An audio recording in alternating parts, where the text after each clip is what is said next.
Hello and welcome to 2K Sports. You're watching the NBA. It's Friday night basketball.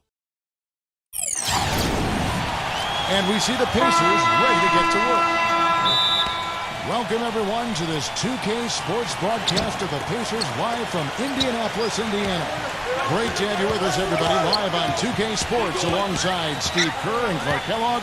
I'm Kevin Harlan. A quick check now for starting five for both teams. And guys, what do you think we're going to be looking for in this one from Collins? Well, his dunking ability is unquestioned. I mean, he plays above the rim, and he won't hesitate to crank it down on you given the opportunity. And don't forget now, a walking highlight reel every time he steps on the court. His flair for the dramatic makes him worth the price of admission all by himself. You look at the Bucks. They're faced now with what is probably the easiest part of their schedule. They've got a lot of home games on the docket, but they can't take anything, guys, for granted. Kevin, they're trying for their second win in as many games against these guys. And they proved in the first game against them this season that they have the advantage in several areas. They're out to prove that that was no fluke. Well, from my vantage point, Steve, it wasn't a fluke. I mean, they've got matchup advantages everywhere, as you said, and I think we're going to see that on display again tonight. They'll win this game, and that would send them on their way to dominating the season series. Vincent, the pass to Collins. Leads him in there. Makes it off the glass. He's got 5. I don't know who was supposed to be on him there, but clearly a mistake by the defense. Let's send it over to Doris Burke, who caught up with head coach Mike Budenholzer. Doris? Kevin, he said basically that in order to be successful, their main priority has to be canceling out the speed of their opponents with good transition defense. That, to him, is what will make the biggest difference here today and allow them to get a win, Kevin. Thanks, Doris. And the Pacers with possession here, following the shot by Drew Holiday. And White kicks to Vucevic from deep. And Drew Holiday with the 3. Here in the first quarter with about 2 minutes gone by. Here's Vincent. Right now averaging 7 points a game. Indiana moving it around. Hart the pass to Pop. The shot is off. And Milwaukee will come the other way. Last time they met was in Milwaukee. Yeah, that last matchup was really a tough game. And I thought the difference was they got some scoring from their bench, and they needed it. But that depth really was the issue.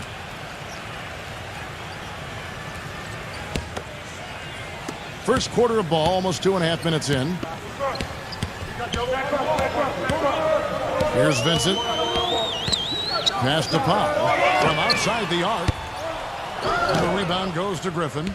As Steve alluded to, Clark, the previous matchup wasn't decided until the final moment. Yeah, I recall that being a fantastic game, and one of the great things about it were those unlikely heroes from off the bench. 4 or 5 shots have dropped for them already. Not a bad way to get things started. And in this first quarter, about 3 minutes played. Pass to Collins. And he slams it one-handed. Just a remarkable jam. These fans' jaws are on the ground right now. Yeah, that is Showtime stuff right there. Major highlight reel material.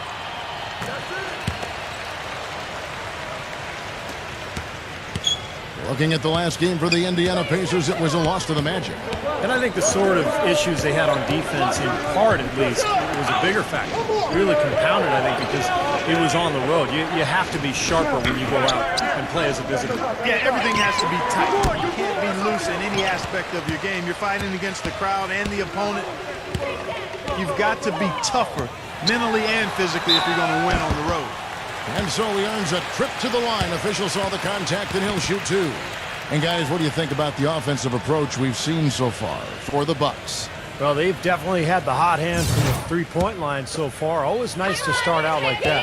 They've been distributing the ball really well tonight, too. I mean, a decent number of assists so far for them. The free throw drops for Pop. DeMarcus Cousins, he's checked in for Blake Griffin.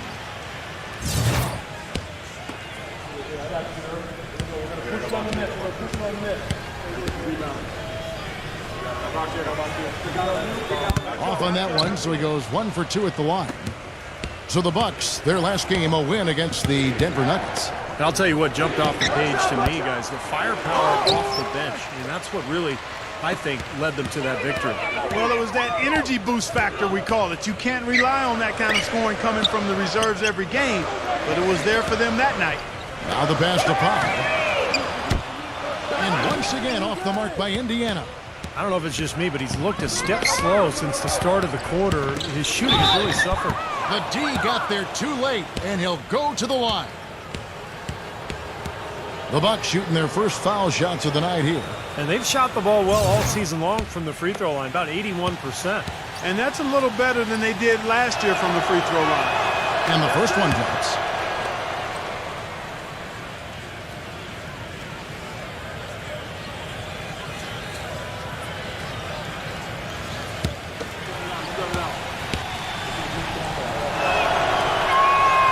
He doesn't get the second one. Pacers trail by 3. Pass to Vincent. He feeds it to Collins. And out of bounds as the Bucks gain possession. Over the last 10 games, Kevin, you can see where the Bucks rank in the league stats. 4th in assists, 5th in rebounding. And they're a top 10 shooting team from the foul line. Pretty good company for that team.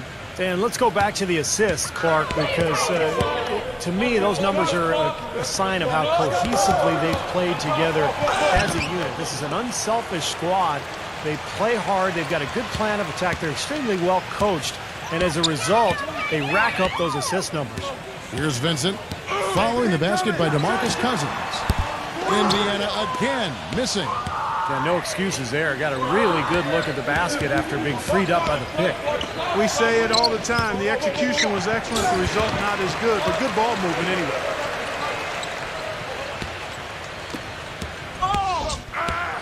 Clark, some tough offensive sets. They want to turn it around. Yeah, they need a basket just to regain some momentum here, Kevin. Here's Collins.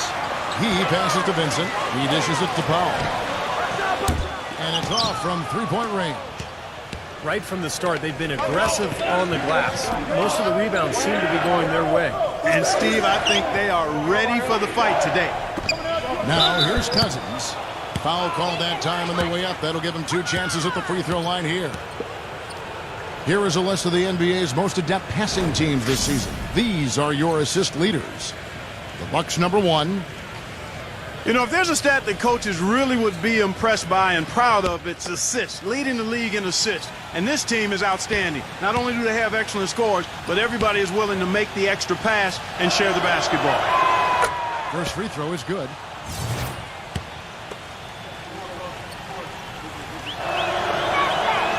He hits one and misses one, each at the line.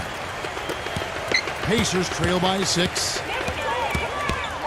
Here's Powell. Drills the elbow jumper. He's got 8.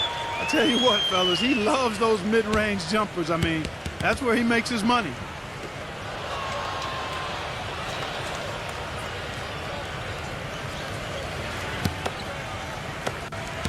Bucks leading by 4. Holiday off a pick from Vucevic. He kicks to White. His first shot coming late. The Pacers pull it in. Boy, we don't see that too often. No defender on him, and he just clanks the open jumper. Hart the pass to Collins. Allen. They set the pick. Here's Vincent, guarded by Holiday. 4 on the clock. Good on the shot. That's like a layup for him. He's just wide open out there. The Bucks have gotten 5 of 10 shots to drop in this game so far. Right at the 50% mark. Back to White. White gets the screen from Cousins. Fires for 3. And again, the Bucks miss. Here's Vincent, guarded by Holiday. No good from Vincent. Milwaukee's gone 3 of 6, 50% from deep so far tonight. Holiday attacking. Passes it to Wagner. Right side, White. Bucks passing it around. Wagner passes to White. Knocks down the 3 ball. White's got himself on the board with 3 there. Great looking bounce pass to set up that play. Here's Powell. And the Pacers another 3. Oh, the rapid fire threes coming from everywhere. I thought it might be a little imprudent to try to get those points right back. but it worked. The pass to Wagner. The Trey. Offensive rebound. And Cousins kicks to Holiday.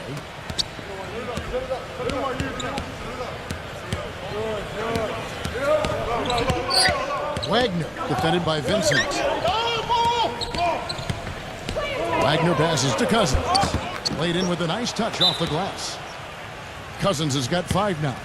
They are really doing a nice job establishing a presence inside early. And that's going to open things up for them on the perimeter going forward, Clark. So the Pacers call timeout, their first of the game. Looks like he saw some things out there that needed adjusting and wants to talk it over a little bit with his club. I don't think you can ever go wrong burning a timeout if you see something you don't like and you need to talk about it. A platoon swap here for Milwaukee.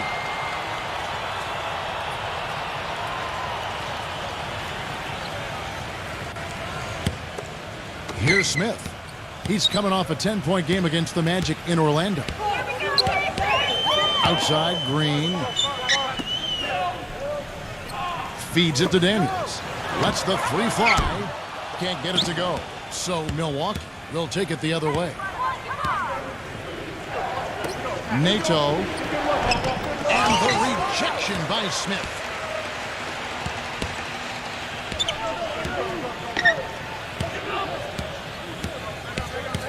There's 1:54 left in the first quarter of the game. Stolen by O'Neal, but they recover it.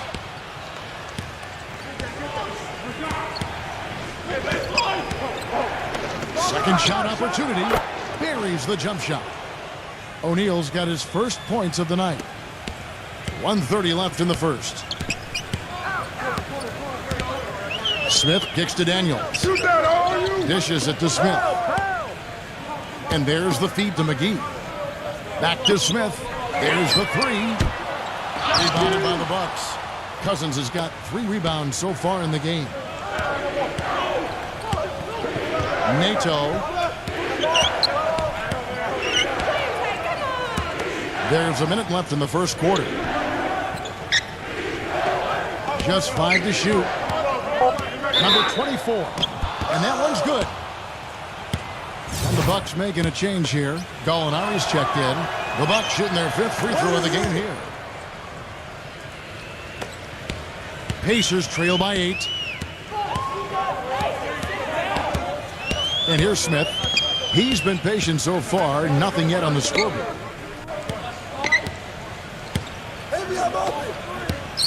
They kick it out to Green. Lock at 6. Releases from the wing and drills it. This is great stuff, guys. You can tell he's hurting, but he continues to play well. Nato covered by Smith. They set the pick. Number 24. Off target from the baseline. That's one he knows he should have made. Guys are looking for a spark here. Yeah, I mean, a cold stretch offensively. They desperately need a basket. Kicks to Daniels. It's good. The assist that time from Smith. And now just a 3-point Bucks lead.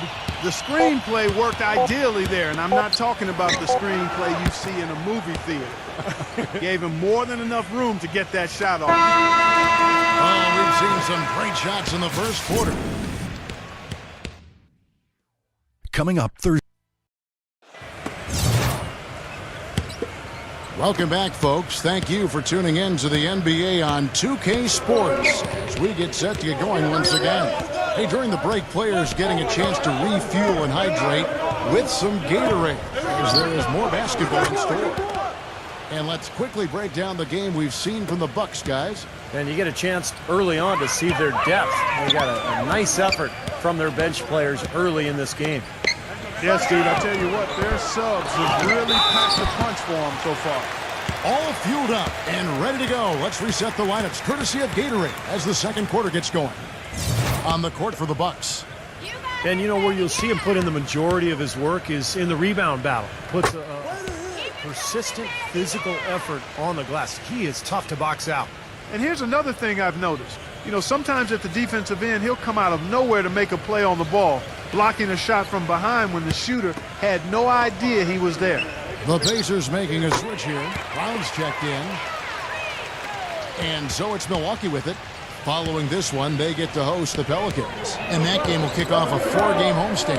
I'll be anxious to see what ends up happening with that Pelicans game. Should be a good one. And here's Gallinari outside. Kept alive to the middle. Stolen by McGee. Now here's Gordon. Guarded closely. The rebound by the Bucks. Another rebound gobbled up. They are pounding the boards. And a big part of the lead, guys, is because of the work they've done on the glass. I mean, they have the lead because they've rebounded well. He can be a forgotten man in their offense sometimes, but you know the defense still needs to keep an eye on him. Smith against Martin. Smith kicks to Gordon. Back to Smith. And they wasted no time getting those 3 points back. Smith's got his first bucket of the game, and he's on the board for 3. Martin with a screen on Smith. Number 24. And another 3 for Milwaukee. That's now a dozen straight points coming off wide open three-pointers. You know what it looks like to me out there, guys? I mean, it looks like All-Star Weekend out there. We know how much defense is played there. It's actually offense during the All-Star Weekend, no D. And it's Gordon missing. Looked like he rushed that one, guys. The defense was out of position. He was wide open, just couldn't take advantage. Back to Gallinari. Lets it go with the 3. The shot no good. So the Pacers will take it the other way. Now the Pacers moving it up. And it's going to be 2 free throws. Drew contact on the shot. Taking a look back over the last month, Kevin, let's see how Indiana stacked up. 6th in fewest turnovers per game. 9th in blocks. And they're in the top half of the league distributing the basketball as well. Not too shabby. Room for improvement, but acceptable. No, they're a smart team. You talked about those few turnovers, and that's the number that really stands out to me when you go down that list of stats. They're smart. They don't take a lot of crazy gambles. They try to work the ball around the perimeter, get it inside when they can, and get the best shot every time down the floor. And the Bucks making a change here. McLemore's checked in. And Gordon drops them both. This is the way to stay in the game. They're doing a masterful job from the line right here. The dish to McLemore. And there's the whistle. Fouled hard on the shot. He'll go to the line. And let's take a moment to show you the NBA's best rebounding teams over the last 10 games. 5th best, the Bucks. Yeah, what a show of strength and rebounding we've seen recently. These guys playing extremely physically.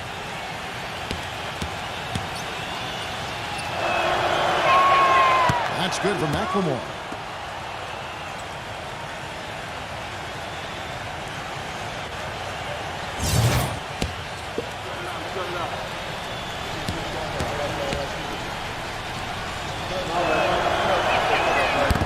That one misses. Pacers trail by 9.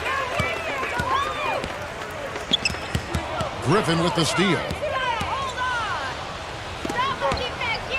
Now here's McLemore. He's covered by Brown. Pass to Griffin. He's against Smith. Back to Griffin. 6 to shoot. Number 24. He drains it as the shot clock ticks down. 8 points for him. And the Pacers call time here. You can tell he's in a lot of pain. They'll take a timeout so that trainer can help him out.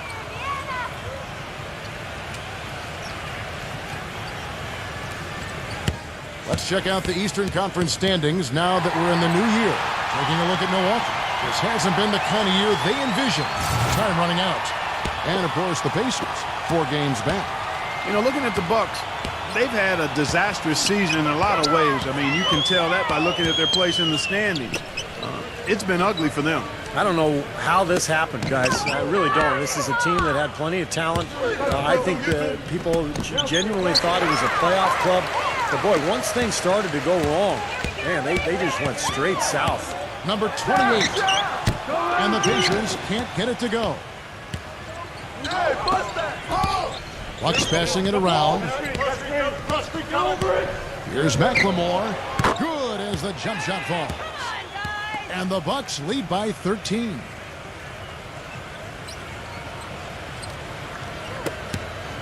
Indiana's gone 1 of 3 from way outside since the start of the second quarter. Smith kicks to McGee. Back to Smith. And a foul called on the shot. Got him on the way up that time, so he'll shoot 2 right here. Yeah, he got whacked. Shouldn't be much debate on that one. Yeah, that was as straightforward as it gets, guys. The Pacers have put up good numbers at the charity stripe, converting 6 of 7. Easy point. Come on. And he knocks down the first one. Vucevic checked in for Milwaukee. Smith hits them both. Bucks leading by 11. Pass to McLemore. He feeds it to Vucevic. He dishes it to McLemore. Just 5 on the clock. And it's another Milwaukee shot right there going in. Here's Smith. He's got 5.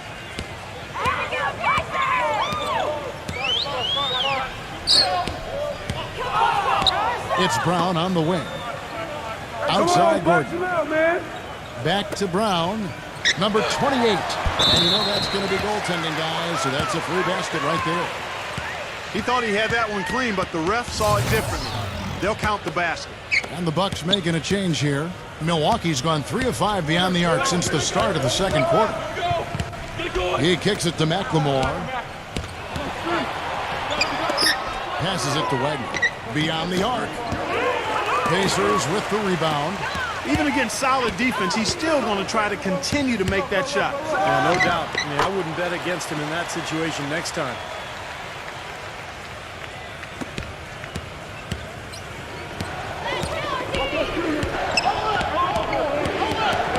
The pass to McLemore. And again, the Bucks miss. Pacers trail by 9. It's Brown with the drive. And the rebound goes to Griffin. The Bucks have gone 6 of 10 from the floor here in the second quarter. Number 24. Nice teamwork to set up the pick play and make the space for the J. Boy, guys, they've shown some great passing on their last few trips down the floor. Excellent. Yeah, that's 4 straight trips, guys, where their passes have ended up in scores. 4 straight assists. Great team play. And it's Brown missing. Bucks leading by 11. Pass to Wagner.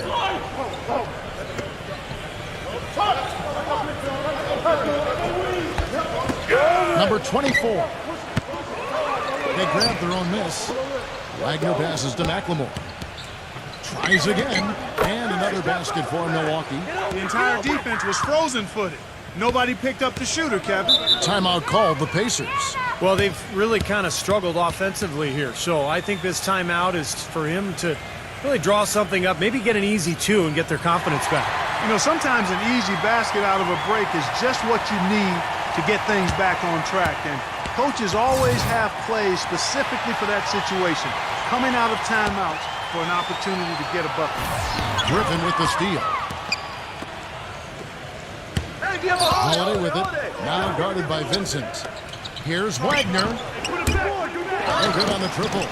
Well, it looks like he's cooled down a bit after hitting those 2 in the first quarter. Feeds it to Brown. Passes to Vincent. Jacks up a 3. That's good. Now, they're not showing too much respect for him defensively, are they? Right side Holiday. Back to Griffin. Outside Holiday. Gets the 3-pointer to fall. Holiday's got 6. That shot becomes effortless for him when the D is so relaxed. They've got to get more intense. Dishes it to Brown. He passes to Hart. The shot's good. Brown making the play. Brown's got 3 assists in the game. Bucks leading by 10. The pass to Wagner. Back to Holiday. There's the feed to McLemore. It's rebounded by Indiana. Allen's got 6 rebounds here tonight. Kicks to Brown. Pass to Vincent.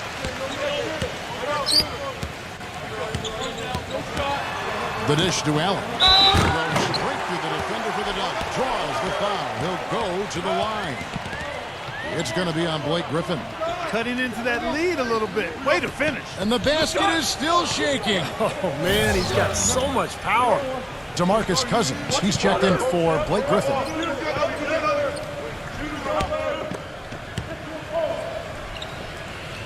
That free throw good from Allen. Guys, we have seen them with a lot of good ball movement. Well, you like the smooth operating they're showing you here. I mean, things are clicking, and more importantly, it makes them tough to defend. Yeah, there's no agenda. I mean, the ball's just moving to whoever is open, and as a result, they've kind of developed a clicking kind of pace to their game. It's been fun to watch. Hart guarded by Holiday. We've got 1:48 left to play here in the second quarter. Shot clock at 6. Here's Vincent. It's rebounded by Vucevic. Vucevic has got 9 rebounds now tonight. White drives in. He's looking for Cousins and finds him. No good. Nice D from Collins. Pacers trail by 7. Passes it to Hart, taken away by Holiday. And here comes Holiday, leading the fast break. Here's Cousins, and that one's good. Cousins has got 7 points. Indiana's gone outside a lot tonight, 17 times in fact, 7 of 17. Allen dishes to Powell. Vincent the pass to Powell. From the arc, it's rebounded by Vucevic. Vucevic has got double-digit rebounds now in the game. Pass to Cousins. Pulls up. That one wide left. And you know why he was open there. They didn't commit too much defense to him, and you can see why. He has trouble making that shot. Collins passes to Hart. Vincent cans the shot from the wing. He's got 5. 27 seconds left to play in the first half. To the paint. Here's White. Yes, and it's Holiday with the assist that time. And the Bucks lead by 9. Boy, they keep hammering away at him inside, forcing that ball into the paint. Smash mouth basketball. Yeah, and it's a strategy that has served them well in this opening half, Clark. There's the pass to Vincent. Allen, a screen on Holiday. And released it in time, but it's off the mark. And so that brings the first half to a close. Bucks ahead. And now, brought to you by Sprint. This is 2K. It'll be the Heat. The Sprint Halftime Report, presented by Sprint. All right, the second half beginning in just a moment. You have to like what we're seeing from Powell. Wow, the threes have just been dropping for him. Absolute dead-eye shooting in that first half. Could not have been a more productive day for him from long range. Allen is out there with Collins. Then it's Vincent, and it's Hart in at the 3, the small forward. So that's the group out there for Indiana.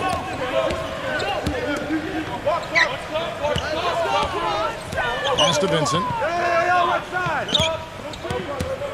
He dishes it to Collins. That one goes. Count it. Collins has got the first points of the third quarter up on the board for the Pacers.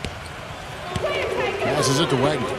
From downtown, and that one's good. I'm not sure who was supposed to pick him up, but somebody's going to get an earful from the coach for leaving him that wide open. Down low, Hart. Now here is Holiday. He feeds it to Vucevic. The 3. It's good. The assist that time from Holiday. Holiday's got 3 assists tonight. Well, you know, when they need a big 3, he's the guy they look to. He's about as reliable a deep threat as you're going to find. And another thing you see him do a lot and do very well is draw and dish. He brings defenders to him in the low post and then kicks the ball out to the wide-open teammate if he's double-teamed. And the Pacers call time here. Yeah, he's trying to take the wind out of their sails here. I mean, they're on the wrong end of a bad run. They got to sort things out. I think things were very close to spiraling out of control if he didn't burn one there. Teams that make their free throws, they're so tough down the stretch. Let's check out the best. The Bucks second. And that's why this is an aggressive team, guys. I mean, they want to get to the rim because with that shooting percentage, why wouldn't you want to shoot free throws? Pacers trail by 16. Vincent the pass to Collins. And there's the pass to Vincent. Shot clock at 5. Can they get it? And the shot is long. You know, so many games are decided by which team wins the rebound battle, and that's held true in this one so far, Steve. And even if it's only a modest advantage that they have in that category, it's still a significant factor. Now, still a great start to the half after hitting their first 3, even before that miss. Not wasting any time and taking the shot and knocking it down. Bucks leading by 14. Holiday goes in. And count the basket. He was fouled, and he's going to the line for one more. A nice start to the second half. Just one miss in their first 5 attempts. And this is his first trip to the line tonight. Well, he's been an 80% free throw shooter on the season. I mean, he shot the ball with confidence from the stripe. You know, there's been some improvement in his free throw shooting this year. His percentage has taken a little jump compared to last season. Vincent, the pass to Hart.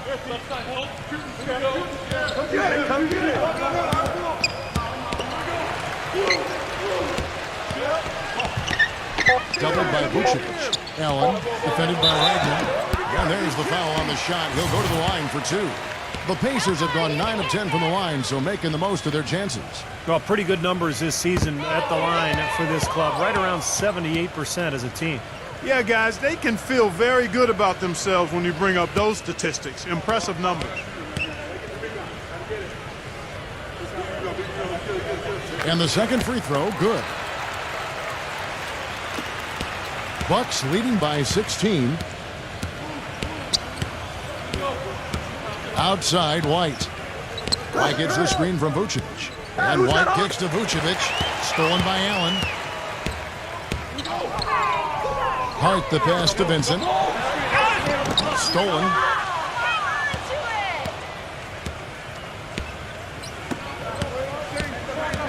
Right side, White. Puts it up. Nice shot from the wing. White's got 7. The Pacers have gone 2 of 5 shooting here in the third quarter. He kicks to Powell. Pass to Vincent. Indiana moving the ball over. The shot's good from Hart. Just under 3.5 minutes played here in the third quarter. Wagner passes to Holiday. And another 3 for Milwaukee. They are killing them with that three-point shot here in the second half. Well, the defense fully stretched out trying to stop that shot and still not able to get it done. Here's Vincent. And he was fouled on the way up. 2 free throws now for him. Easy call there. No question about that one. You could hear the impact from where I am. First trip to the free throw line for him in this one. Well, it's good to see him with his free throw percentage up over 80% now. And guys, I think that's a tribute to his work ethic. I mean, it's not by accident that he's enjoying the success he is at the free throw line. And the Bucks making a change here.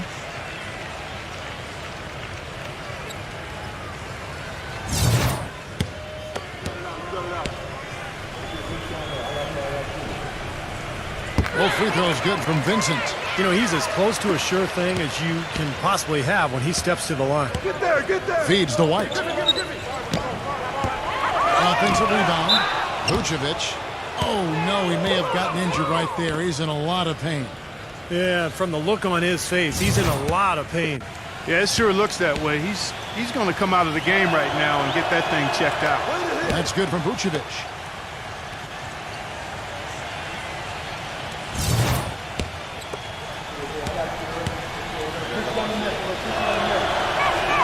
Both free throws good from Vucevic.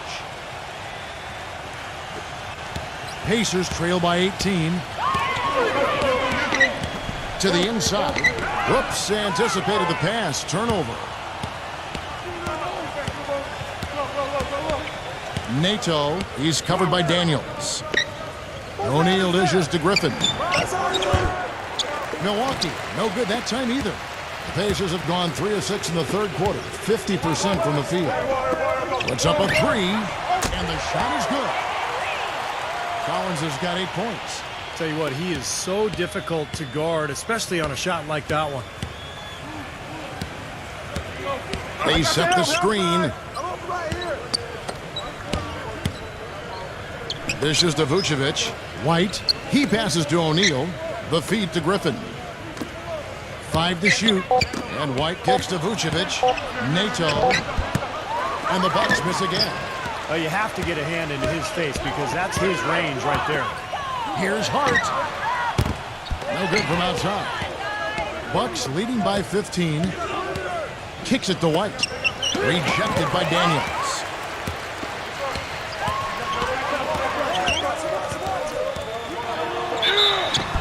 And so he draws the foul on the shot. A trip to the line to shoot 2. Let's see where the Pacers are, Kevin, in terms of the NBA rankings right now. 6th in free throw percentage, 7th in blocks. And they're in the top 10 getting into the passing lanes and coming up with steals. I'm impressed most with their free throw shooting that you talked about. This is a team that really focuses from the foul line. They shoot the ball well from there, and as a result, they're constantly looking to attack to try to get those free points at the free throw line. Bucks have gone a solid 6 of 11 when shooting here in the third quarter. Wagner passes to O'Neal. O'Neal gets a screen from Griffin. And the Bucks miss again. Now you can see why the defense is willing to let him take that shot. That's really not his range. Rejected by Vucevic. Now O'Neal. The dish now to Griffin. Nato. About 3 off the mark. And Clark, they're going to have to make a pretty big comeback here. Yeah, I think so, but I don't think the clock is a factor right now, at least not yet. I mean, they don't need to change their pace of play. Keep attacking. Yeah, I agree. You got to make sure you take your time, but start to be more effective and efficient with each possession. And you got to buckle down defensively. Clark, I'm guessing that wasn't the plan for the D on that trip. And I'm agreeing with you there. Once they open the lane up for him, that was a little emphasis on that finish. Take what the defense gives you and then just power it home, right? Why not? Bucks leading by 14.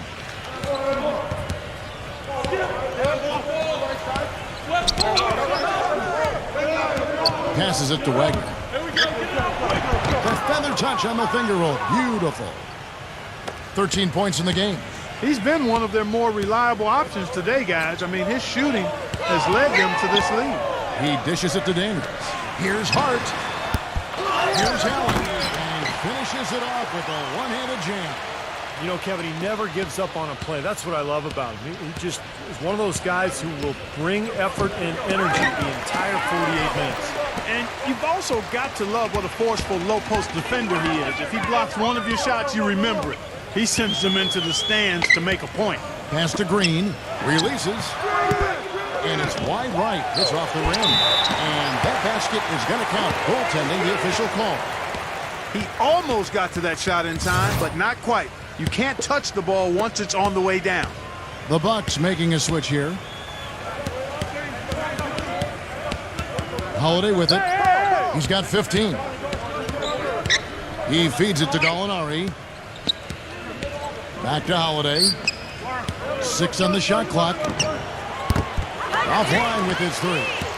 Kevin, I didn't like that defensive effort at all, but they're lucky he missed it. Yeah, they were very lucky defensively because there was some miscommunication there.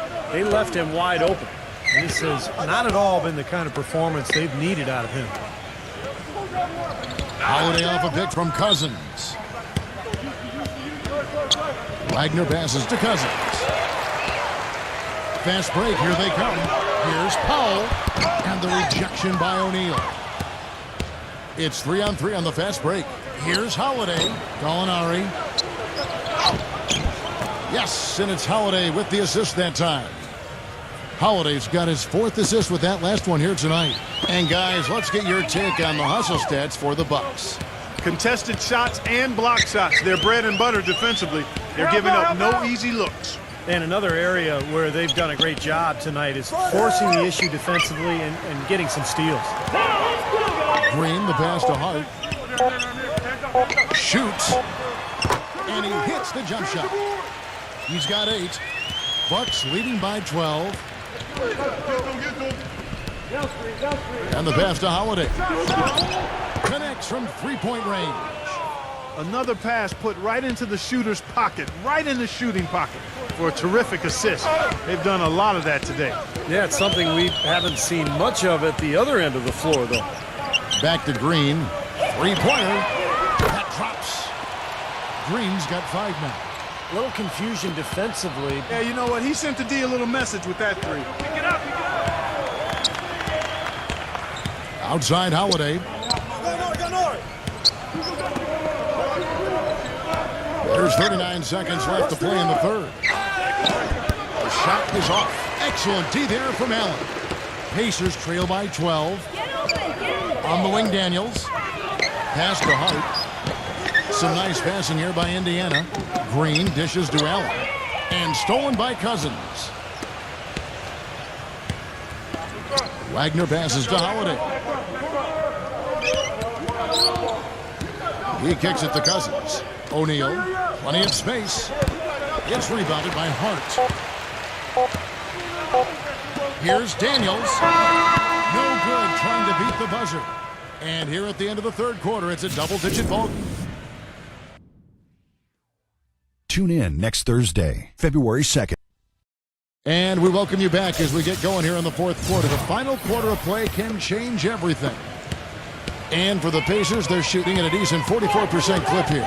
On the floor for Milwaukee, starting the fourth quarter, we've got DeMarcus Cousins. White is out there with Griffin, and it's Martin in at the small forward. Passes to Vincent. Shot clock at 6. Number 28. And lots of contact there. Missing the shot. He'll shoot 2. Griffin. And so he's picked up his final foul, and he will sit for the rest of this game. Well, luckily, they've got some really solid backup. You hate to see a player DQ, disqualified due to fouls, but they can do a decent job of replacing his production. Vucevic checked in for the Bucks, and he's good on the second.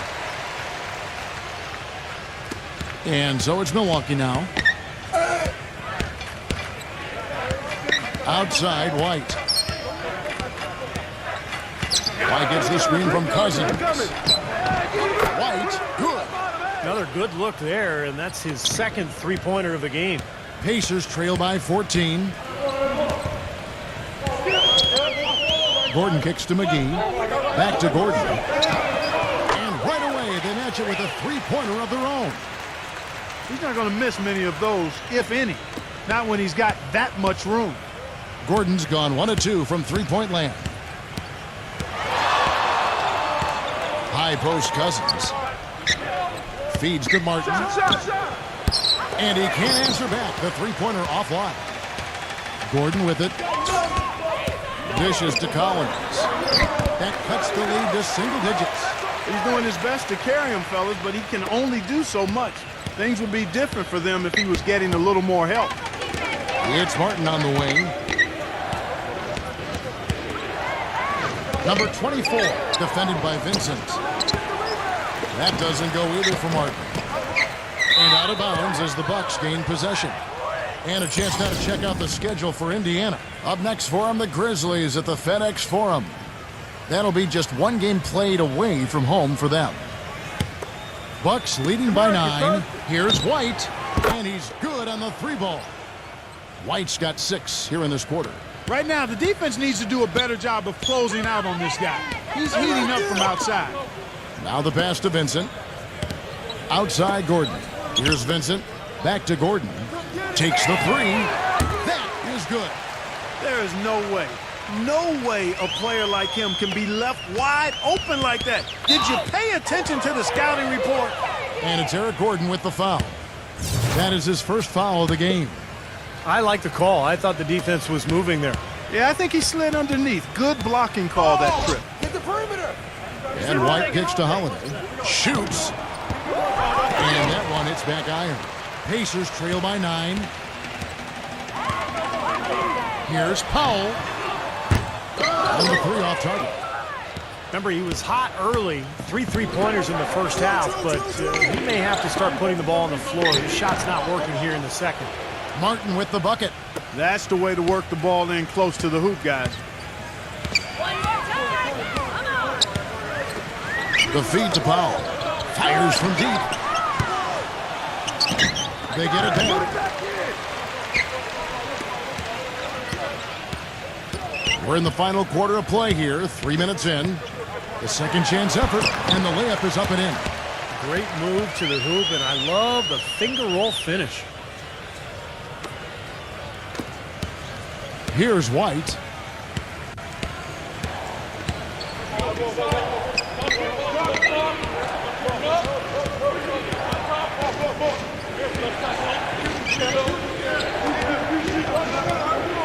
Lock at 6. Rebound by JaVale McGee. McGee's got his 5th rebound in this one. Here's Vincent. And a miss there on the triple. Bucks leading by 9. And White gets to Vucevic. And the 3-ball is good. And that's a double-double for him now. 11 points and 16 rebounds. Here's Vincent. There's the triple. It's rebounded by Wagner.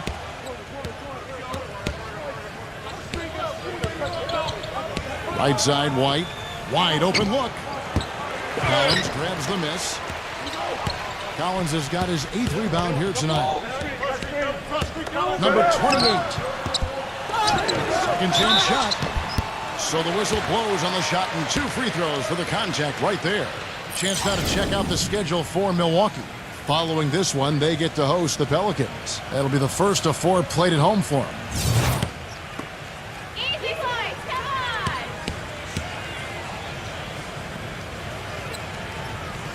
That free throw missing. The Pacers making a change here.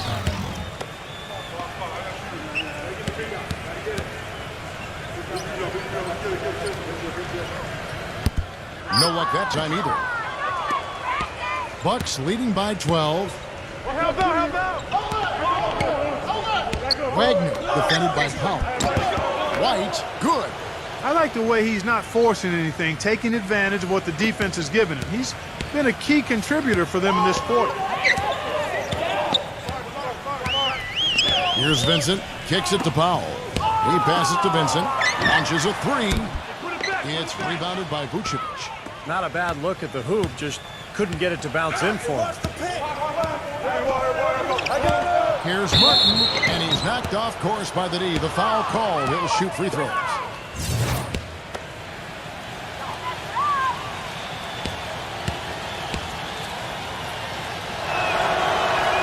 The first one falls. Allen's checked in for JaVale McGee.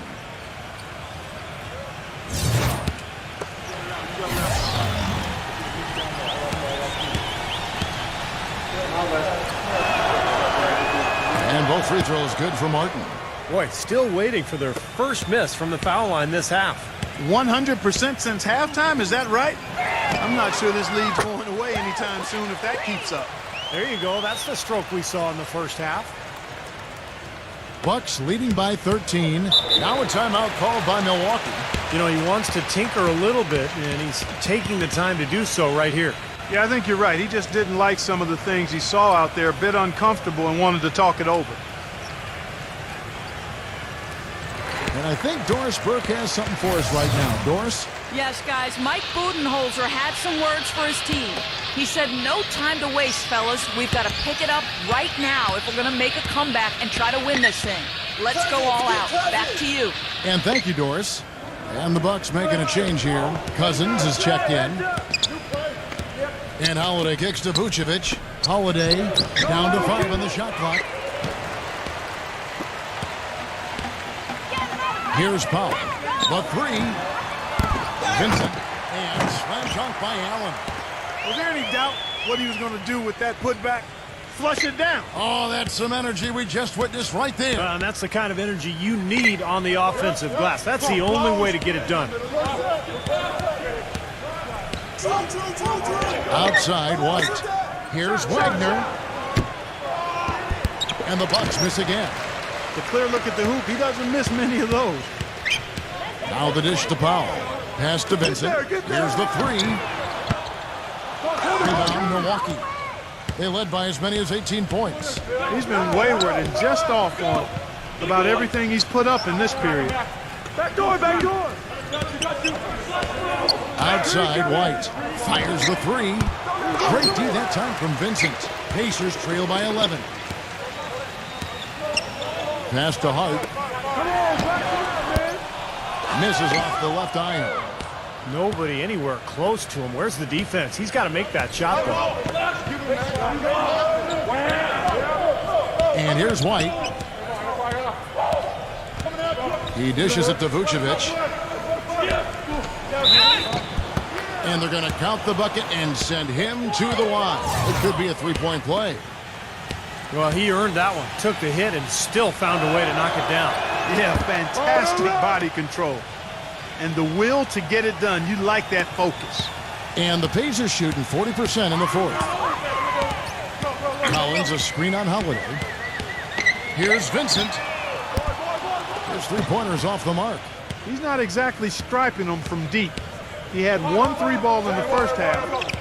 Still bagels in the second. Cousins against Allen. Cousins, the pass to Wagner. 6 to shoot. Outside, White. 10 on hit. He's their top rebounder. He's doing an excellent job on the glass today. Boy, I tell you what, I love the effort he's shown on the boards today, Steve. It's been fantastic. Here's Vincent. White covering. Vincent, the pass to Collins. Vincent for the three. And it's rebounded by DeMarcus Cousins. Boy, I tell you what, the complexion of this game would be completely different if he shot the ball anything like he's capable of. Holiday off a pick from Vucevic. There's the pick. Right side Holiday. Stripped it away. Vincent, the pass to Hart. And so it looks like the Pacers will retain possession here. Martin's checked in for Vucevic. Get out of here, Pacers! 1:33 left in the fourth quarter of this one. Vincent, he hits the back iron and sinks the shot.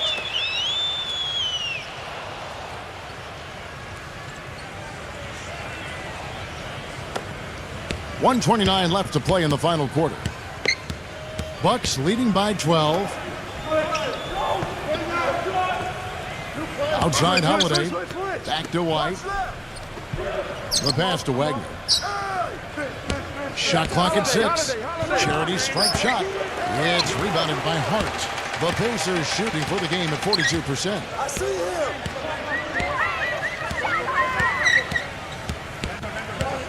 Pass to Vincent.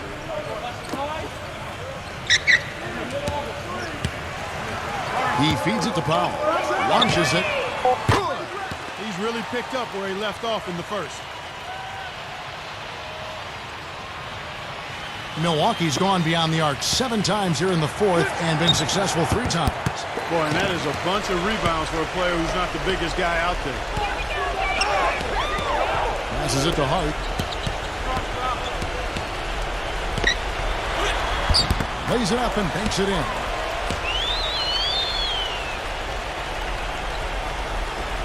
.32 seconds left in the fourth quarter. The Bucks shooting only 35% in the fourth quarter. The offense looking a little rickety. Come on, guys!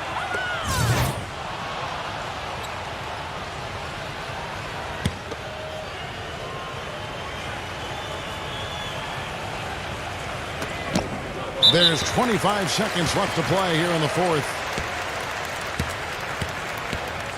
And the Pacers call time here. They're losing by 7. 24 seconds left in the game.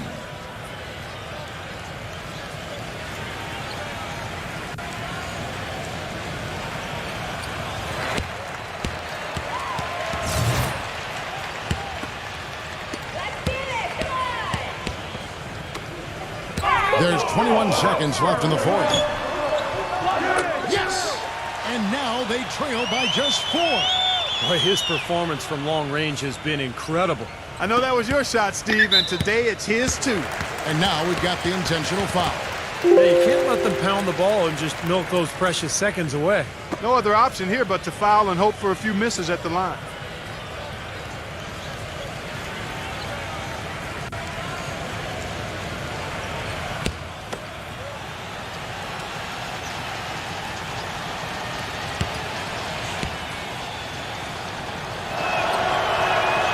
Here down the first, and that puts them up by 5.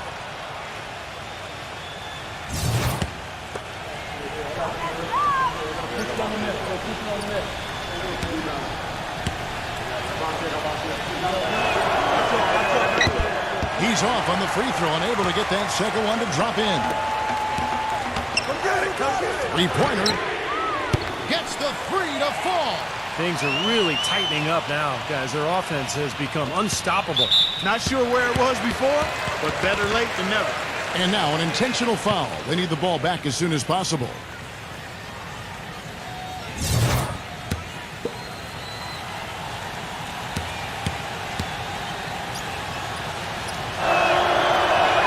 So the first one drops, and that makes it a 3-point lead.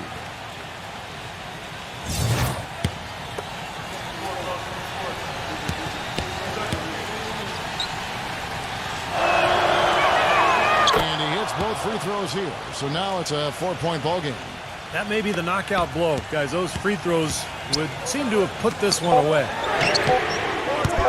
From outside, off the mark. And so it's the Bucks who come out on top here. It was tight, but they managed to come up with the win. You know, nobody wants to lose a close game, Kevin. It's much better to win those tight ones.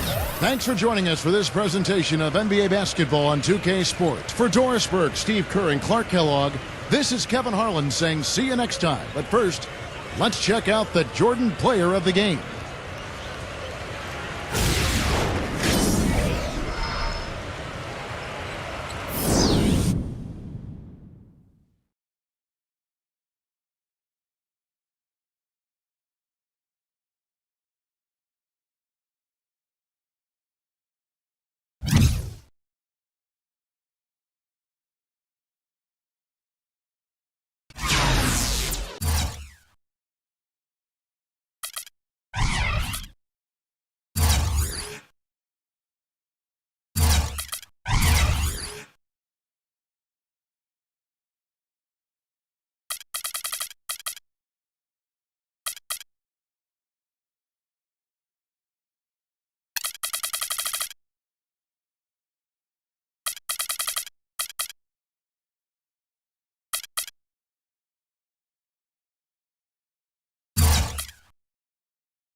This is the NBA on 2K Sports. Welcome, folks. I'm Damon Bruce. A Friday night NBA presentation. It's going to be the Memphis Grizzlies up against the Minnesota. The crowd is assembled here at the Target Center in Minneapolis looking for the Timberwolves to have a victory here on their home floor. And we've got it for you live, right here on 2K Sports. We've got a chance now for our starting lineups from point guard to center. This game should be a good one. And guys, what are we going to be looking for in this one from Hunter? Yeah, here's a guy who gives the coach the luxury of a very simple play call, which is just the ISO. Get in the ball and get out of the way, and good things are going to happen. Another one of his really special talents is coming up with steals at the moment a ball handler picks up his dribble and is getting into a shooting motion. He's got excellent timing in that regard. Last outing for Minnesota, they won that game against the Pelicans in New Orleans. And a very confident performance offensively, I think. Guys. Really how this team clicks. I mean, when they're communicating and executing, sharing the ball, they're tough to beat. And, Steve, you got to love that kind of performance on the road. I mean, to be a great team in the NBA, you have to be able to have that kind of performance in the other team's building. Really solid. So the Memphis Grizzlies able to put the first points up on the board. Gets the three-pointer to fall. The defenders need to talk to each other. The communication lacking there on that three-pointer. A moment to check in with Doris Burke. Doris? Hey, Kevin, I had a chance to talk with head coach of the Grizzlies. With their meetings on the year split at one for each side, I asked him what the difference was. He said that in their win, they were much more active in getting hands and passing lanes on the defensive end. He went on to tell me that if they want to win this game, they'll have to be constantly moving and adjusting on defense. Let's see if they can pull it off, guys. Okay, thank you, Doris. And the defensive coach, guys, how do you think that'll play out here? I don't know, Kevin. I'm not sure they should be more focused on their opponent than they are on themselves. That is sort of the way it sounds, Steve, but still, I don't think a defense-first mindset is ever a bad thing. And here are the Grizzlies now, following the bucket by the Timberwolves. Paul passes to Poole. Paul, shot clock at 5. He's again, and he was fouled in the act of shooting. Chance here now for a three-point play. Guys, he's actually indefatigable. He never gives in, never gives up on a play, and that's what it takes to be a great offensive rebounder. You've got to be relentless. And here in the first, closing in on 2 minutes play. Doncic, defended by Antetokounmpo. Timberwolves passing it around. 5 on the clock.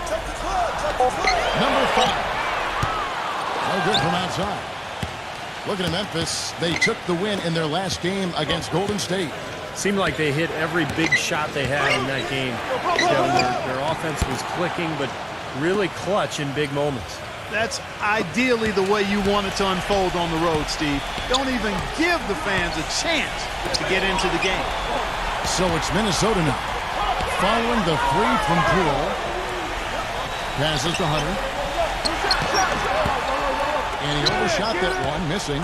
Major defensive lapse right there. I mean, he's not a player you can leave open for a jump shot. You got to stay attached to him. They're lucky he couldn't punish them for it. And it's rejected. They need a good offensive possession. Yeah, they've had a number of empty ones, a long time without a basket. Got to find something, you're right. Shoots it up. That's good on the jump shot. He has 5. And in this first quarter, about 3 minutes played. Harden outside. And the pass to Paul. Three-pointer. Can't get it to go. And Minnesota will come the other way. Home court didn't seem to help any last time they met. We'll see if it makes a difference this time. And what caused them to lose that last matchup was the mistakes. I mean, they just committed too many turnovers, and they were sloppy with the ball, and that's why they lost.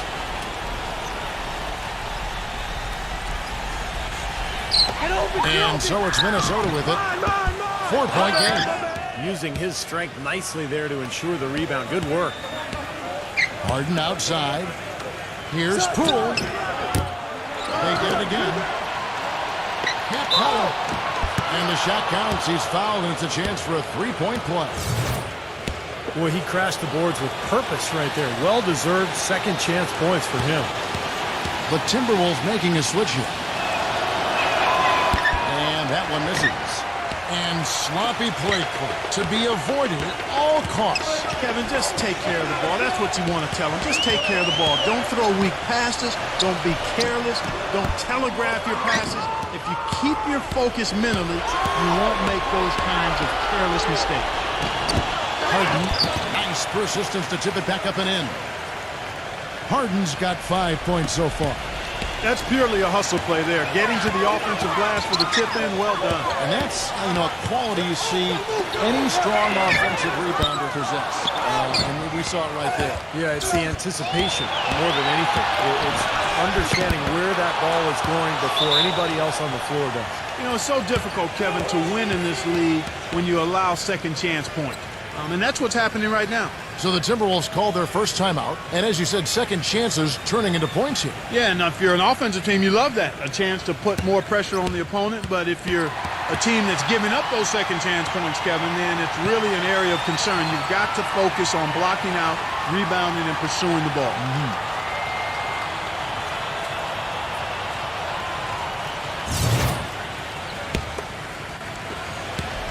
Timberwolves trail by 10.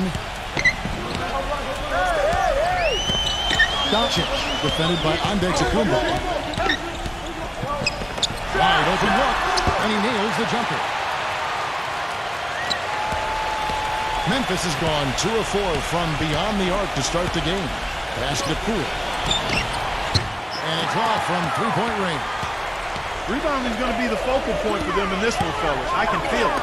Yeah, it's a physical game, and so far the numbers show that they've got the edge on the glass. Harden. And the Grizzlies check on two more. Kevin, they've been playing with an awful lot of energy here, getting a lot of offensive rebounds. That's always an indicator of hustle and energy.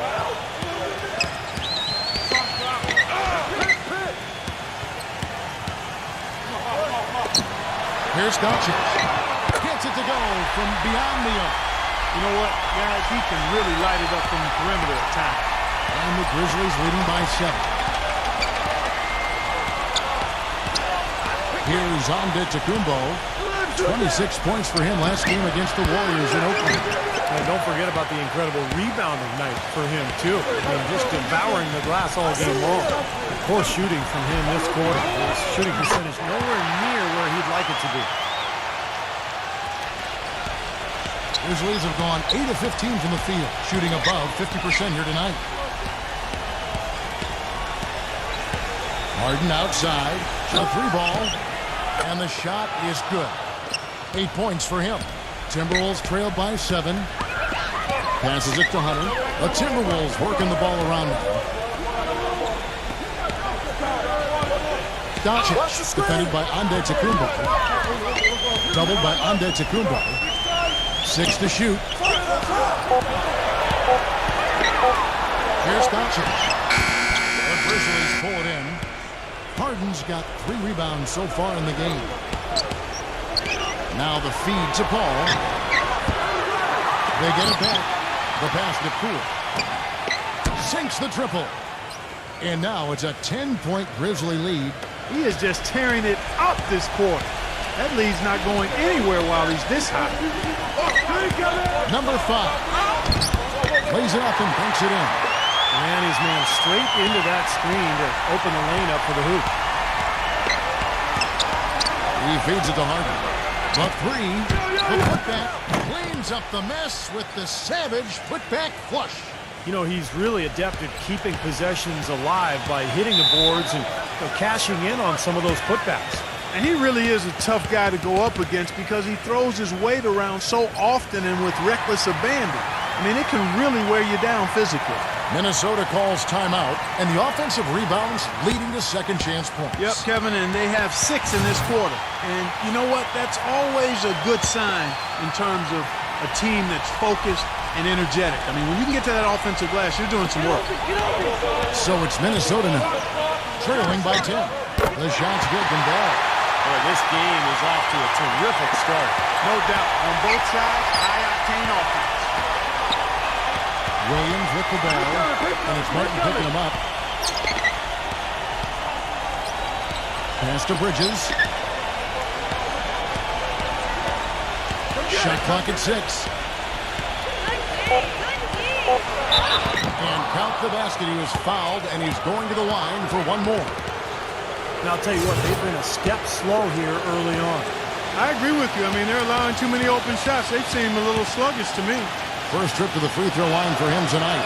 Well, he's been an 80% free throw shooter on the season. I mean, he's shot the ball with confidence from the stripe. You know, even in games where he hasn't been at his best this season, I mean, he still managed to get it done at the charity stripe when he gets his opportunity. Here's the dish to Martin. Takes a 3. The shot misses. And Memphis the other way now. In terms of rebounding, it's been a sensational opening quarter. I like sensational. That's a good word for it. Morris kicks to Williams. A three-pointer, no good. Topping. And it's Williams throwing it down. Their offense has really come together immediately, threatening to run away with this game. It's hard to imagine they'll be able to stay as hot as they've been so far, but if they can, watch out. So it's the Timberwolves now. It's a 13-point game. Martin kicks to Burks. Back to Martin. Another miss by Minnesota. The Grizzlies shooting it very well as they shake off the rest here early. 54% from the field. 1:07 left in the first. Williams passes to Toppin. The layup off target. The defense was ready for him that time, and they had to be. He is so powerful in the lane. He kicks to Burks. Fires it up. And he hits the jump shot. And the Grizzlies leading by 11. Morris off the pick from Toppin. Williams' shot is off. He got the shot he wanted off that pick, just couldn't get it to fall. But Steve, they'll take that play all day long, 10 times out of 10. That was good action. That cuts the lead to single digits. Burks has got 5. And they've set up countless buckets off assists. That's a huge part of what they've been doing here today. A lot of dime dropping going on out there, Steve. Now, here is Morris. He hasn't yet put up any points in this one. Williams dishes to Williams. A strong finish under heavy pressure all over. And the early lead just keeps on growing. Another basket. And the way they've done it is with an extremely potent inside attack. Martin kicks to Burks. Let's go. So as we end the first quarter, already it's double-digit ball game. Grizzlies lead by 10. Coming up Thursday. Welcome back, everyone. A lopsided first quarter in the books already as we start the second quarter. And looking at what we've seen from the Grizzlies, what do you guys think? A lot of hard work being put in on the glass. This is a very physical team. They're doing a nice job in the paint. Yeah, and I think they're doing a good job gang rebounding too, Steve. Everybody's boxing out down there. We've got Alec Burks, and it's Martin in at the 3, the small forward. So that's the Timberwolves 5. Wagner, and down it goes, jamming that one home. Boy, he's just dangling from the rim after sending it through there. You can see which team now has the swagger Clark right now. Yeah, exactly. It's with them. Yeah, but you don't want to do too much to get an opponent riled up, though, either. And in the paint, they have really shown some strength. Their work on the boards has been phenomenal. Yeah, I'd certainly call it a mismatch, Steve, at least for today. So he gets the whistle. Contact on the way up, and 2 shots coming up. Shooting at a high percentage. All teams aim to do that. Let's see the league's best. Number 1, the Grizzlies. The Timberwolves second. We've got 2 teams here shooting the ball so well, and neither one ever hesitates to pull the trigger. I mean, this is a great matchup.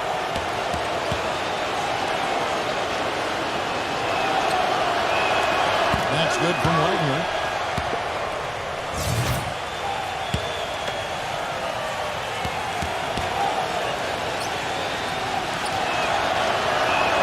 And he makes both free throws. And we're starting the second quarter, about a minute gone. Hunter, defended by Morris. Fires for 3. 4 points in the game. He's so reliable. His offense seems to be consistently there for this team. Pass to Wagner. Dishes to Morris. He passes to Wagner. The 3. That drops. And the Grizzlies lead by 14. How about the response? Retaliation. Impressive, huh, guys? I'll say exactly that as well. Nice job to recover those 3 points right away. Pass the ball. Out in the screen. Takes the 3. Rebound by Williams.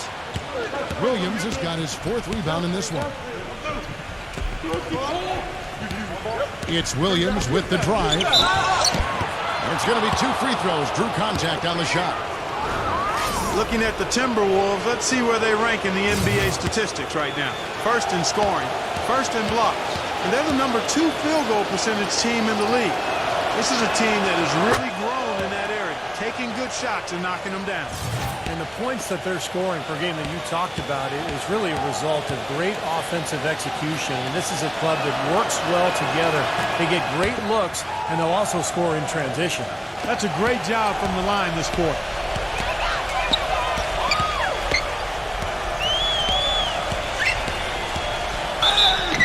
And fouled hard that time. He'll get to the line and shoot 2.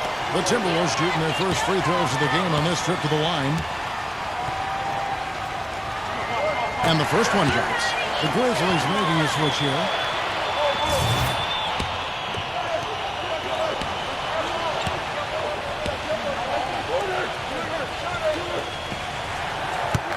He hits both from the strike.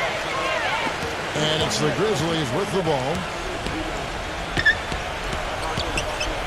Harden outside.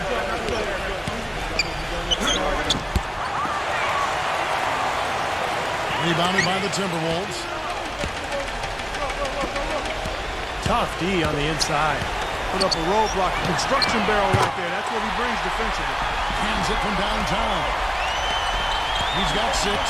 That is not enough coverage. Got to do better than that defensively. Basically no coverage. I mean, defense did not look very good there. It's stolen.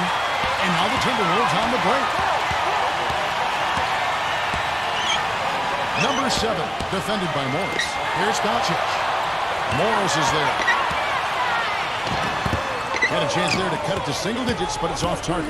And the Grizzlies leading by 11. The pass to Poole. Lets it go with the 3. But they recover it. Feeds to Morris. From past the arc. And good on the basket. Book it. Boy, he found the perfect spot behind the arc there. Big gap in the defense. Minnesota's gone 6 of 12 from outside. A very nice 50% mark. Shooting the 3-ball well. Minnesota calls timeout. Well, you got to put a body on your man when the shot goes up. That's just fundamental basketball. They're giving up way too many offensive rebounds. Let's check out the Western Conference standings right now that we're here in the new year. As you look at Memphis, they're sitting pretty. Second place, looking to take the top spot. And, of course, Minnesota. They're just sitting one spot down right on their heels. When I look at Memphis, they've been effective in just about every aspect of the game. I mean, you can't find too many things that they do wrong. They're a very complete team. Which is exactly why they've been able to maintain their status, Clark, as one of the favorites for the NBA title this season. I mean, there's no easy way out against this club on a nightly basis. I mean, they're talented, they execute, they're well coached. That's why they are who they are. No good from Antetokounmpo. Timberwolves trailed by 14. They set the screen. 0. Another miss by Minnesota. You know, even though he missed that three-point shot, I think the defense has to do a better job of challenging the shot. Yeah, because you know if you continue to give up open looks like that, you're in big trouble. Boy, the prettiest play in basketball to me. Execute it to perfection. I don't think you're going to get an argument there. Everybody loves the alley-oop. Well, unless you're the team getting dunked on, of course. Nice work here coming off the screen. He's got 8. And that's why teams emphasize the use of screens and picks, just to get you some open looks like that one. Paul outside. Pass to Antetokounmpo. Backing in. Shoots from the right block. And it's off the back rim. No good. Minnesota's gone 2 for 5 from three-point land since the end of the first. Number 7. Misses the 3. And I'll tell you what, this has been one ugly quarter for him. And it keeps getting uglier. I mean, his touch has basically gone AWOL. Yeah, his passing is just a thing of beauty, guys. He knows where his teammates are on the floor at all times. And the moment one of them frees up, he seems to hit them in rhythm for an easy basket. And another thing that stands out about him, Steve, he has the ability to score even with defenders draped all over him. He's so strong around the goal. He's perfect from the line this time. Steady work at the free throw line. Just what we're used to seeing out of him. Guys, they're looking for a way to score here. Yeah, they've had a tough time getting the lid off the basket so far. It took him a little while to get into the flow of this game, but now he's definitely found his stride and rhythm. Harden outside. Leads him in there. Drilled from 11 feet out. Harden's got 4 points now in the quarter. Timberwolves trailed by 16. There's the screen. Number 7, defended by Antetokounmpo. Clock at 6. Doncic. No good on the 3. The Grizzlies have gotten just over 50% of their shots to drop here in the second quarter. They're 5 for 9. Here's Antetokounmpo, averaging 24 points per contest. Kicks it to Harden.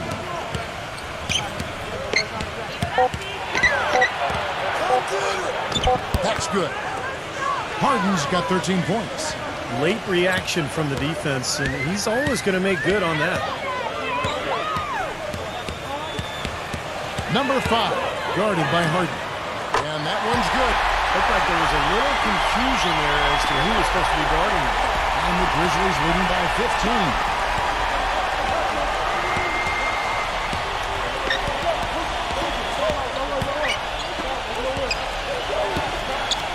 Passes it to Antetokounmpo. Shot left block. And the Grizzlies tack on 2 more. They've been so efficient in the paint in this game. That's an area they've totally dominated. You know, once they ID'd the edge they had inside, they just continued to attack it.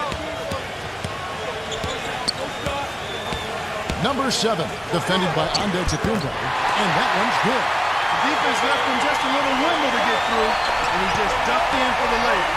Terrific job. So timeout called here. The first for Memphis.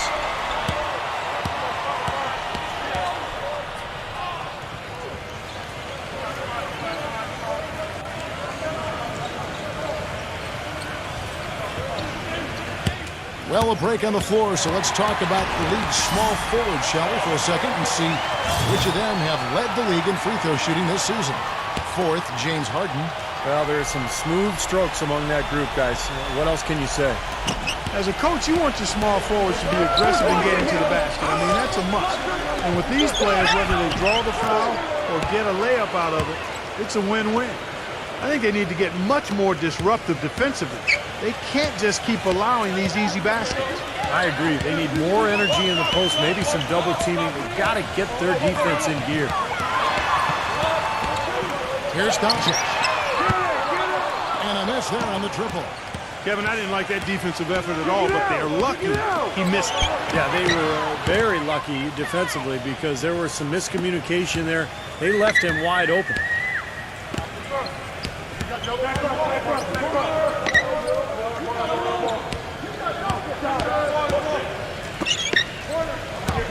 Number 5, defended by Antetokounmpo. And lots of contact there. Missing the shot. He'll shoot 2.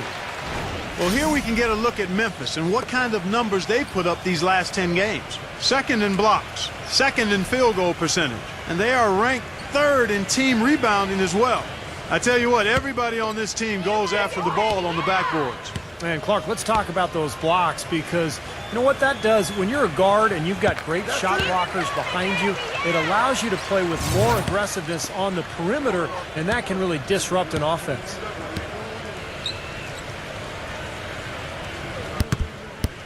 And that one goes in. 2 from the line that time. Yeah, they're getting to the line an awful lot in this quarter, and it's not an accident. They've been very aggressive. Yeah, it's been very intentional. I mean, they've picked up the aggression, and it could get them out of this hole. Good. You know, they're being very one-dimensional right now, going to the post every time, but if it works, you don't need another dimension. Well, they're taking this defense to task, quite honestly. Every one of their last 10 points have come in the paint.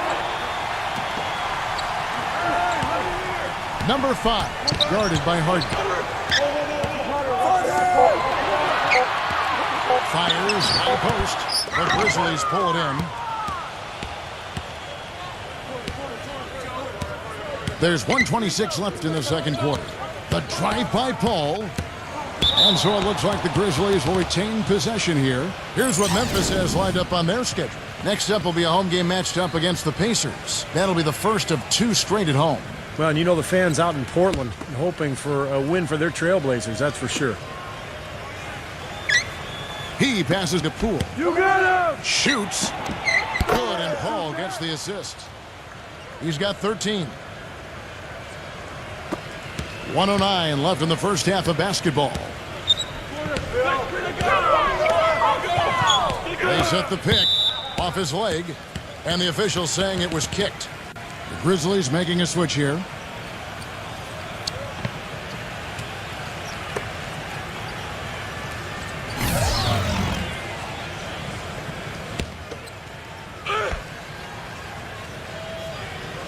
And 1:01 left in the first half.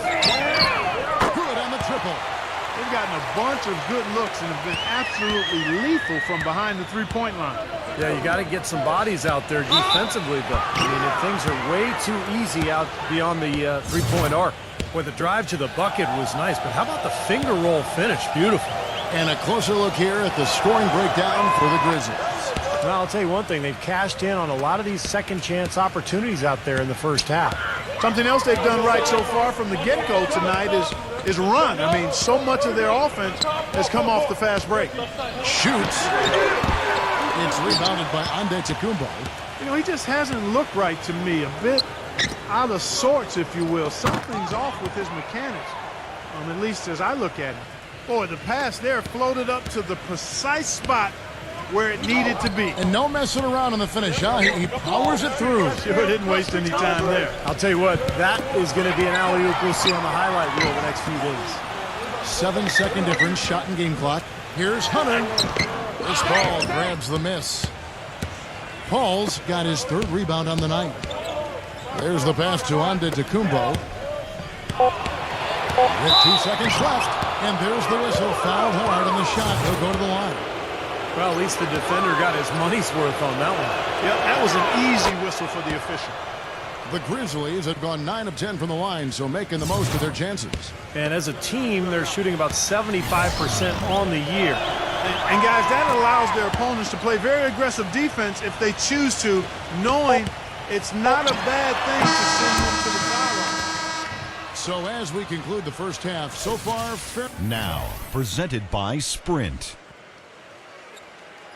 This is 2K Sports, and I'm Damon Bruce, coming to you live on a Friday. For the Magic, they'll be up against the Heat. The Sprint Halftime Report, presented by Sprint. well, we're getting back to the action now. It's been a one-team show so far. We'll see if that changes here in the third. An exceptional performance so far from James Harden. And what was most impressive was that his decision-making and shot-taking was very disciplined and efficient. Really an excellent half. Yeah, that's exactly right. Whether it's been from mid-range or in tight, he is taking only what the defense has given him, and he's not trying to do too much. I love the flow and rhythm he's playing with here. Taking a look at the Grizzlies. We've got Antetokounmpo. He's out there with Harden. And it's Poole in at the 2.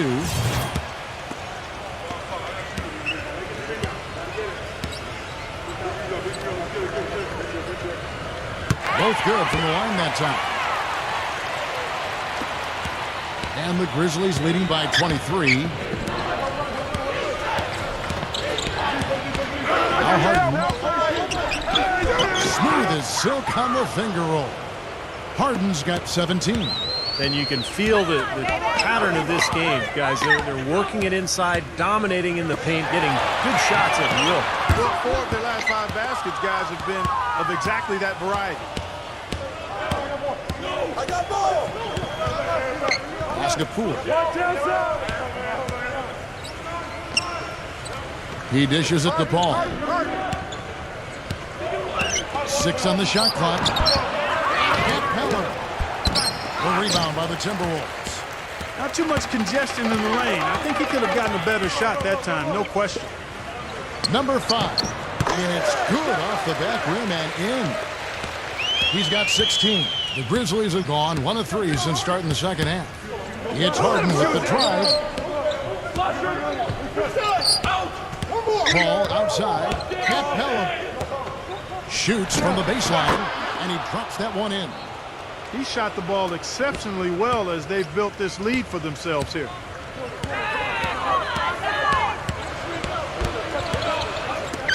Number 7.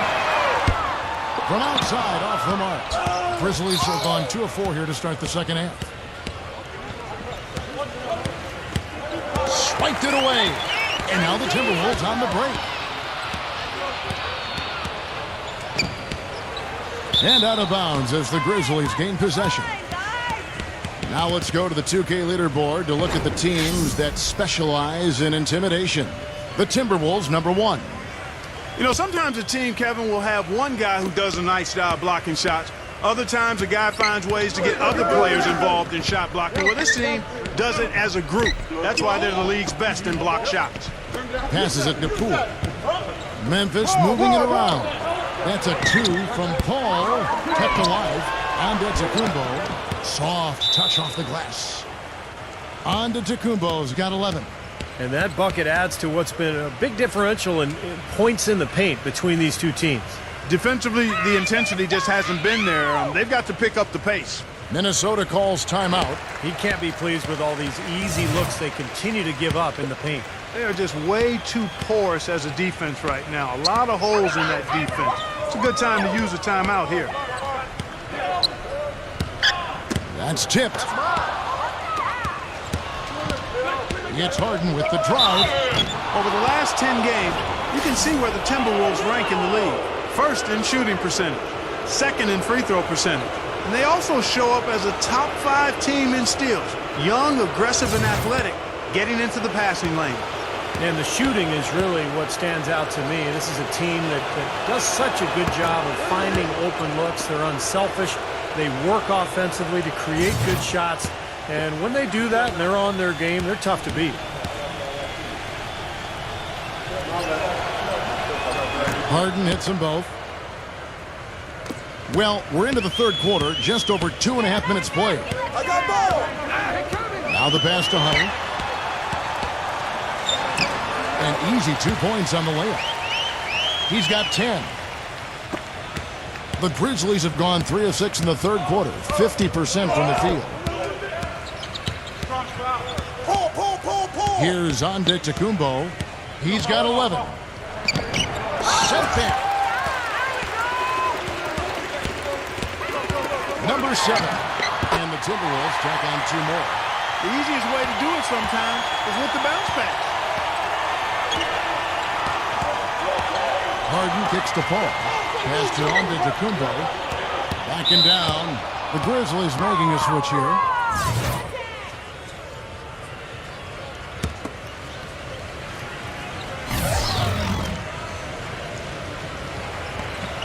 Third quarter of basketball here, and just a little under 3.5 minutes gone by. The feed now to Williams. Shot clock at 6. A rebound by the Timberwolves. Excellent, really solid job actually by the defense to get in his way as he was going up for that one. Number 5. It's rebounded by Memphis. Williams has got his 5th rebound in this one. Morris passes to Harden. Here's Bridges. And again, Memphis no good. Nobody near him. He'll normally make that one. Here's Hunter. The step back jumper is good. He's got 12. You know, if you were only looking at the way he's played offensively, you'd think his team would be ahead. Antetokounmpo kicks to Harden. Can't get it to go. And Minnesota now the other way. They host the Kings after this game. No doubt the Sacramento fans want to see their team get the game. That's a big one for the Kings. And a moment now to check out who Minnesota has coming up. They host the Kings after this game.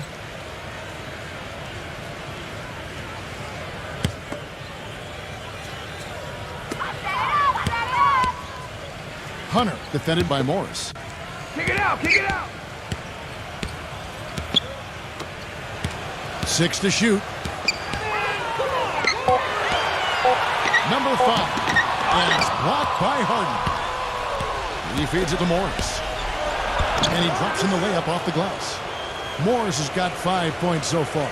And that's a difficult shot in the face of a defender that towers over him. Well, you know, he almost seems to enjoy those mismatches, Steve. It gives him a chance to show what a strong finisher he is. Boy, that was a rugged screen set there, fellas, and the defense didn't even try to go through that. Antetokounmpo off the field from Williams.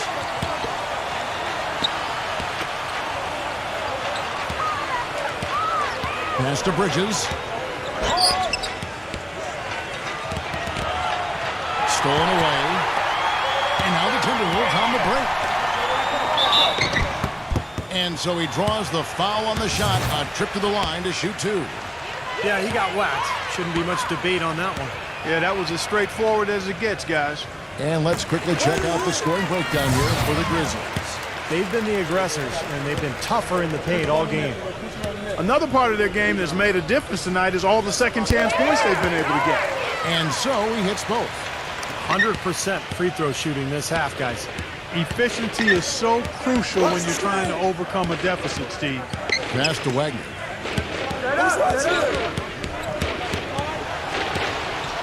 Tries to save it, and out of bounds as the Timberwolves gain possession. And the Timberwolves making a change here. Timberwolves on offense. Stringing it together. They've got an 11-2 run going. Burks kicks to Hunter. There's the dish to Burks. Buries it from three-point range. Burks has got 8. And that kind of defense is just not going to cut it, guys. I mean, they have to get a hand in his face. Left side, Williams. From 18 feet away, gets it to go. And the Grizzlies lead by 19. Minnesota's gone into the three-point range 4 times since halftime and buried 2 of them. Here's Hunter. Rebound by Williams. The Grizzlies have gone 5 of 12 from the field since the third quarter got underway. It's Williams with the drive. The pass to Wagner. For 3. That drops, and it comes off an assist from Williams. He's got 10. You know, what an advantage he brings to this offense, guys. I mean, being able to drain the 3-ball, that really can spread a defense and extend the defense as well. Burks, defended by Bridges. Hunter, the pass to Ball. Martin. 5 to shoot. To the paint. And he banks in the layup. No, the only tough part of that basket for him was getting into such good position. The rest of it seemed easy. Williams, a screen on Martin. Rejected by Ball. Now, here's Burks. Defended by Bridges. That's a 2 from Martin. And again, it's Minnesota. Here is Williams. Right now averaging 7 points a game. Williams gets a screen from Wagner. Back to Williams. And again, it's the Grizzlies from deep. Well, I'm not necessarily a big fan of him shooting that shot, but they did give him the space. He kicks it to Martin. Dishes it to Burks. Number 7. He's guarded by Williams. Number 7. Grizzlies with the rebound. Williams has got rebound number 7 for him tonight. Here's Williams. Watch out now.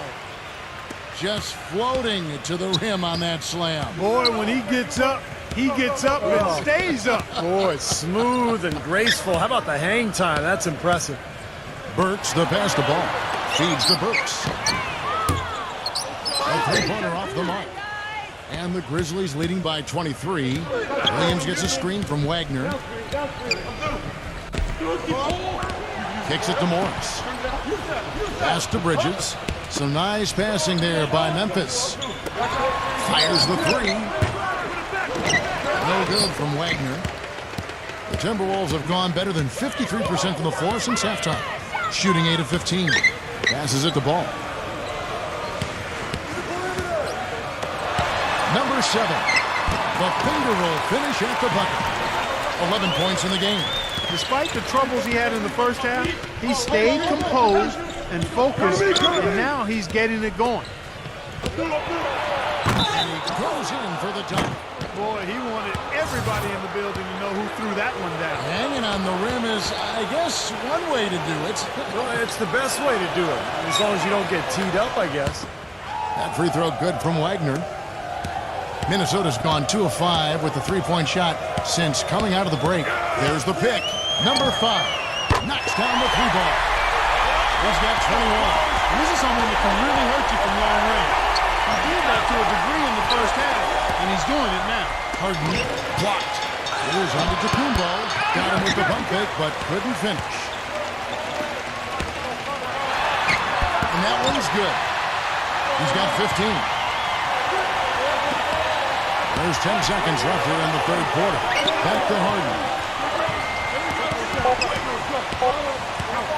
Shoots the 3. Gets it to go. The 3 quarters of play all in the books. And this one all but over already. Coming up next.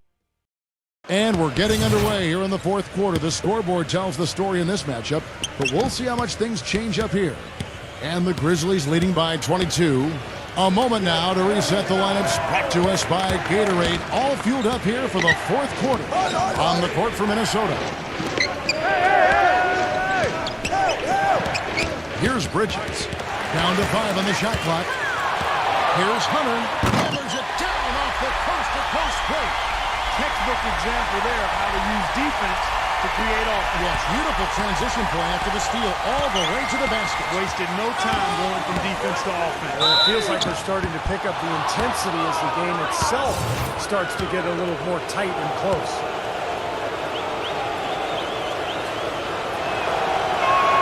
And the first one at the line is good. Look at the free throw percentage. Unblemished since halftime, Clark. That's pretty nice. I'd go farther than that, Steve. How about perfect? And Morris drops them both. The Timberwolves shooting 49% on the game. They'll take that. They set the pick. And there's the pass to Hunter. Beyond the arc. And again, Minnesota with the triple. They can't afford to give him that kind of look. Well, it came off a good screen, but still, as a defender, you got to fight over the top of that. It's Harden with the drive. Gets it to go. Harden's got 24 points. Well, I tell you what, he's having one of those days where if he takes it, he makes it. Number 5, guarded by Harden. And 2 free throws coming up as he misses that one. Drawing the whistle and a lot of contact there. It's going to be on James Harden.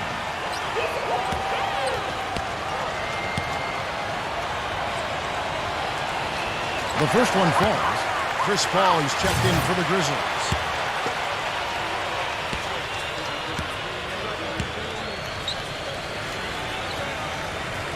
That one falls, so it hits both of them.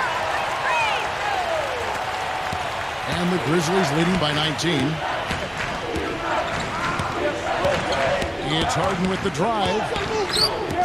Back to Williams. The feather touch on the finger roll. Beautiful. Gotta love the finger roll up and over the defense. Williams has gotten 3 of his 4 shots to fall, hitting 75%.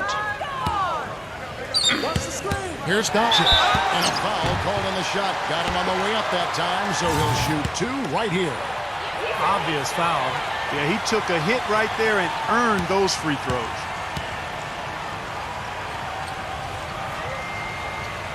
And he knocks down the first one. Grizzlies making a switch here.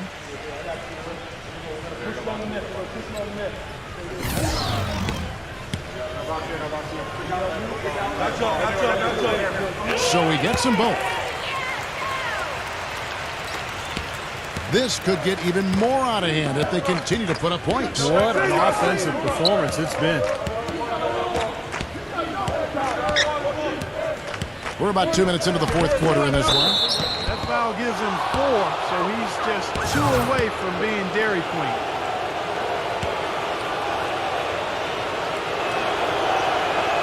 That free throw, no good.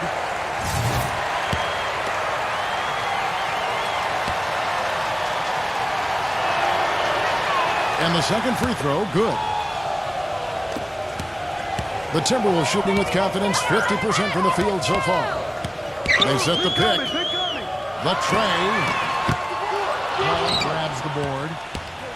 Paul's got 4 rebounds in this game. Here's Antetokounmpo. Banked in off the glass. Well, he recognized the advantage size-wise, and he went right at the defender. That's how you do it. A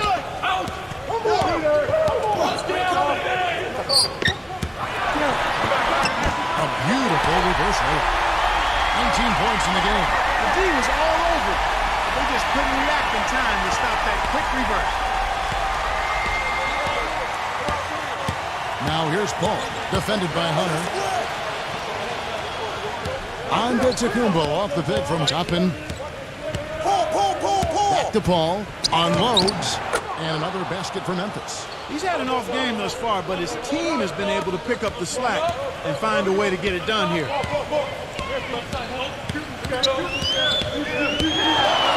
With the shot. And the Timberwolves take on 2 more.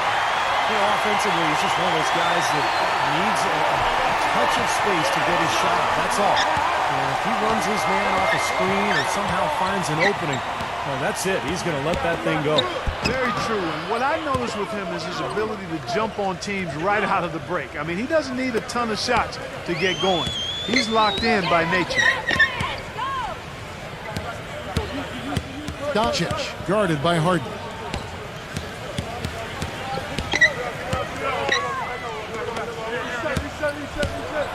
Rocket 6. Here's Doncic. Count it. The defender is called for the block, and this could turn into a three-point play.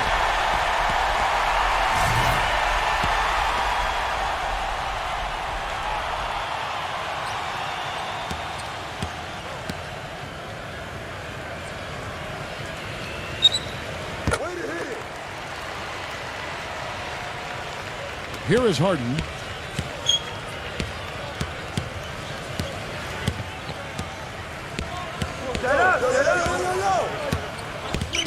Well, one more and that's it. He'll be DQ'd, disqualified. He's got to be able to defend without picking up that last disqualifying foul.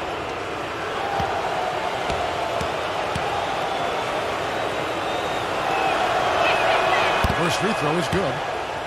The Timberwolves making a switch here.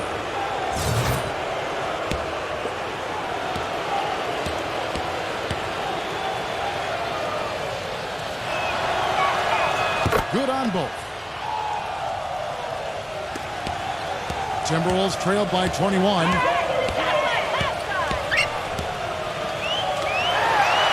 Count the bucket coming off a perfectly placed assist.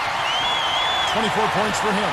They're doing their best to erase the deficit here with some smart passes and some good shooting. I mean, those two things go hand in hand. If you're going to make shots, then the passes have to be on target and on time.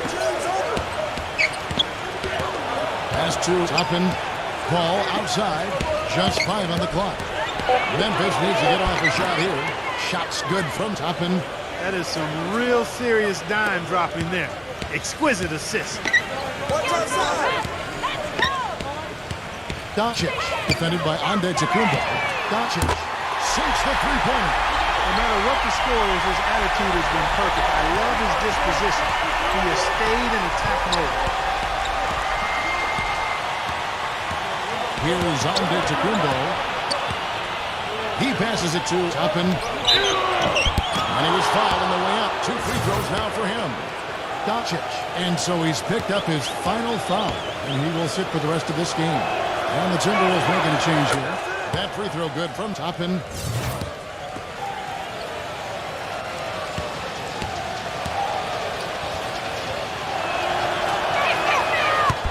So after making the first, he goes 1 for 2. Timberwolves trailed by 19. Passes to Hunter.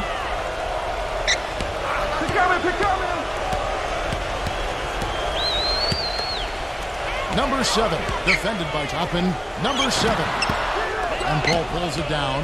Grizzlies have gotten absolutely red hot shooting the ball here in the fourth. A perfect 6 for 6. Here's Antetokounmpo. Laid in with a nice touch off the glass. And the Grizzlies lead by 21. They're forcing the ball inside, and it's working beautiful. Yeah, the defense has been futile here. 5 of the last 6 field goals in the lane. Nice ball movement by Minnesota. Number 5, guarded by Harden. The Timberwolves need to get a shot off here. That's good. Paul with the ball. Paul gets a screen from Bridges. Timberwolves trailed by 19. Number 7. Nice D from Antetokounmpo. You know, typically, guys, he has the body control to finish when he's in that tight. I'm not sure what happened there. A good look from Harden. Out of bounds. Minnesota takes possession. Grizzlies making a switch here. Timberwolves have gone 8 of 11 from the field in the final period. Great shooting down the stretch. Here's Hunter. Offensive rebound. Right through the D for the layup. Here's Paul. The pass to Antetokounmpo. Smooth as silk on the finger roll. Antetokounmpo's got 11 points here in just the second half. Minnesota calls timeout. One of the stories here, James Harden getting it done today. He just continues to light them up. They're going to have to find a way to make him work harder for his point.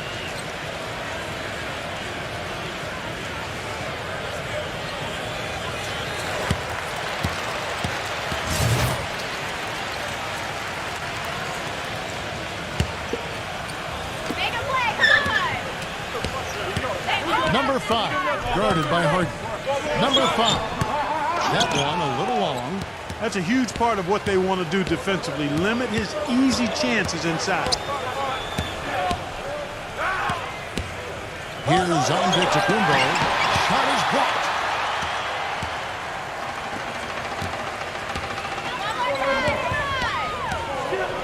Number 7, defended by Antetokounmpo.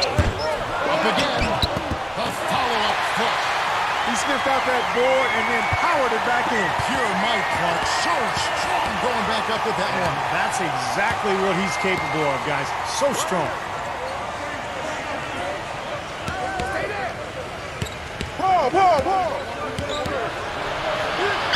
Uses the glass to finish the layup. Antetokounmpo's got 13 points here in the second half alone. There's a minute 40 left in the fourth quarter.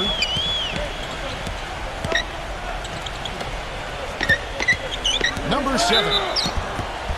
And count it. 2 points with a chance for one more at the free throw line. They're not as aggressive from the outside here, but maybe they should think about stretching the defense a little bit, like they did in the first half. I mean, stretching the defense makes it easier to score inside, too. He dishes it to Morris. Morris off a pick from Toppin. Here's Williams, rejected by Ball. And so it looks like the Grizzlies will retain possession here. The Timberwolves making a switch here.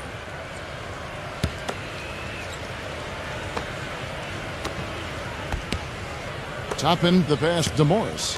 Just 5 to shoot. Burks with the steal. And now the Timberwolves on the break. Here's Milton. You know what? Solid defense right there for Morris. And the Grizzlies leading by 17. Pass to Toppin. On the wing, Williams. Shot off the pick. Shot's good. I love it when a player like this shakes off a poor first half and comes back strong like he has, showing a lot of confidence in his game. The feed to Burks. Milton, defended by Morris. Shot clock at 6. Passes it to Ball. From downtown. No good. Memphis with the ball. They have a 19-point lead. Williams dishes to Morris. The pass to Poole. He feeds it to Williams. And the Grizzlies tack on 2 more. Well, this is going to seal the deal. They've really exploded here to the finish line. You know, once they sniffed out that blood in the water, the killer instinct came right out. Boy, they've come out of halftime just smoking hot from behind the arc. Hey, trust me on this one, partner. They are going to continue to let them fly. So no problem for Memphis as they get the win. Not much to be critical of with this win, Clark. Not at all. I mean, they showed up not just to play. They showed up to give great effort and to win, and they did both. That about does it for Clark Kellogg, Steve Kerr, and Doris Burke, and the rest of our great crew. This is Kevin Harlan saying so long and thanks for watching. Now, here is our Jordan Player of the Game.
Hi and welcome. I'm Damon Bruce and you're watching 2K Sports. It's Friday night basketball. It'll be the Orlando Magic facing off against the Miami Heat.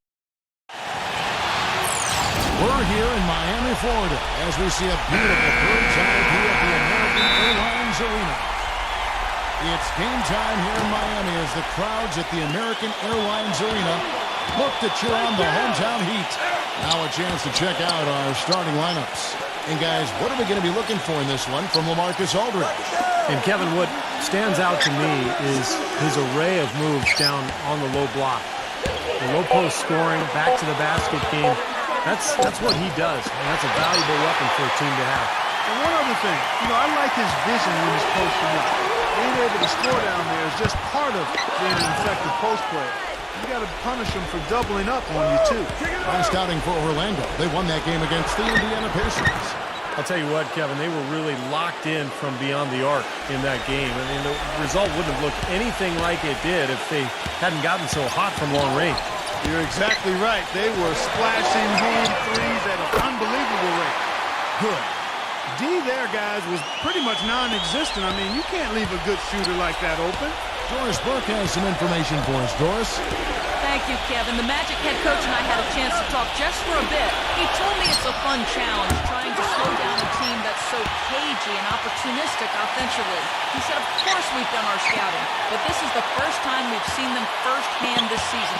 So it'll be interesting to see if we can take them out of their sets and slow them down at that end.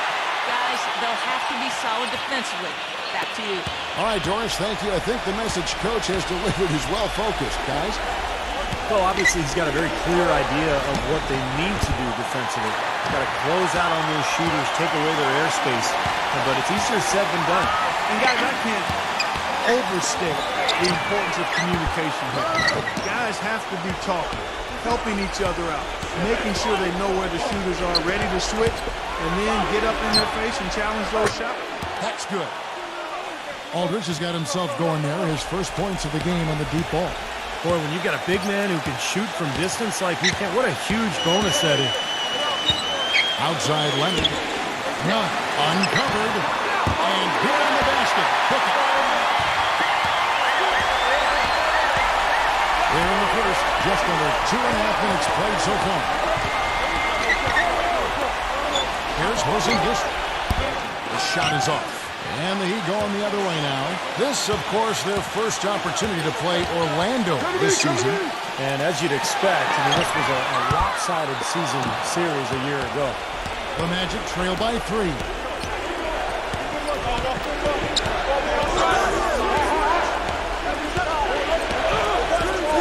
And in this first quarter, about 3 minutes played.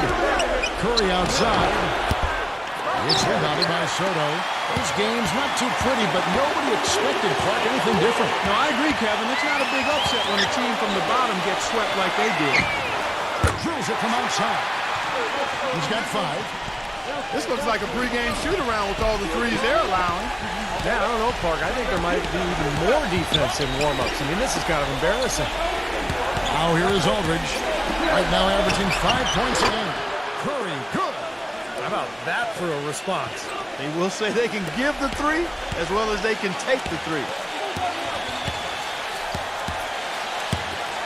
First quarter play and just over 3.5 minutes in. The Magic trail by 3. Oh, trying for it. That's going to be out of bounds. The Magic will retain possession. And we have a moment to take a look at the best three-point shooting teams in the NBA. The Magic in third. In fourth, the Heat. The shooting display with these two teams has been awesome. I mean, there are three-point shooters all over the floor.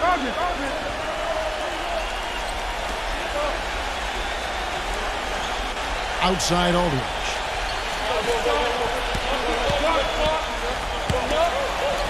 Here's Porzingis. Oh, and there's the one-handed jam. Rising high to throw that one down. Sky high. Fantastic one-hand jam. Yeah, what a way to wrap up that possession. So it's Miami now. Brunson guarded by Curry. No good off the back of the rim. His touch has disappeared on him this quarter. He just hasn't been able to get it going. Pass to McDaniel. Back to Curry. Some nice ball movement by the Magic. Releases. And again, it's Orlando converting. Miami's gone 3 of 7 from three-point range in the first quarter. And Curry pulls it down. He's jacked up a number of threes, but his accuracy has been lacking. Time to try something different, if you ask me. The shot misses. And Miami the other way now. Their last game, a win against Boston, looking to carry it into this one. That didn't seem to be much of a challenge for them in that game. It seemed like they scored at will. Not much defense that they were facing. Yep, they had the defense on its heels early the entire game, and actually nearly the entire game, and no matter what unit was out there, looked like a mismatch to me. Jonas Valanciunas, who's checked in for Orlando. Leonard hits them both. He's a dead eye at the line, fellas. Just call him automatic. He doesn't miss many of those. And now the first timeout called here for the Magic. Yeah, and guys, I think he feels like he can make a few improvements during this timeout. Just kind of make a couple of adjustments, get his club back on track. You know, coaches are always tweaking and tinkering with things mid-game. Actually, sometimes they overdo it.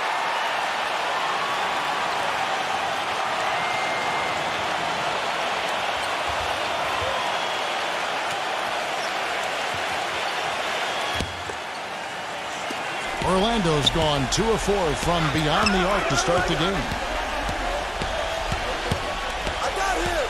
Outside Curry. Brogdon. Second shot opportunity. And it's going to be a goaltending call here, so they'll count the bucket. He got there late, but you do have to like the aggressiveness to go after the block. But that one's going to count. Now you can tell what the crowd thinks about that call. Yeah, they erupted as soon as the whistle blew. The Magic making a switch here. Losses checked in, and out of bounds as the Magic will gain possession. And now let's take a look at some numbers for Jonas Valanciunas. He's been a standout for them the past few weeks. The numbers show it. 6th in rebounding. And he's been such a good offensive player. His patience, his efficiency, he's ranked in the top 10 in field goal percentage. And, Steve, I think where he's ranked on the rebounding list tells you a lot about his game right now. I mean, he's a smash-mouth blast eater. The Magic have gone 6 of 13 from the field, just under the 50% mark. Curry gets the screen from Valanciunas. Robinson for 3. And a great assist by Curry as that one goes in. Yeah, and he's a bomber. I mean, that's what I love about him. He's as good a three-point shooter as you'll see. And, of course, has the green light to let it fly anytime he wants. And, Steve, just like you, when you shot, you had a favorite spot on the floor when you played. His favorite spot seems to be that 3 from the corner. Yeah. And here's Leonard. After the three-pointer from Robinson. And you can count it. He'll go to the line with a chance to make it 3. So Leonard will go to the free throw line. It's on Jonas Valanciunas. The Heat shooting their 3rd free throw attempt of the game. And in general, this has been a very good foul shooting team, about 79% on the season. You know, their percentages dropped off just a little bit compared to last year, guys, but it's not a huge drop-off, so no major concern. Now here's Dragic. Coming off a 12-point game his last outing. Outside Robinson. Shoots the 3. It's rebounded by Leonard. Almost surprised that he had that much room to work with. Rondo kicks to Leonard. Again, the miss by the Heat. And again, iffy shot selection there. Defender draped all over him. Well, you got to understand who's guarding you in that situation. I mean, if he's on you tight, you can't just rise up and try to shoot over the top. Let's check out the Eastern Conference standings now that we're in the new year. You look at Orlando. What a season they've assembled here, guys. Perched up there in first place and playing terrific basketball, game in and game out. And checking out Miami, down 5 spots from them. Well, I think for Miami, you know, they've not been able to maintain the same intimidation factor that they had last season. Still not a team you look forward to playing, though. But there's just something a little bit awry. Yeah, but you know, Clark, the NBA season is so long that it's easy to turn these things around as long as you keep grinding away. And this is a team that has a lot of talent. So I wouldn't be shocked if this whole thing came together for them. Ross. It's rebounded by Rondo. Yeah, no excuses there. Got a really good look at the basket after being freed up by the pick. We say it all the time. The execution was excellent. The result not as good. But good ball movement anyway. Here are the Magic now. Kawhi Leonard missing from long range. Robinson for three. Rebound by the Heat. It's a 2-point differential. Green, the pass to Rondo. Leonard. Back to Rondo. Good ball movement here by the Heat. And Leonard gets it to go on the assist by Rondo. 8 points for Kawhi Leonard. The Clark, we've seen the lead change hands quite a bit in this one. Yeah, we sure have. I mean, it's been a bit of a windshield wiper game. Back and forth, the lead has gone 5 times, so no one in clear control yet. I think both teams feel like they can win. They both have confidence. So we'll see which team can kind of ride the momentum and take control of this game. Now here's Dragic after the miss from Caldwell Pope. Dragic kicks to Valanciunas. 5 on the clock. It is now to Dragic. Shot to end this cold run. And good. And it takes a nice bounce off the right iron and down. Another lead change. How many of these are we going to have?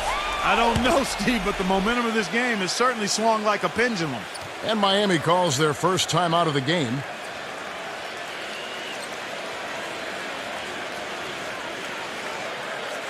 Udonis Haslem, he's checked in for the Heat. Hayward comes in for Kawhi Leonard. And take a look at this. Every team loves to have guys like these. Big men who can pass like guards. These are their assist totals on the season.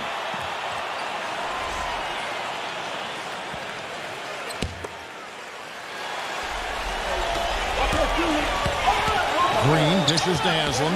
And the pass to Caldwell Pope. Rondo gets to Green.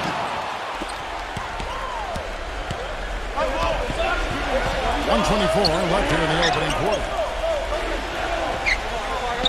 He feeds it to Dragic. To the paint. Got a piece of it. Here's Valanciunas. The feather touch on the finger roll. Beautiful. And it's a 3-point Magic lead. The Heat shooting in this first quarter around 38%. They're looking a bit creaky out there. Passes it to Caldwell Pope. No good with the triple. Boy, from my angle, it looked like it was in the bottom of the net. Looked good from here. Yeah, I thought so too, Clark. Robinson passes to Ross. There's 42 seconds left here in the first quarter. And it's Dragic off the drive. Pocket form. It's stolen by Haslem. Hayward with the ball. He hasn't scored yet. That I'm sure will change. There's 21 seconds left to play in the first quarter. Ross, that's good. The Heat trail by 5. Clark, they've been looking at a sink offensively. You know what? A basket here would do a lot for their confidence. Hayward dishes to Rondo. Drops in the tray. Rondo's got his first bucket of the game, and he's on the board for 3. There's Dragic with the 3. So at the end of 1 quarter of play, still. Coming up. Welcome back, folks. We have a close game here at the start of the second quarter of play. And, guys, what do you think about the offensive approach we've seen so far for the Magic? You know, guys, we've really seen them do a lot of damage in the paint so far. Yeah, their passing has been terrific, too. Clark, we're seeing a lot of assists, really moving, a lot of flow offensively. I like what I see. And a chance here presented by Gatorade to see who's on the floor. All fueled up and ready to go for the start of the second quarter. And from Miami, looking who they've got out there. We got Haslem. Also Hayward out there. And it's Ball in at the 2. Dragic kicks to Aldridge. And that's good. And it's Dragic with the assist. 6 points for LaMarcus Aldridge. And he answers right back with a 3 of his own. Well, you can see it. They're getting into it a bit. A little mano-mano here. One-upsmanship taking place. Ball, the pass to Haslem. From the arc. And the Heat, another 3. That's 12 straight points coming off 3-pointers. I mean, somebody do something defensively. Well, I agree with you. I mean, who's going to step up? They're rolling out there now, so you got to get in their chest, make them uncomfortable, and try to deny those looks. And here's Rondo, following the 3 from Ball.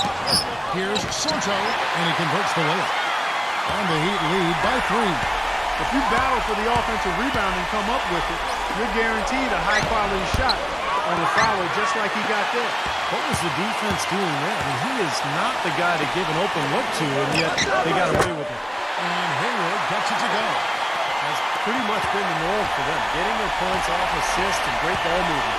Nice rhythm and flow for this team. Tremendous communication and alertness. Here's Rondo. He had a 15-point outing in their last game against Boston. Did a great job picking the defense apart, too. It wasn't just his scoring. Give him credit for his passing in that game, too. Now here's Rondo. He passes the ball for three. Rebounded by Valanciunas. Valanciunas has got his 5th rebound right now in the game. Dragic with it. He's picked up by Rondo. Shot to stop the run. Dragic good for three. Dragic has got his 2nd bucket of the night. Boy, a fantastic job by Aldridge to lay into that defender on the screen. Rondo on top. He's guarded by Dragic. Shots good from Ball. These defenders are putting up very little resistance to the three-point shot. And it's killing them. That's 4 of the last 5 baskets they've allowed have been three-pointers. Now here's Dragic. 5 points in the game. But Trey, and again it's Orlando with the three. They're shooting the ball extremely well right now. They're looking at that three-point shot as a way to get some extra offense and really continue to fortify their momentum. Haslam a screen on Robinson. Hayward can't hit. Orlando's gotten it going from downtown in the 2nd quarter. They're 3 of 3 on 3-pointers. Fires for three.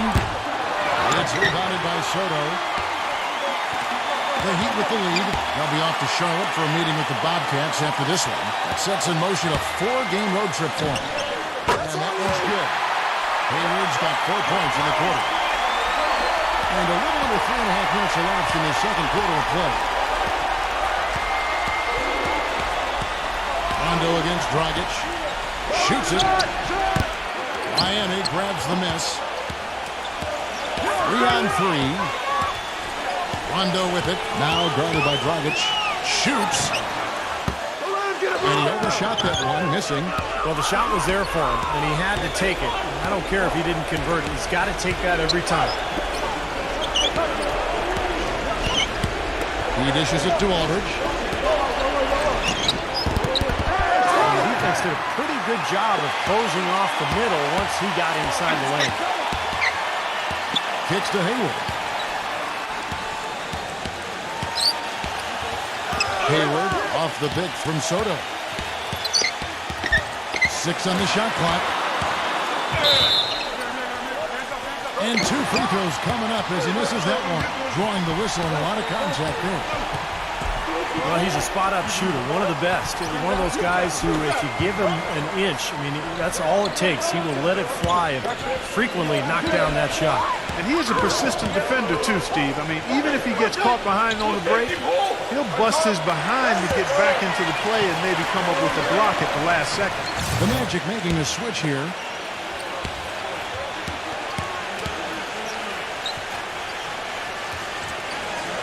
Hayward hits them both. The Magic trail by 6. Feeds it to Ross. Brogdon takes a 3. Can't get it to go. None. Offensive rebound. Even with every shot clanging off the rim, he seems determined to keep hoisting up these threes. It might be time to get inside of that arc. And he gets it to go as they call the foul. He's on his way to the line for one more. But the drive to the bucket was nice, but how about the finger roll finish? Beautiful.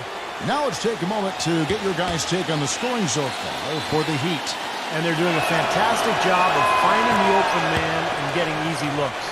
Another thing they've been able to really get going so far tonight has been the 3-ball, the long-range shooting. Steph Curry's checked in for Goran Dragic. Miami with the ball. 3-point lead. Pass the ball. Takes the 3. Ross grabs the board. Orlando's gone past the 3-point line for 13 of their shots. 6 of 13. You gotta love it. I mean, this kid battles just as hard on the inside as he does on the perimeter. There's the pass to ball.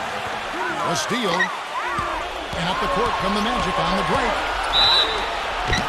And he draws body contact. Looked like a blocking foul, and he was in the shooting motion. So he'll head to the free throw line. The Magic have been perfect at the line so far, albeit just 2 for 2.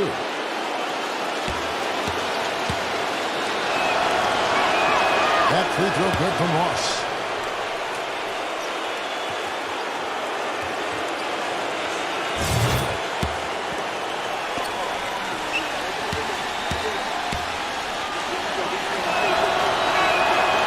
And both free throws good for Ross. And the Heat call time here.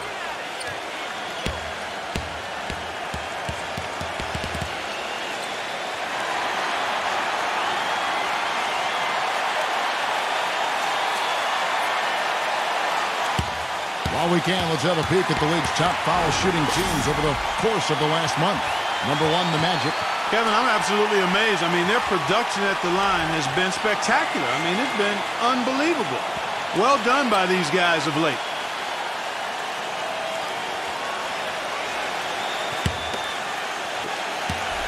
The Heat have gone 6 of 12 in the second quarter, right at the 50% mark from the field. And he's going up for the alley-oop. And Green slams it in. Incredible timing on the alley-oop. He absolutely hammered it down. And that's the play we're going to remember when this game is all said and done. And Curry, here we go. Pass to Ross. Plenty of space. And it comes off the front of the rim. I tell you what, folks, I bet he won't miss that shot next time he takes it. None. Orlando grabs the miss. Ross has got his 4th rebound in this one. With the lead pass.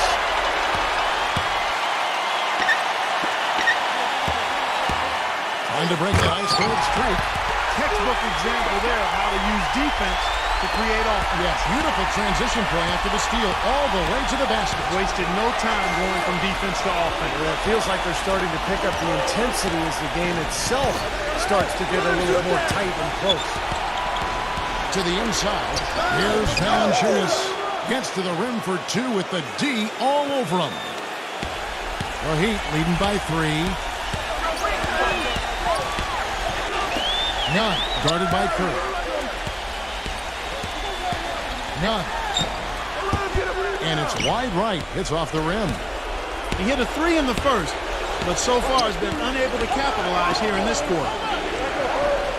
Here's the 3. No good from Valanciunas. The Heat have gone 8 of 16 from the field in the second quarter. A nice efficient 50%. Outside, Green. Off target with his 3. Well, it looks like he's cooled down a bit after hitting those 2 in the first quarter. Curry dishes to Ross. Up the line, Orlando. Outside for Curry. Brogdon. Back to Curry.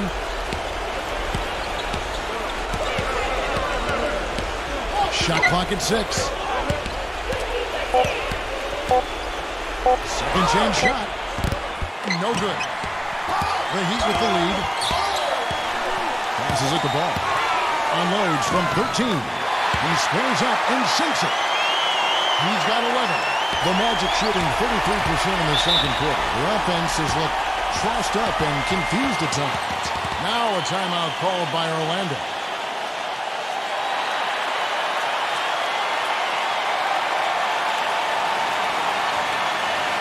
We've got a moment now to see how the Magic are doing in the NBA rankings right now.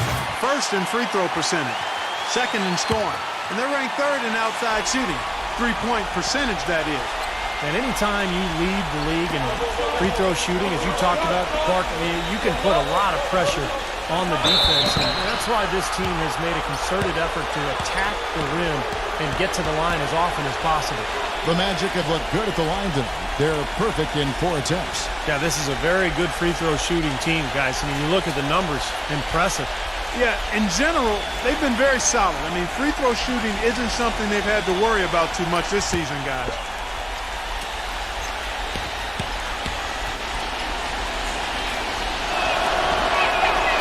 That free throw missing.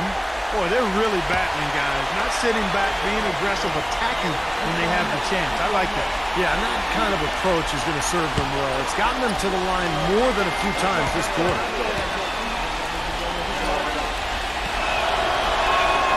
And he can't get the second one to drop either. Coming up empty that time. The Heat leading by 5. Leonard attacking. And there's 2 points. Making on the glass, paying off that time. He's got 9. Things have changed a little bit here in the second quarter, guys, and we're seeing them start to convert a lot of second chance opportunities. Yeah, and I'm sure the coach has to be happy about this. I mean, the hustle underneath is paying off in a big way. And upcoming the schedule for the Orlando Magic. They'll be playing host to Chicago for their next game. That game is the first and last of their homestand.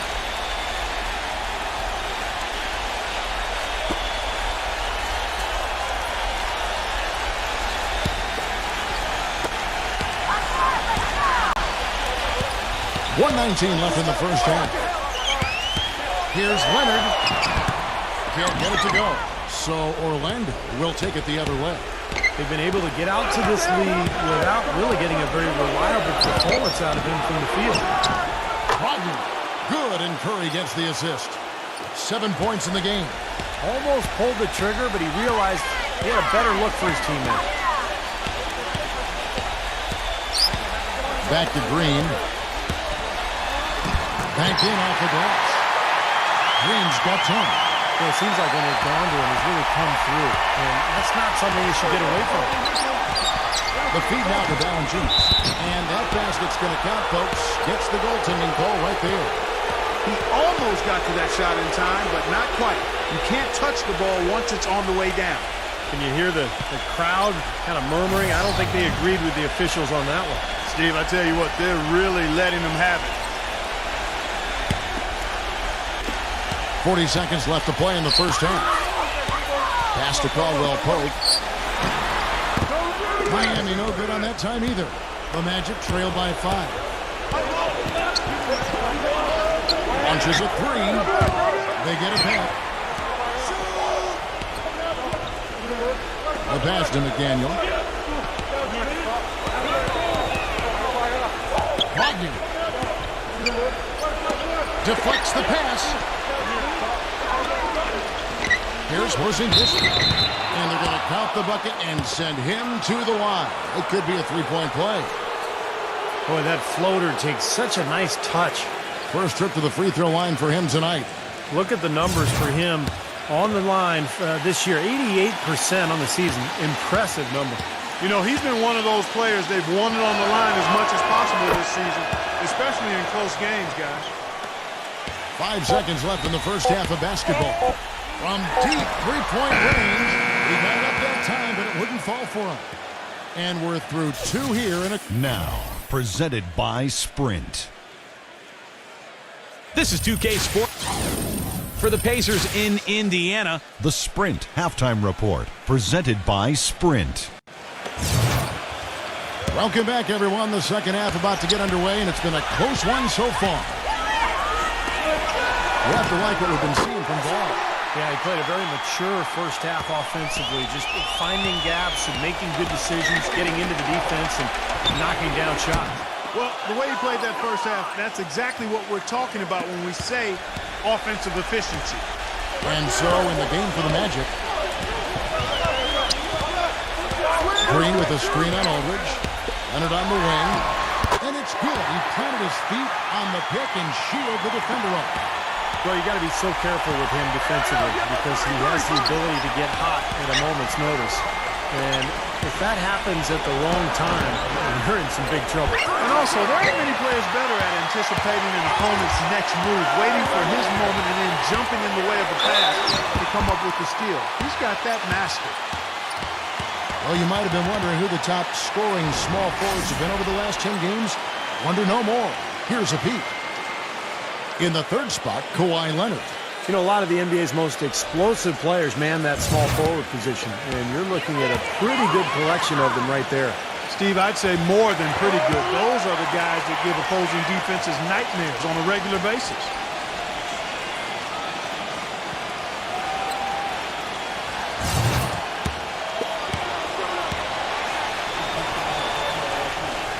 Leonard hits them both. The Magic trail by 6. Right side Curry. Here's Porzingis. Wide open. That's good. The Heat shooting at a decent 44% clip here. Shoots it up. And Leonard gets it to go. Leonard's got 14 points. That's just run-of-the-mill for him. A typical day at the office. He's one of the more skilled offensive players out there. Back to Curry. All sorts of time. Misses off the left iron. The Heat leading by 6. Passes it to Soto. Takes it out to Leonard. Blocked. And boy, that looked like goaltending. Yes, it is. And so they will award the basket there. He didn't get to that one quite in time, Kevin. Those can be tough to gauge sometimes. The Magic trail by 8. Outside Curry. Here's Porzingis. Good, and Curry gets the assist. Curry's got his 5th assist in this one. Heat have gotten 4 of the first 5 second-half shots to fall. 80% since the break. And you know that's going to be goaltending, guys, so that's a free basket right there. He thought he had that one clean, but the ref saw it differently. They'll count the basket. Magic have gone 3 of 5 to start the second half, developing a nice rhythm out there. Not quite 2.5 minutes played here in the second half. No good from McDaniel. The Heat leading by 8. Outside Green. None.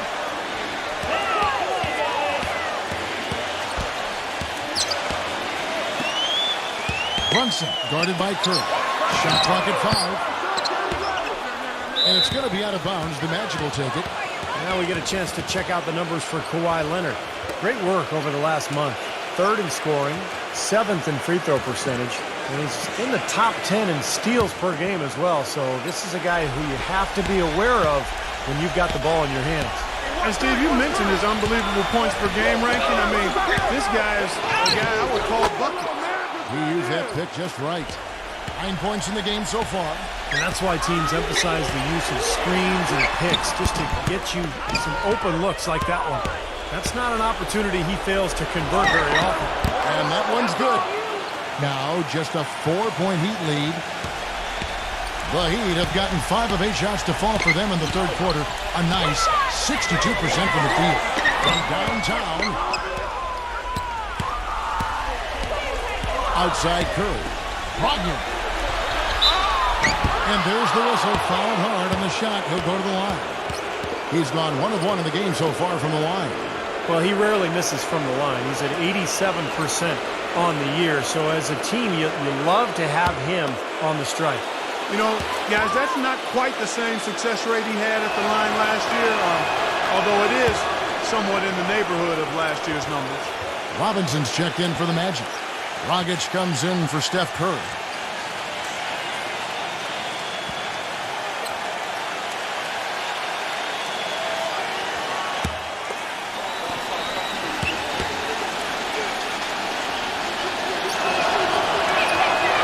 Good on the second, so he makes them both. Here's Leonard. He's got 16. Dishes it to Haslam. In the 3rd quarter with just over 3.5 minutes off the clock. Deflected.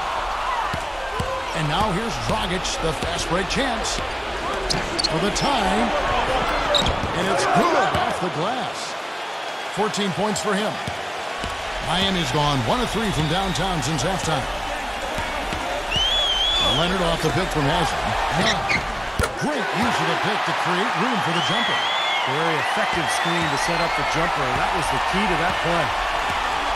Aldridge sets up the pick now for Dragic.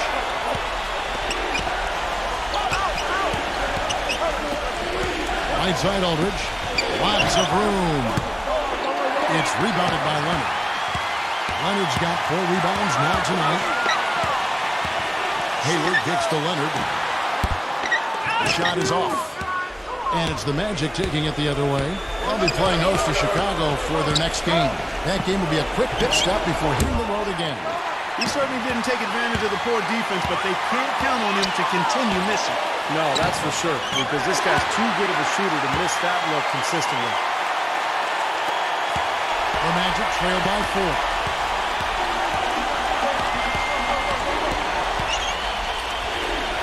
Aldridge left side. Kept the live Orlando.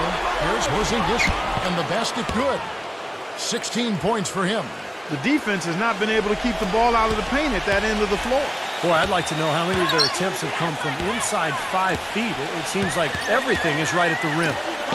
And Miami has possession. Here's Leonard. Off the mark there with the three-point shot. He's still looking for his first three-pointer of the second half after making just one in the first. Rodney defended by Hayward. Pocket 6. Rodney. Smooth as silk on the finger roll. And that ties it up. Well, he's so good at recognizing where the openings are and getting the ball to the rim. Leonard attacking. Young. He's guarded by Dragic. Here's Leonard. And he gets it to go from the high post. Leonard's got 10 points now just in this quarter. Whatever their plan was defensively that time, it didn't work. Not if it results in that shot. Now a timeout called by Orlando.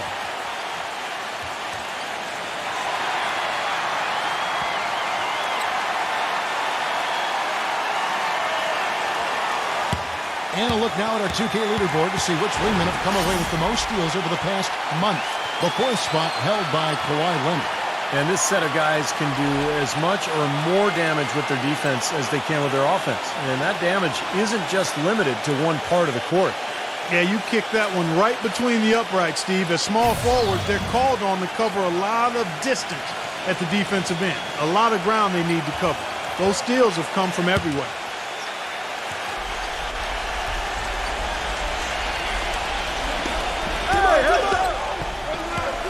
Now here's Dragic. He's got 8. He kicks it to Valanciunas. Outside Curry for the lead. It's rebounded by Soto. The Heat have gone 8 of 14 on their shot attempts here in the third. Some pretty nice work. Brunson. He's guarded by Dragic. It's rebounded by McDaniel. Awesome defense. I mean, he'll hit those unless you're right in his grill. Gets the pass to McDaniel. Now the dish to Valanciunas. So he gets the whistle. Contact on the way up and 2 shots coming up. Some good play from Valanciunas in this one. 11 rebounds and 1 steal. He's played a huge role in this game. No, I don't think he was probably a big part of the game plan, so this is a nice surprise for this club.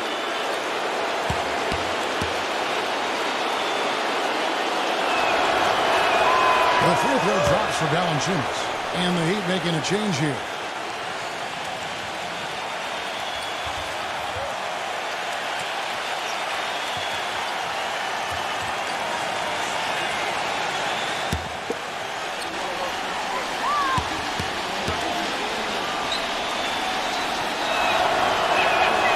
Both free throws good from Valanciunas. Miami's gone 1 of 4 in three-point shots here in the third. Poke loose. He feeds it to Hayward. Young fires the 3. That is good. He's got 17. Getting the feel out there from long range, guys. That's his second 3 of the half. Outside Curry. Back to Robinson. He passes to Curry. Another miss by Orlando. You know, he just hasn't looked right to me. A bit out of sorts, if you will. Something's off with his mechanics. And at least as I look at him, that's a weapon they've been allowed to use at will today, Steve. I'll say the defense has been ineffective trying to run shooters off that three-point line. He dishes it to Valanciunas. And that one's good. Valanciunas has got 4 points now in the quarter. Boy, he made a nice little bounce pass there. We call that the pocket pass, and he did it well. Rondo kicks to Green. Hayward passes to Soto. Good ball movement here by the Heat. From deep, Green. Orlando grabs the miss. Robinson's got his third rebound on the night. And he uses the glass on the layup. Robinson's got 5 now. And we may have an injury here. That does not look good. Yeah, Clark, that did not look good. Let's keep our fingers crossed that it's nothing too serious. Boy, you can't help but feel for him. I mean, one moment you're doing what you do best, and the next, the situation's really out of your hands. I really hope he's okay. And it's the Heat with the ball after the made shot from Robinson.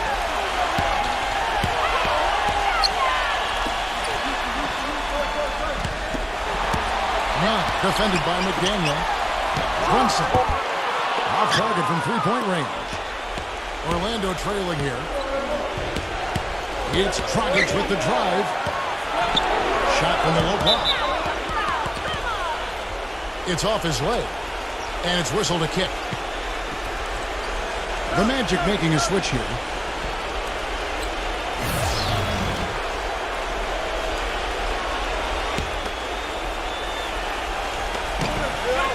Outside Curry, looking to get back on track here, and that's good. And it's Dragic with the assist. And it's 7 points for Steph Curry. None. Offensive rebound Heat. Outside Leonard. Kicks it to Haslam. None. Leonard on the wing. Lets the three fly. Leonard's got 13 points in just this quarter. They are killing them with that three-point shot here in the second half. Well, the defense fully stretched out trying to stop that shot, and still not able to get it done. It's a 4-second differential between the shot clock and game clock. Puts it up from 12, and that's good for 2. Leonard's got 23 points. They're in the position they're in right now, thanks in no small part to the show that he's putting on in this period. Curry dishes to Robinson. Feeds it to Valanciunas. Leonard with the steal. None. Laid in with a nice touch off the glass. Now it's a 7-point lead. Shots continuing to fall as we conclude the third quarter. Both teams putting up points. Heat out front, up by 7. And time for the short break, and stay right where you are. The fourth quarter is coming up next.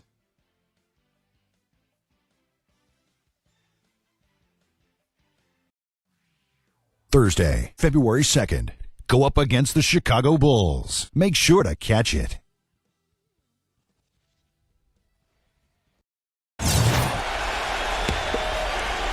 The fourth quarter just moments away now as we welcome you back. And let's quickly check out the scoring breakdown here for the Heat.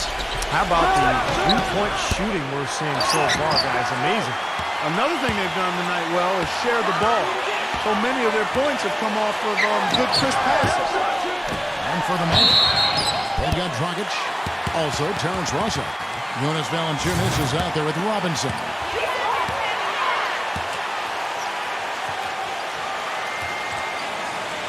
And he makes the first.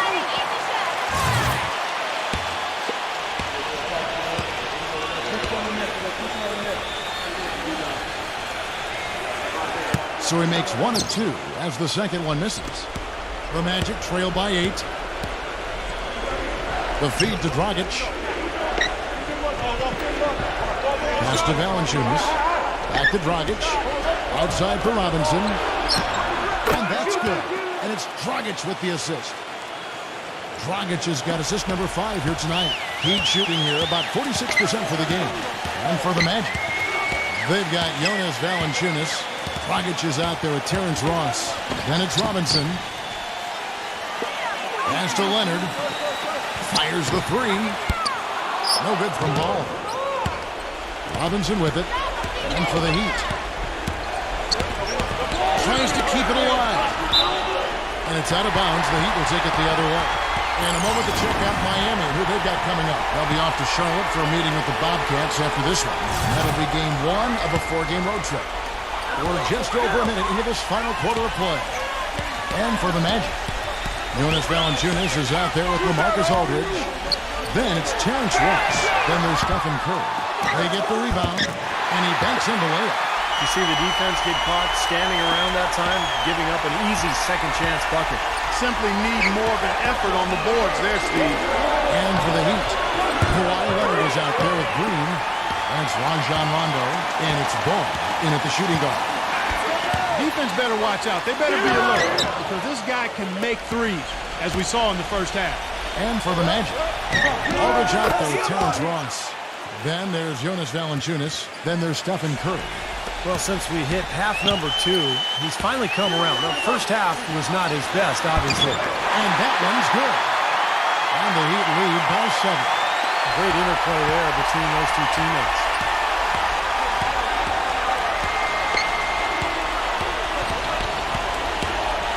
Down low, Valanciunas. Miami grabs the miss. Excellent. Really solid job, actually, by the defense to get in his way as he was going up to that. Leonard attacking. That's good, coming on the assist by Rajon Rondo. 25 points for Kawhi Leonard. The Magic trail by 9. The pass to Ross for the 3. And again, it's the Magic from deep. That's 2 bombs in a row from long range. Yeah, shoddy defense there. Far too slow to react on the closeout. Here's Leonard. And they wasted no time getting those 3 points back. Leonard's got 28 points for the game. Well, nothing was going down for him in the first half. But since the break, he's been on target. And again, it's Orlando with the 3. Defensively, they're really scattered right now, giving up so many open looks from the three-point line. Yeah, they are splashing them their last 3 buckets.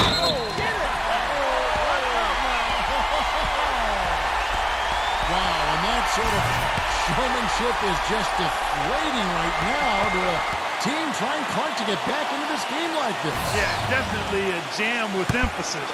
A big apostrophe or exclamation point. How about maybe even a question mark? Well, you know what the questions are about now? It's their defense, that's for sure. That is good. They can't afford to give him that kind of look. Well, it came off a good screen, but still, as a defender, you got to fight over the top of that. Use that pick to get in close.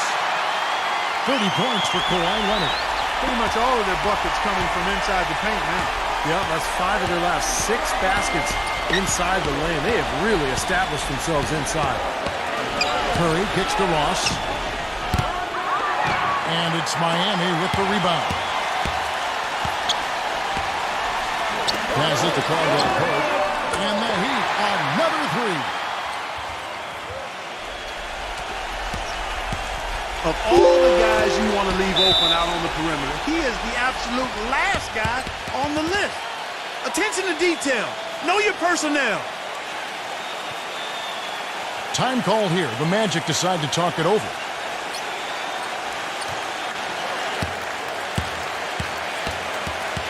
And let's get this update now from Doris Burke, who's across the way on the sideline. Well, over that break, I listened in on what head coach for the Magic was getting across in the huddle. He is not pleased with the score and implored them to try to make a push right now, saying, "We don't have time, fellas. If we can't make a dent soon, I'll have to pull the plug." Back to you. But they'll get another chance. McDaniel, the pass to Curry. Brogdon. Stolen. Inside, Brunson. Nice pass. Led him to the rack perfectly for the layup. They got on this roll a while ago, and they just haven't looked back.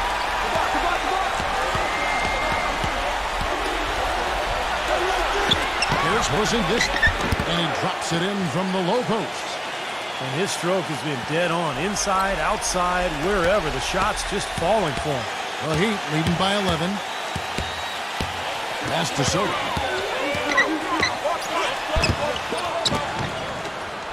Aldridge with some nice D. Orlando's gone 3 of 5 from beyond the arc since the final quarter's gotten underway. The Heat have gone 8 of 13 from the field since the start of the fourth, sinking the majority of their shots. Leonard gets to Green. Pass to Caldwell Pope. Here's Brunson. And it's Curry with the rebound. Curry's got 5 rebounds tonight. And it's out of bounds. The Heat will take it the other way.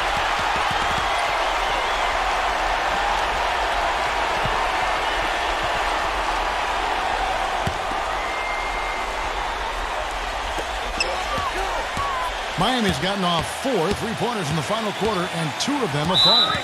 And the Heat call time here. He's definitely shaken up. They're using a timeout to let their trainer take a look at him.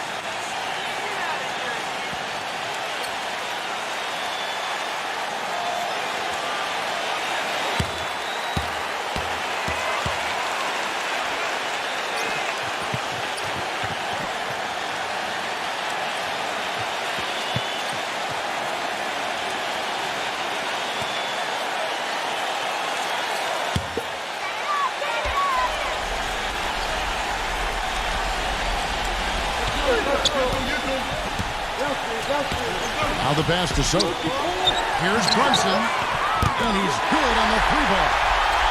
And the Heat lead by 14. Well, you hate to see a guy suffer through a game like this, but his team is winning. Magic moving the ball around. Bogdan.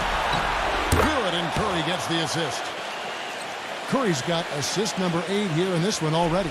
And that kind of defense is just not going to cut it, guys. They have to get a hand in his face. The Heat leading by 11. Caldwell Pope pass to Leonard.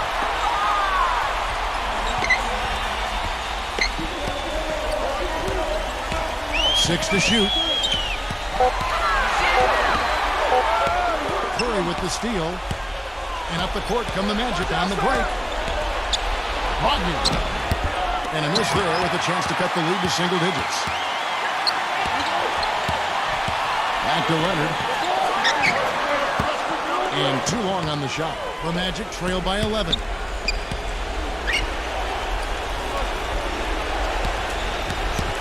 Bogdan.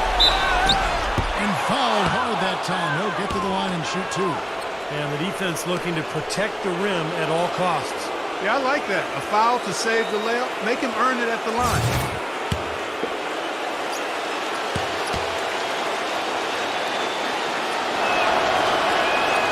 First one falls for.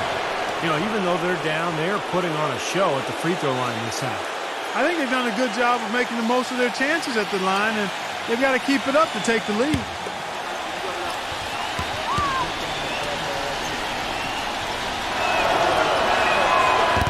And that's good as he hits both of his shots.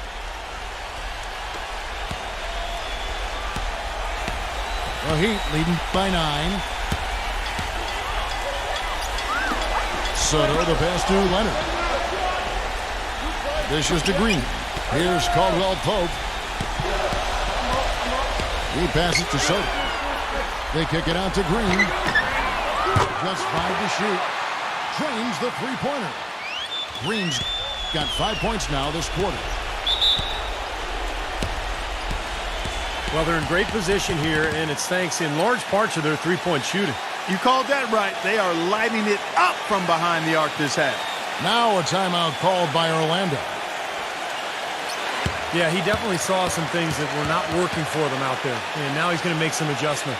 I'm not sure what it was, but he clearly wanted something to change out there.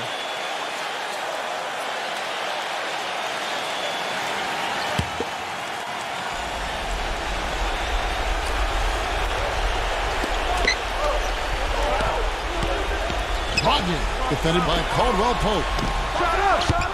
Another miss by Orlando. Tell you what, the defense has nothing to worry about out there with him shooting. I mean, you can't dial it in from deep this half at all. Leonard, no luck. The Magic trail by 12. Bogdan, defended by Caldwell Pope. Pass to McDaniel. Green with the block. But they recover it. Here's Porzingis. Now Leonard. Leads him in there. Soto, the pass to Leonard. Here's Caldwell Pope. Aldridge is covering. And again, Miami with the triple. They are wreaking havoc on them with the 3-point shot here. Lazy perimeter defense, Clark. You got to take the shooter's airspace away from them. He kicks to Curry. Here's Porzingis. Good, and Curry gets the assist. He's got 20. Well, he certainly isn't the one to blame for them being in the hole. He's been on the money with his game. To the middle, tipped. And it's out of bounds to the Heat as Miami retains possession.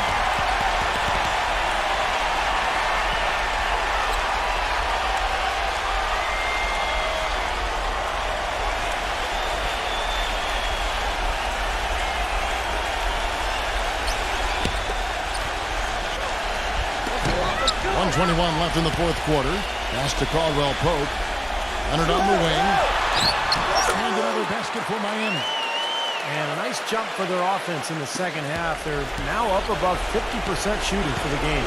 And Steve, it's no surprise to see them in the lead. I mean, when you score efficiently like that, you keep a lot of pressure on the other team. Curry attacking, gets the bucket. Well, he's having a great half here. Exactly the opposite of the first. That's tipped. Gets it to go. What a quarter for him at the offensive end. He's ignored the scoreboard and continued to go out there and do his thing. The Heat shooting it brilliantly here lately. 60% from the field. The pass to Soto. All alone. That one wide left. You really don't want to see him missing those mid-range shots, but when he's open, he's got to shoot it. Here's McDaniel. And there's the bucket. Staying with it on the offensive glass, getting it done. Good job there recognizing the mismatch and then just going straight up with the shot. He's got a major height advantage. He's shooting it pretty well, close to 50%. Here's Caldwell Pope. The dish to Leonard.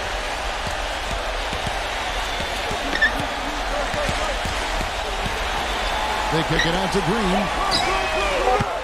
Offensive rebound, Heat. Pass to Caldwell Pope. Back to Green. He passes to Caldwell Pope.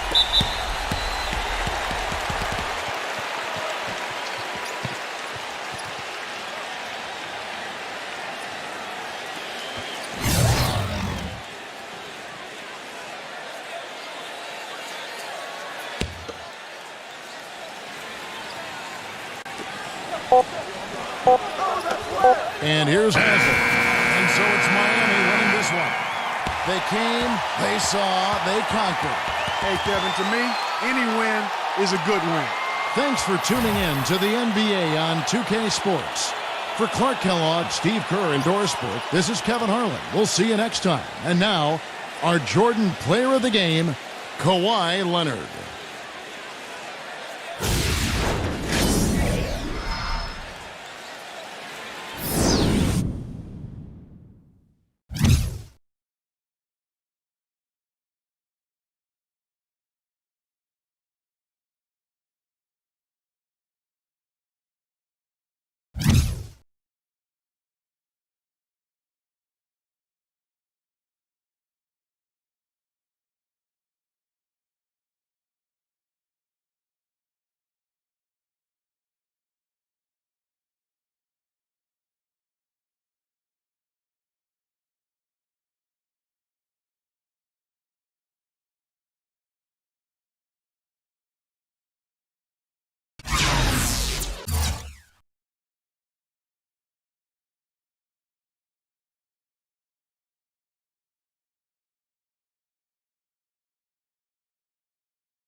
Welcome to NBA Basketball. I'm Damon Bruce, and we've got you covered here on 2K Sports. A Friday night NBA presentation. It's going to be the Cleveland Cavaliers up against the Oklahoma City Thunder. And now let's get courtside with Kevin Harlan, who's ready to get things going out in Oklahoma City.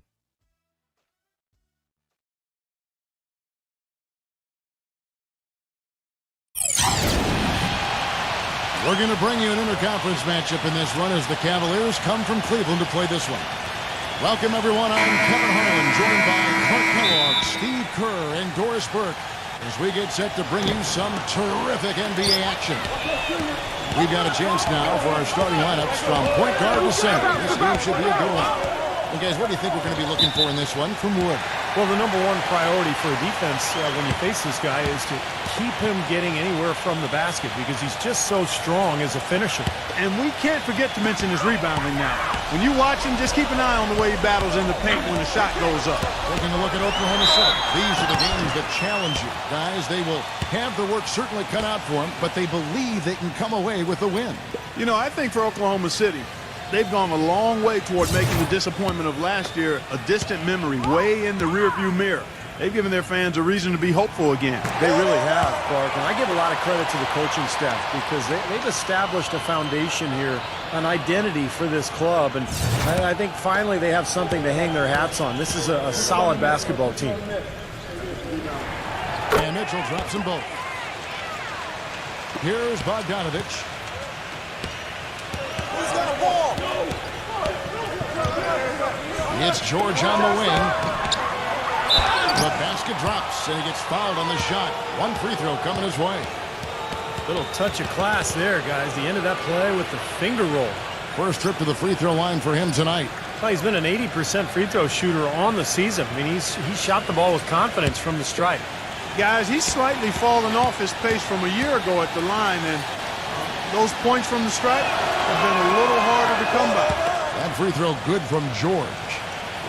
For the Cleveland Cavaliers, their last game a loss to the Rockets.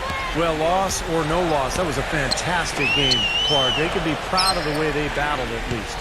I suppose, but Steve, it still was a really heartbreaking loss. I mean, you hate to lose in overtime. No matter how hard you played, it still leaves you very empty and disappointed when you come up short.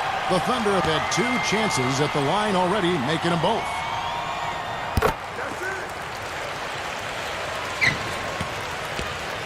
Here's Bogdanovich. 32 points for him last game against Houston. You know, he's got a quick trigger from that range when he senses that the defense has backed off. Cleveland on defense. Last time they met in Cleveland.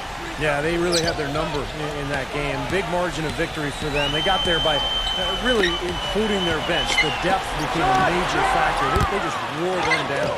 Boy, I'm shocked he didn't make that one. He usually knocks that one down with ease. Picked away. And the Thunder pushing it up now. Mitchell kicks to Alexander. Finished off the break. Beautiful work in the transition game. That's how to do it. Attack early before the defense can get itself set. What Steve just talked about regarding how much they spread their scoring around was probably the most striking thing about that big win. And the fact that they did have such a huge lead allowed them to even use their bench a little more than normal, and that was something that served them well. Pass to Cunningham. Here's Mitchell, defended by George. And a miss there on the triple. Well, it was the Oklahoma City Thunder winning their last game against the Atlanta Hawks. I thought the way they attacked the rim and got into the paint was phenomenal. It seemed like after a while, the defense just kind of waved the white flag. That's exactly what will happen when a team continues to attack the goal and come away with layups. It demoralizes the defense. The Cavaliers have made their only other free throw attempt today in an earlier trip to the line. And their success rate from the stripe this season is 77%. And that's a little better than they did last year from the free throw line. And the Thunder making a switch here. Williams is checked in.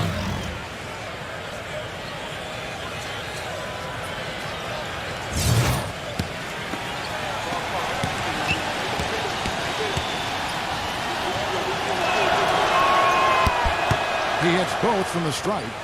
Steady work at the free throw line. Just what we're used to seeing out of him. Oklahoma City's gone 0 of 2 from deep here.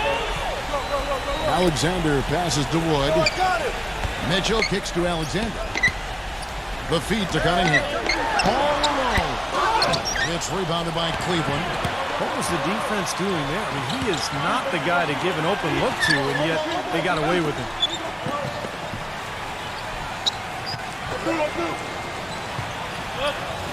Now the pass to Alexander. Second shot opportunity.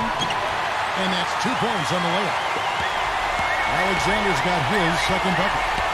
It's got to be nice for them to know that game in and game out, his offense is going to be there for him. And that is good. And they're on fire. They've made 4 straight shots to get this thing going. Thunder trailing by 3. And now Doris Burke has an update from the sidelines. Hey, Kevin, I briefly spoke with Oklahoma City's head coach. They dropped their first game against this squad, and he told me we've got to be even more aggressive getting to the rim and looking to score inside. Kevin, with their finishing ability, it makes sense to play to their strengths. All right, Doris. Here's Barnes. After the made shot from Alexander. Left side, George. Barnes fires the 3. And another 3 for Cleveland. 5 of 5 to start the game, and it might be the second quarter before they miss. The way they're knocking these shots down, boy, everything's pure. Here is Cunningham. His last outing, he had 8 points. Pass to Wood. So against the whistle, contact on the way up, and 2 shots coming up. Obvious foul. Yeah, he took a hit right there and earned those free throws. He's gone 1 of 1 in the game so far from the line. Well, not the best statistic for him. I mean, his performance at the line, of course, very low numbers. And guys, it's something that he's going to have to work on more and more because he's still not getting the kind of shooting percentage he would like from the line. The Cavaliers making a switch here.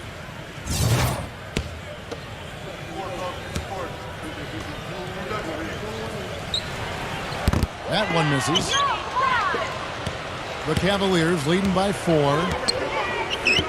George dishes to Barnes. 17-foot shot on the way. No breathing room at all to take that shot.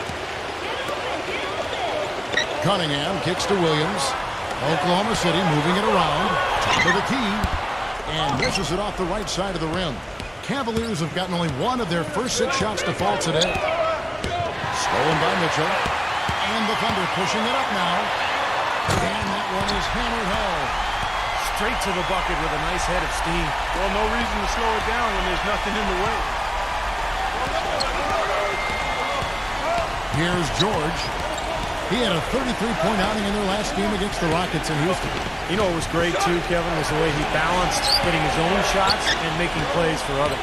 6 to shoot. Here's Bogdanovich. The Cavaliers again can't hit. Passes it to Mitchell. And George with the block. Here's Bogdanovich, averaging 16 points a game.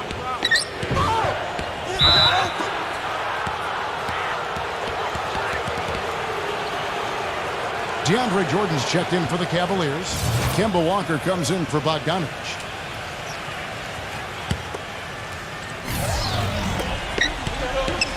From deep, Walker. Count the bucket. Walker's got himself going with the triple, his first basket of the game. Back-to-back threes for him. The defense is slacking off a little. It does look like their energy is lacking at this point. Timeout is called, first of the game for the Thunder. Well, with a strong mix of perimeter and interior defense, these leading shot blockers among small forwards this past month have had a very good run at their own end of the court. Second is Paul George. And that's a group of perhaps the most well-rounded defenders in the league. Solid on the perimeter with the ability to block shots on the inside. And that's the ideal makeup of a wing defender. The perimeter defense is really a requirement. I mean, you've got to be able to do that, but if you can also block shots like these guys can, you become even more valuable. Well, Kevin, he's extremely adept at creating his own shot. You know, we got a lot of catch-and-shoot guys in the NBA, but players who can beat you off the dribble and score are tough to come by. And not only that, but he plays a huge part in their transition game. You know, getting the ball up court in a hurry is his first thought when he gets the rebound in his hands, and he does it very well. The Cavaliers leading by 3. He passes to Walker. The three-pointer, no good. Oklahoma City's gone 0 of 2 from deep here. From outside the arc, hits the bucket. Mitchell's got 7 points. And you can't leave him alone, especially from long range. Jordan sets the pick for Walker. Thunder with the rebound. And no excuses there. Got a really good look at the basket after being freed up by the pick. We say it all the time. The execution was excellent. The result not as good, but good ball movement anyway. Now here's Williams. Still getting warmed up offensively. No buckets yet in the game for him. Just 5 on the clock. Here's Mitchell. And the go-ahead bucket, no good. Cleveland's gone 3 of 5 from three-point land so far in the ballgame. Here's Walker with the 3. Slams it home for the putback.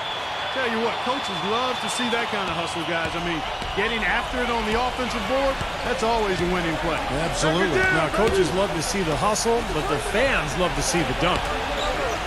Here's Mitchell. He had a 30-point outing the last game against Atlanta. Blocked. Here's Barnes. Smooth as silk on the finger roll. Barnes has got 7 points. They are really doing a nice job establishing a presence inside early. And that's going to open things up for them on the perimeter going forward, Clark. The timely screen gave him a step, and he took it all the way. This quarter has brought out the best in him, fellas. Even though they're still trailing, he's been impossible to contain. Walker the pass to George. The shot's good on the assist by Walker. And that's now 11 points for Paul George. Talk about doing a Rip Van Winkle on defense. Come on, guys, wake up. Why are they leaving him open at the three-point line? Come on. Mitchell's shot is good. Incredible. Only took them a few seconds to answer the 3-ball with one of their own. Let's keep this thing going, guys. I love seeing a three-point battle like this. Timeout is called. First of the game for the Cavaliers.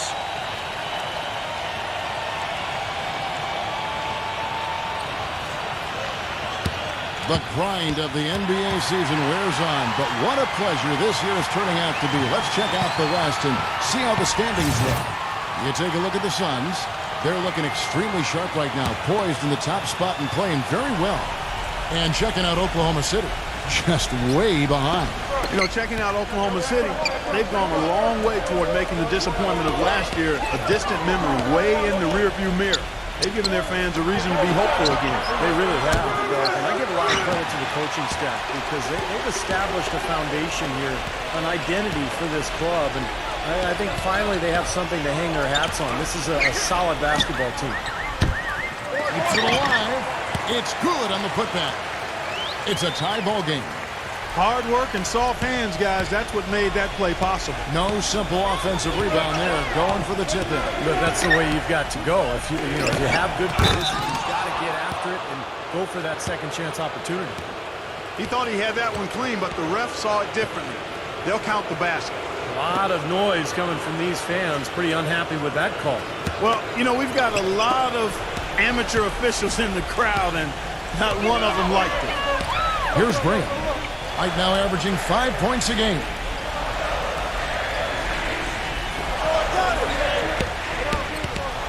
Out of bounds. Cleveland will take possession. A chance here, Kevin, to see where the Cavaliers currently rank in the NBA. 4th in lowest turnovers per game. 8th in scoring. And they're in the top 10 in rebound. This is a team that does a good job getting on the glass. To me, offense is all about getting good shots, and you can't get good shots unless you're taking care of the ball. And Clark, you talked about those turnover numbers, the lack thereof, and that's impressive. This is a very well-coached, disciplined team. The kick out to Walker. It's back to Hill. Off target from three-point range. Oklahoma City trailing. Dishes it to Graham. And there's another one for the Thunder. Both teams on fire right from the opening tip. Pedal to the throttle, Steve, just like we like it. And Walker kicks to Hill. And he feeds it to Jordan. Rejected by Morris. Now Graham. Now the dish to Morris. Cantor inside. He's guarded by Hill. Got a piece of it. It's stolen by Hill. Now here's Hill, the fast break opportunity. Walker, great positioning on the putback. 6 points for Jordan. Relentless on the glass is what he is, and that tip-in was the result of all the hard work he puts in down low. There's a screen. Back to Jones. On the corner. Hill pulls it in. Oh, that's a frustrating one there. Easy look at the hoop. But it's offline. And so, lots of Thursday. Well, up to this point, a closely contested game as we start the second quarter. And taking a look at the Cavaliers' performance here. Clark, Steve, what have they been doing or not doing? How about the three-point shooting? The scoring has really come in bunches from long range. Yeah, it seems like every time down the floor they're knocking down the triple. On the floor for Cleveland, getting going here in the second. No good off the front iron. Thunder shooting at 48% from the floor. Looking good. Graham kicks to Jones. He dishes it to Graham.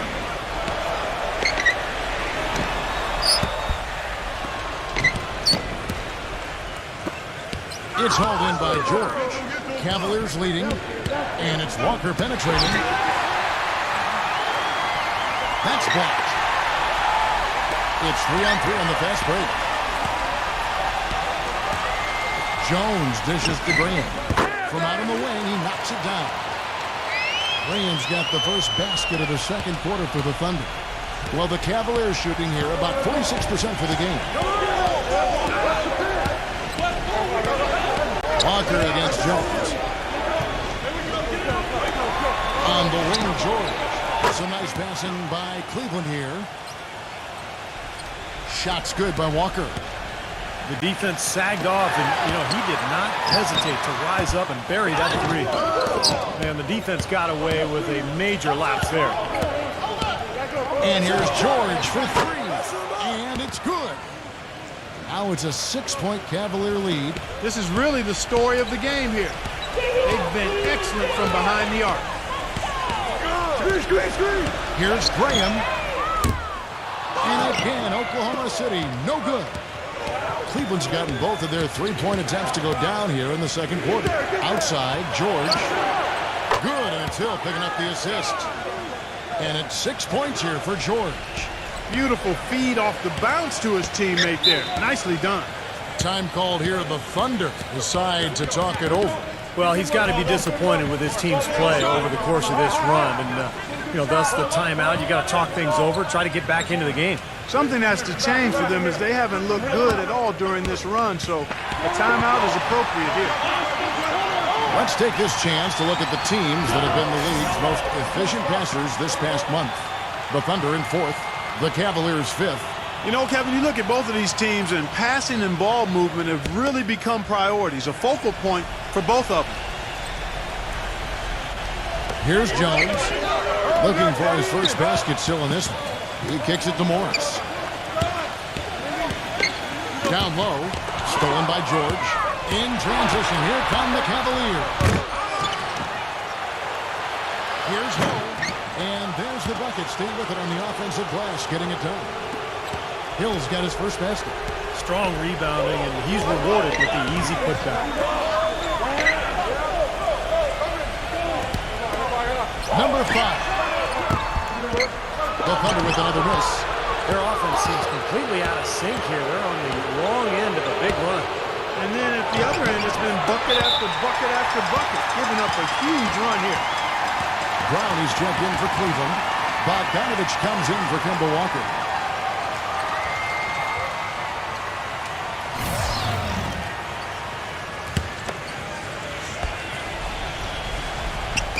About 3 minutes played so far in the second quarter.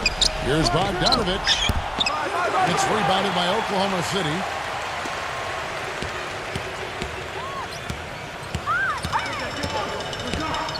Kicks it to Graham.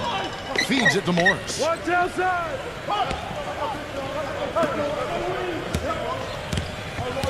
5 to shoot. Trying to get back on track. And you can count it. He'll go to the line with a chance to make it 3. And how did he get that to go?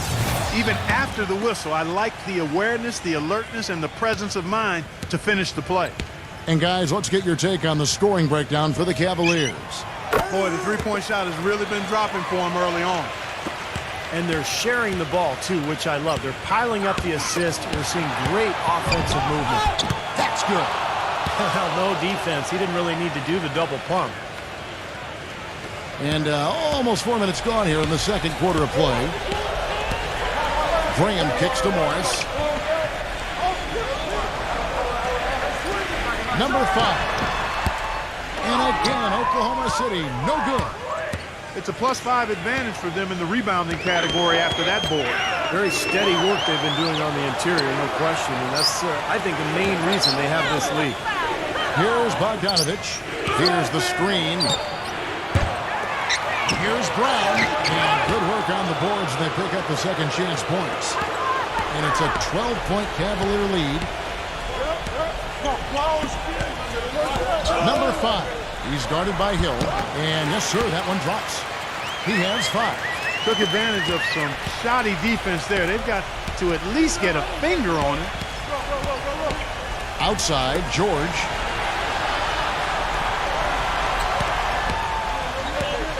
And there's the pass to Bogdanovich.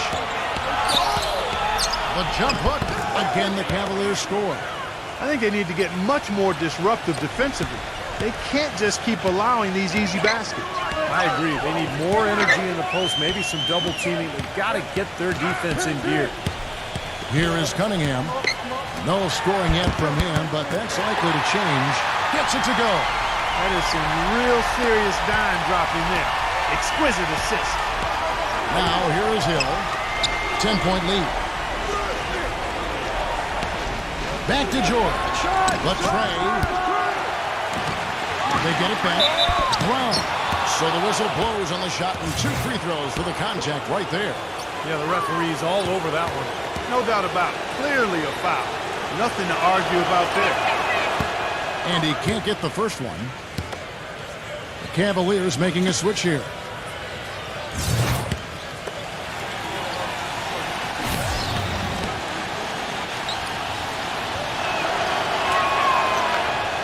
And he sinks the second. Thunder trailing by 11. Time called here. The Thunder decide to talk it over.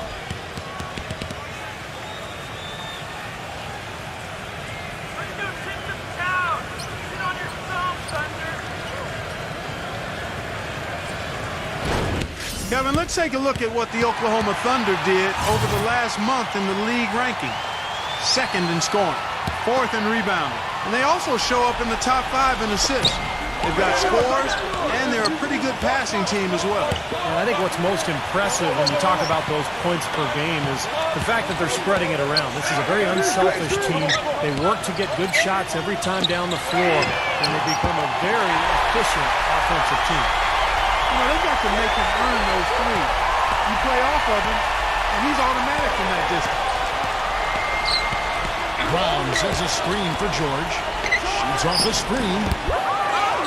Brown the pass to Barnes. Rejected by Cunningham. Pass to Mitchell. And it's sent back by George. Here's Bogdanovich. He has 6. Gets it to go. Bogdanovich has got 8. And he's shaking off a poor first quarter shooting effort. He's really starting to turn it on now, guys. Cunningham kicks to Mitchell. The feed to Cunningham.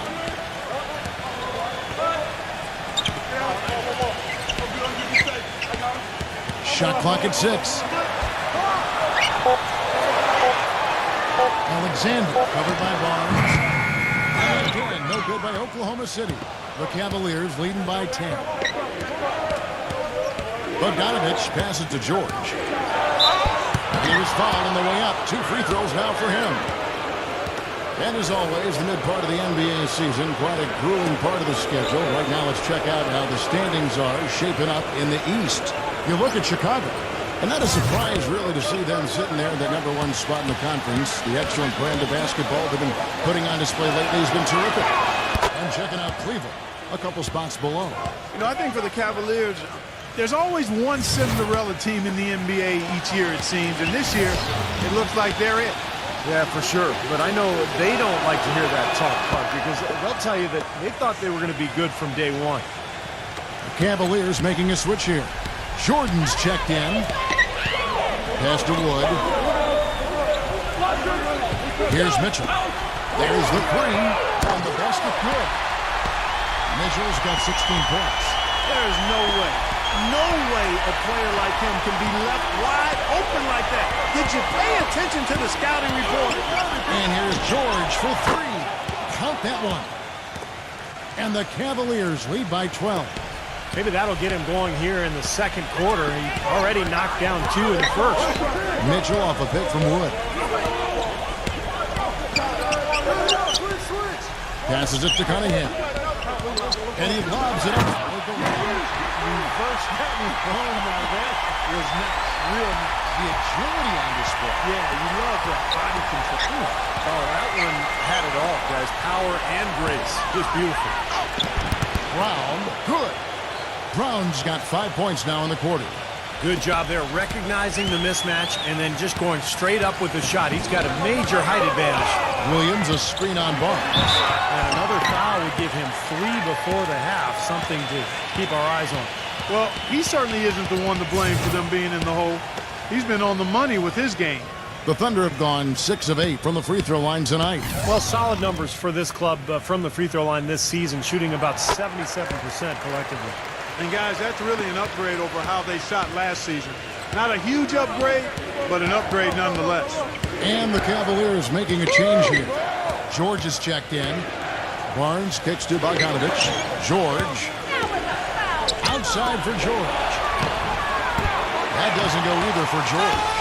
Boy, from my angle, it looked like it was in the bottom of the net. Looked good from here. Yeah, I thought so too, Clark. Well, offensively, they've kind of settled for outside shots so far. You know, I don't know if they're shying away from contact, Steve, but their free throw attempts also down from the first quarter. The Thunder have made 7 out of 9 when they've stepped to the line. That's good from Cunningham. It's a good job from the foul line here.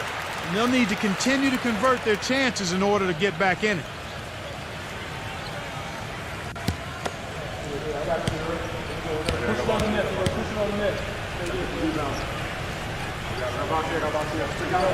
That one misses, so he goes 1 for 2. The Cavaliers leading by 8. Barnes kicks to George. Bangs on the trifecta. George has got 9 points now in the quarter. Well, he's finally starting to get it going here offensively. We've got 1:13 left in the first half of basketball. Alexander passes to Mitchell.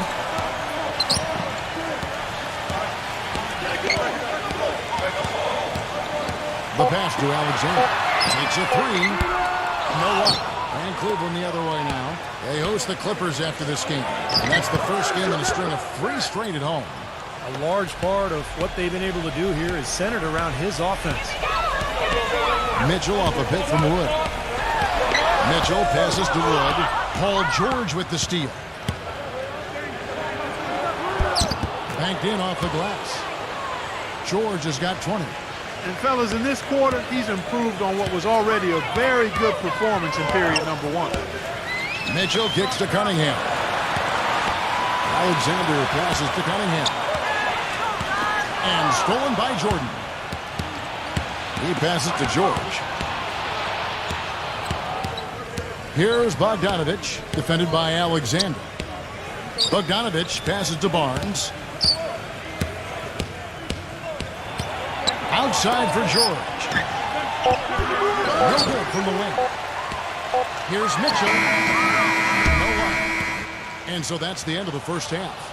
Cavaliers on. And now, brought to you by Sprint. The Heat. The Sprint Halftime Report, presented by Sprint.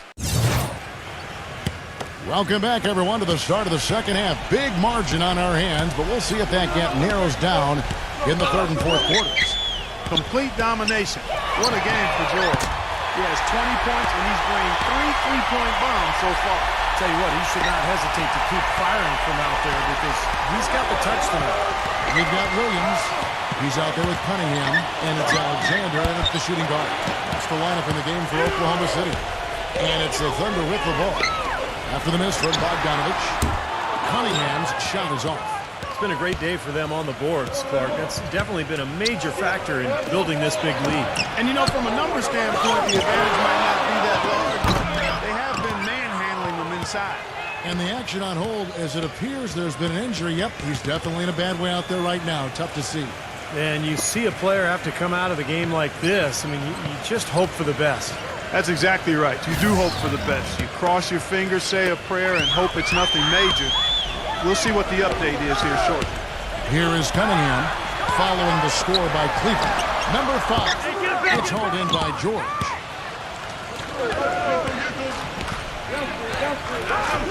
About 1 minute played here in the second half. Barnes kicks to Bogdanovich. Stolen by Mitchell. Number 5. And he goes strong with the one-handed jam. Boy, I love it. Active hands on the steal, active feet on the fast break. And Clark power on the dunk. And guys, this is just too close of a game to be giving the ball up like that and then failing to get back in transition. Barnes can't get it to go. And they've been off target now on 3 of the first 4 shots they've taken in this second half. Out of bounds, Cleveland takes possession. Let's bring up the 2K leaderboard. Show you the teams that have shot the lights out during the last month. 5th on the list, the Thunder. They've been playing so smart lately. Just the way they move the ball and they share it. They're always finding good looks. George with the ball. Defended by Cunningham. Pass to Bogdanovich. Fires the jumper from the corner and nails it. Bogdanovich has got 10 points in the game. And now around 2 minutes gone by in this half. Passes it to Wood.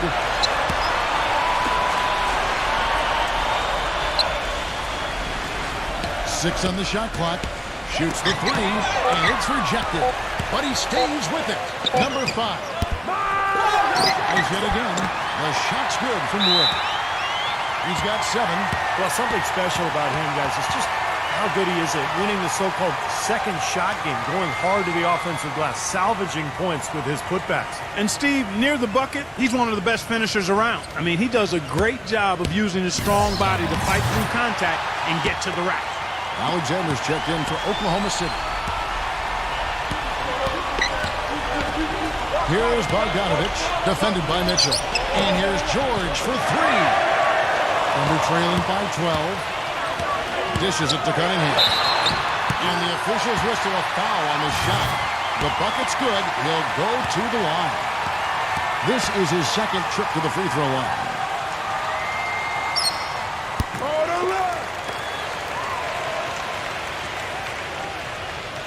A touch over 2.5 minutes of basketball played here in the third quarter.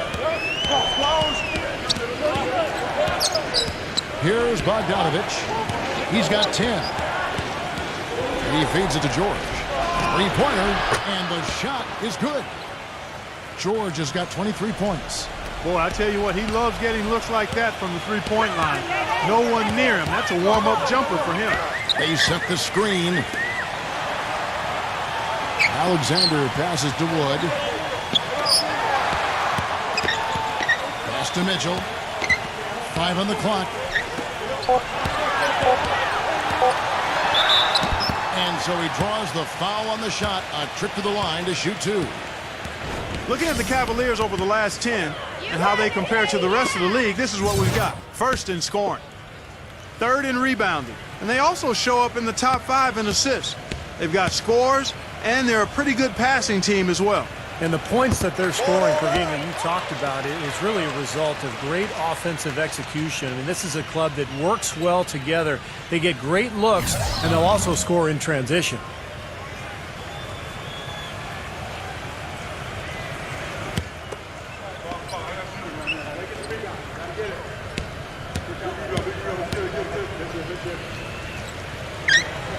So he gets them both.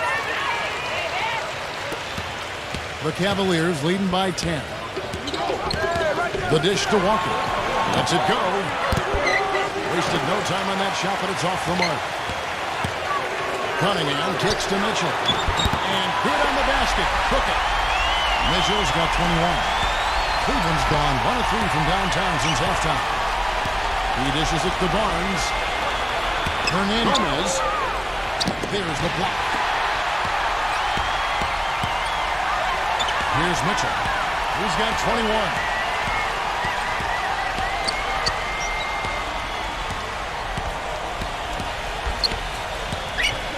The pass to Alexander. Pocket 6. Good. They got on this roll a while ago, and they just haven't looked back. And you can feel the pattern of this game, guys. They're working it inside, dominating in the paint, getting good shots at the will. Well, 4 of their last 5 baskets, guys, have been of exactly that variety.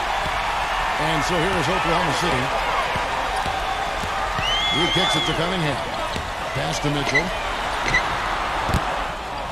Paul George grabs the miss. The Cavaliers leading by 6. Stuffed. And they get it back. Things have kind of gone south for him here in the quarter. Cunningham gets the bucket. Well, a great job of attacking on the break. Yeah, it sure was. He made a beeline for the bucket as soon as they got the ball. Right away, straight to the rim. Gets the bucket. 25 points for Paul George. The Thunder have gone 7 of 12 from the floor since coming out of the break. Here's Mitchell, guarded by Walker. Mitchell kicks to Alexander. And a rebound goes to the Cavaliers. That's the kind of defense required when he's got the ball near the hoop. They were right in his face. Right side to Walker. With the lead pass. Brown dishes to Walker. Front pass the arc. It's Cunningham with the rebound. Cunningham's got his 3rd rebound tonight. He's trying to shoot his way out of it, guys, and as long as they're in the lead, he's going to continue to try to find his rhythm. The Cavaliers leading by 4. And here is Barnes. 7 points in the game. Tries it from 19. And it's wide right. It's off the rim. The Thunder have gone 8 of 14 on their shot attempts here in the 3rd. Some pretty nice work. Here's Wood. Makes it off the glass. Now just a 2-point Cavalier lead. That's the kind of aggressive and assertive play they need as we get closer and closer to crunch time. No question. Pound it into the painted area and continue to put pressure on that defense. And another miss by Cleveland. Oklahoma City's gone 1 of 3 from downtown since halftime.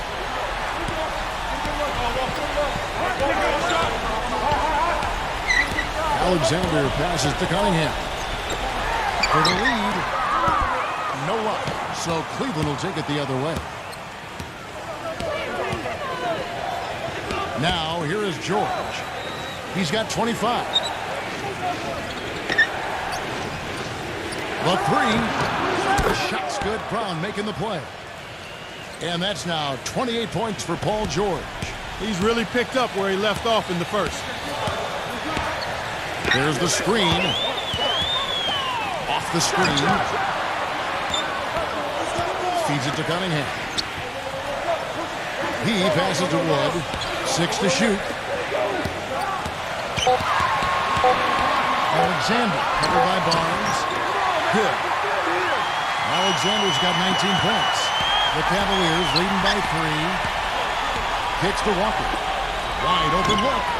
And that one's good. You know, there's no better sign of how efficiently a team is operating than their assist numbers. And theirs are fantastic. It's just beautiful basketball to watch, Clark. Now a timeout called by Oklahoma City. You know, he wants to tinker a little bit, and he's taking the time to do so right here.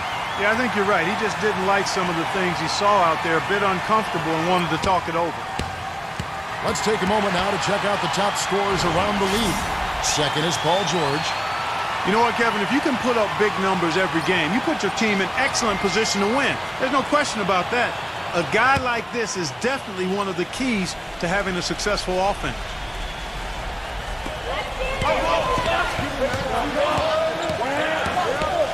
Passes to Alexander. Portis. He's covered by Brown. Shot's good. And no mistakes on the offensive execution there. The Cavaliers leading by 3. Who's watching here? The feed now to Barnes.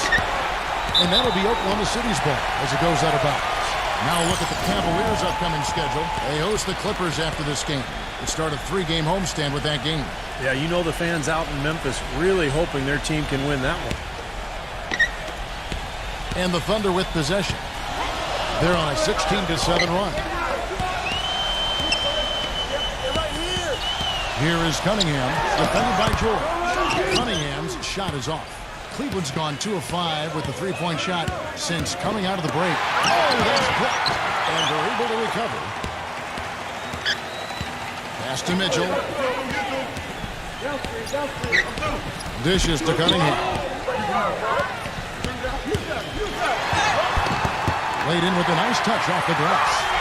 Cunningham's got 7 now in this quarter. And now we can see them really working it inside. Taking advantage of the defense, really pounding it down low. He just has not been able to get into that groove yet, guys. But as a whole, it hasn't affected them too much. Here's Alexander. Sinks the three-pointer. Alexander's got 9 points here in the second half. I give them a lot of credit. They didn't quit when they were behind. They really battled back here. This has been a very impressive rally. The question is, can they keep the pedal to the metal, or will they run out of gas? Now here's Brown. He has 5. Definitely a 2-for-1 situation here, guys. Yeah, the wise move would be to find themselves a quick shot right away. Cunningham's shot is off. Tell you, he had all the time in the world to get that shot off. 8-second difference between the shot clock and the game clock. He feeds it to George. Lets the 3 fly. That falls. Nice feed that time from Walker. Walker's got his 4th assist with that last one here tonight. Oh, no, he may have gotten injured right there. He's in a lot of pain. So tough to see a player go down with an injury like this. Yeah, it really is, Steve. It's just one of those things, though. You've seen it happen before as well. And you can tell, whatever it is painful for him. Wood passes to Alexander. That 3 off the mark. Throws it from deep. Shot is off. And at the close of the third quarter, still a close game, and both teams putting up points in a hurry. Cavaliers lead by 1. And coming. Tune in. All right, we welcome you back to what's been a hard-fought battle. Fourth quarter should be good. And a closer look here at the scoring breakdown for the Cavaliers. These long-range shots look like layups out there, guys. Another thing they've done tonight well is share the ball. So many of their points have come off of good, crisp passes.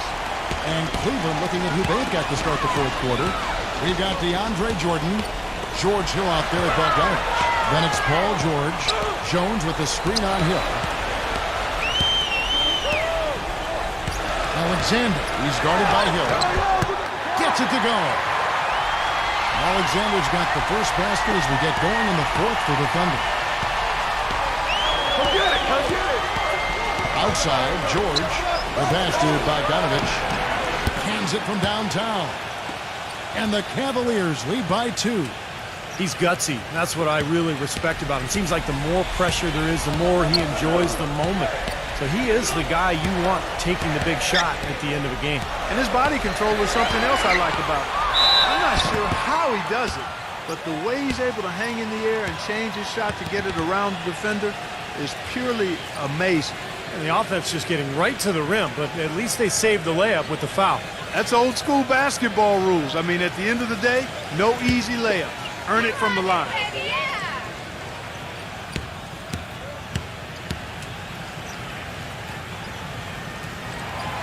That free throw good from Alexander. And the Cavaliers making a change here. That one is no good. Cleveland's gone 1 of 2 from three-point range here in the fourth. On the wing, Hill. And right through it goes. He's had an off game thus far, but his team has been able to pick up the slack and find a way to get it done here. About a minute and a half into the fourth quarter now. The dish to Cunningham. Pass to Alexander. It's a nice passing by Oklahoma City here. And there's the rejection. And he gets it back. They're taking so many shots down there, and they're knocking them down. Really good looks in the paint. No doubt the offensive philosophy today. Pound that thing inside. For three, Hill. Again, missing Hill. Thunder have gone 2 of 3 from the field to get the fourth quarter started. Pass to Alexander. Here's Wood. Oh, that one, no question, pounded it down.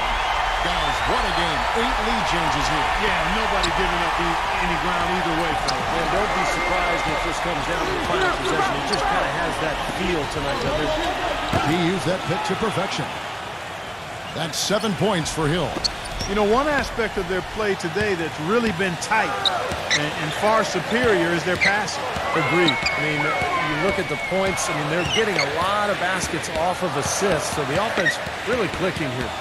Mitchell kicks to Alexander.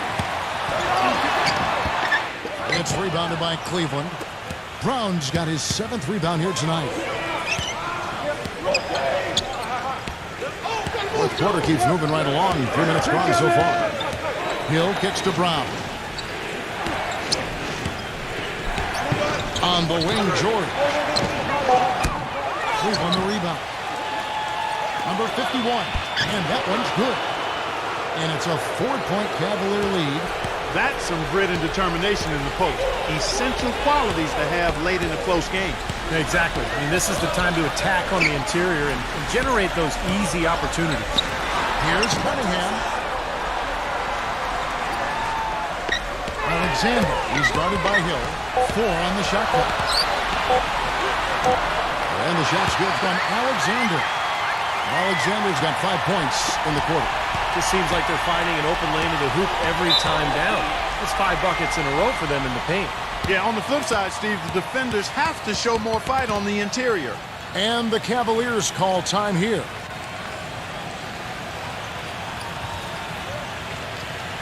Doris Burke has some information for us. Doris? Thank you, Kevin. I got a chance to hear what the Cavaliers head coach was saying to his team. He told them, the game is right there for the taking, fellas, but we've got to be first. First to loose balls, first to the rim. We have to give our all right here. Kevin, now's the time. And thanks for that story, Doris.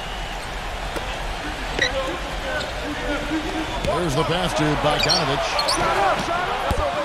Off the mark there with the three-point shot.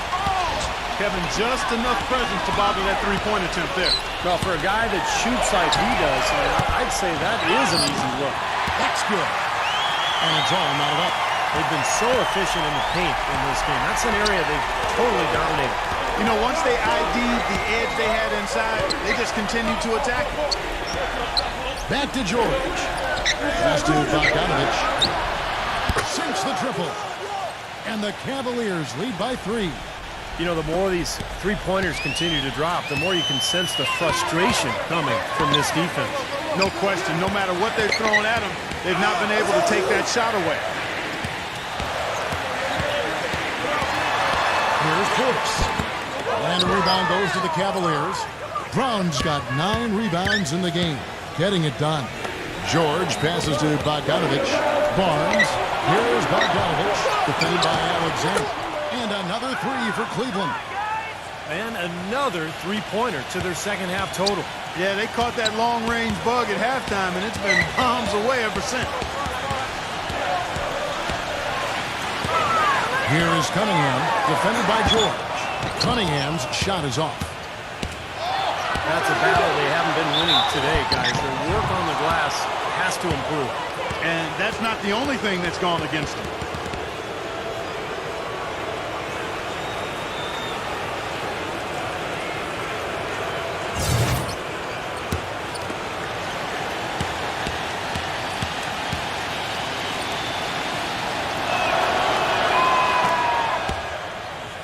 The first one falls.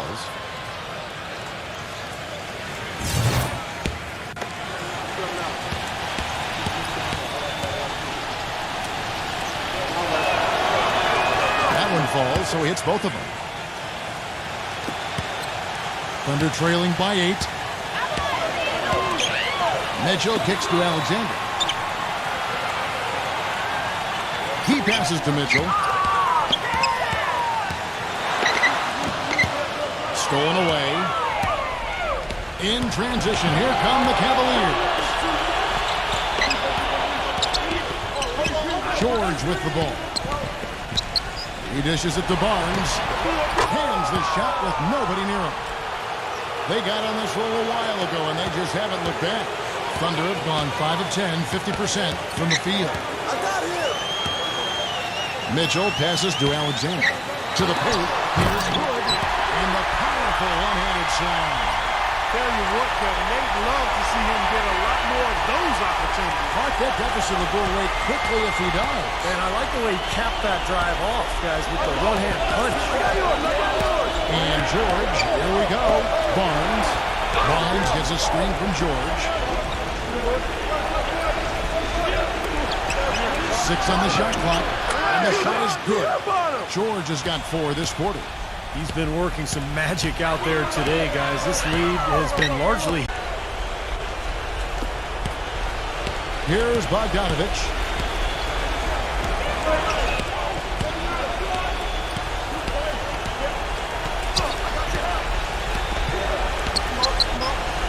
Number 51.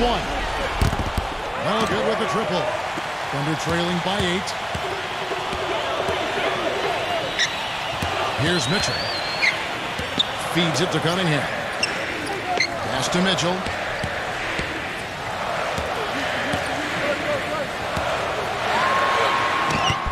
Excellent D there from George. Well, he won't miss many of those, especially with the defender not in the best of positions, though.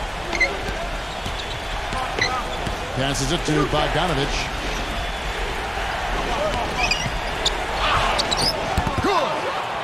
Bogdanovich has got 13 points in the second half. You know, he's showing some kind of a killer instinct this quarter, trying to stretch this lead out.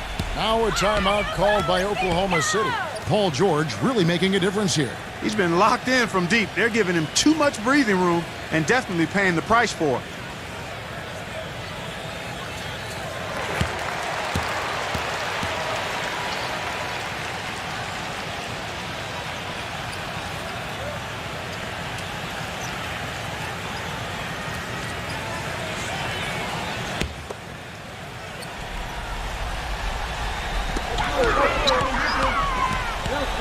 Alexander covered by Barnes. Alexander passes to Mitchell. And that one's good. Mitchell's got 23.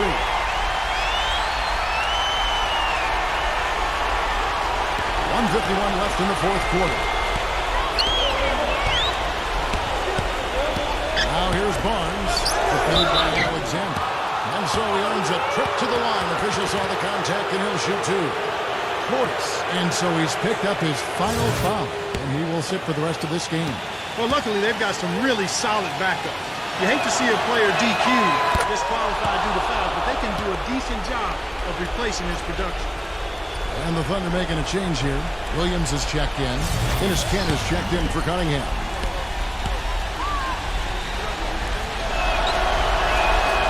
And he is unable to get the second one. Thunder trailing by 9. Alexander passes to Mitchell. The finger roll finish at the bucket. Mitchell's got 4 points now in the quarter. Even with the D lurking, he made it look easy with the soft finger roll. The Cavaliers leading by 7. Yeah, he had not established position. You know, I prefer the ref to whistle with a block when in doubt. I thought that was a good call there. So the first one drops, and that stretches their lead to 8.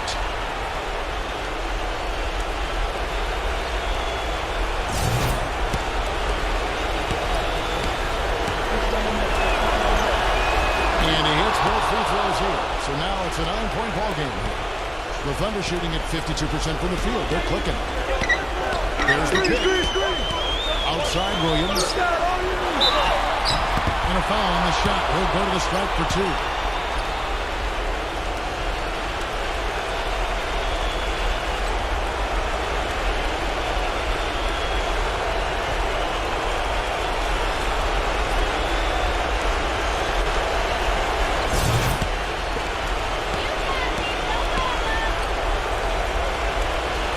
He hits the first one, and that brings them within 8. And the Thunder making a switch here. Cunningham's checked in.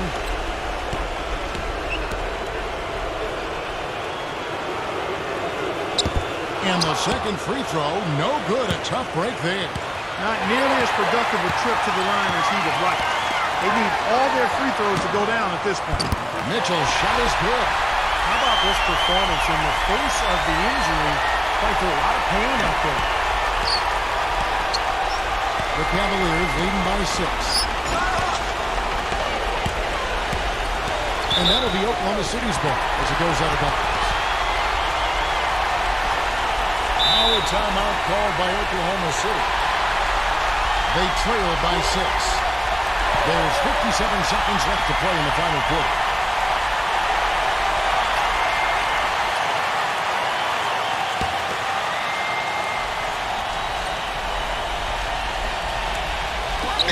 There's 57 seconds left in the fourth quarter. Cunningham kicks to Alexander. And there's the feed to Cunningham. Buries it. And now they trail by just 4. 43 seconds left in the fourth quarter of this one. 2 points here might be all the cushion they need. Now, you'd think so. I mean, this game is theirs for the taking. Hits the bucket. I like the fact that he led his teammate right to the ideal spot. You don't always throw it to your teammate. You throw it to where he needs to be.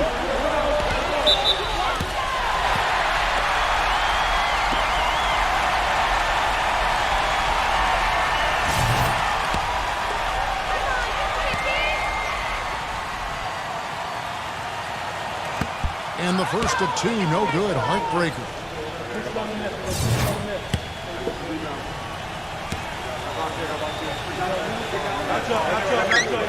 And the second of 2 is good. That brings them within 5. Cleveland's gone over and over to the three-point shot in the fourth quarter. 4 of 9. It's a 4-second differential between the shot clock and game clock. And an intentional foul right there.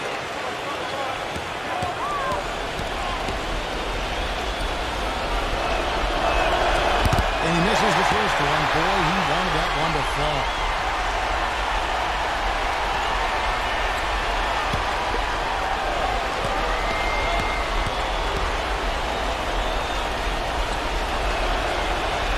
That's good, going 1 of 2 from the line, and that increases their lead to 6. Now a timeout called by Oklahoma City. They're behind by 6. 20 seconds left in the fourth quarter. Guys, what's your take? Well, there's a little bit of time here to play with, so a 3 and a quick foul could make things interesting. Very much so. Either way you cut it, they're going to need a pair of threes and some help at the other end as well.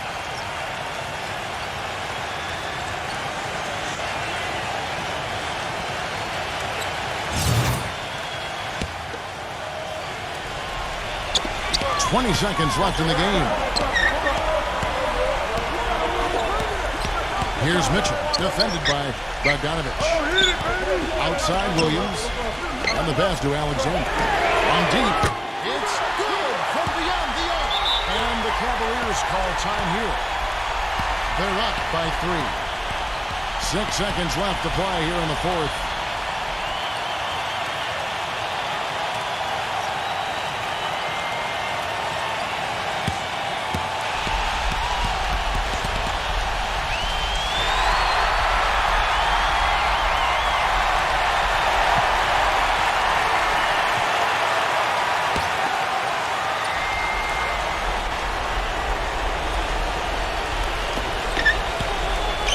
Foul intentionally. That's what they have to do at this point. Yeah, you can't let them pound the ball and just milk those precious seconds away.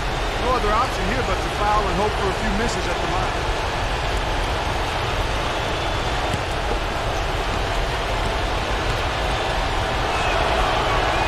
First free throw is good, and that gives them a 4-point cushion.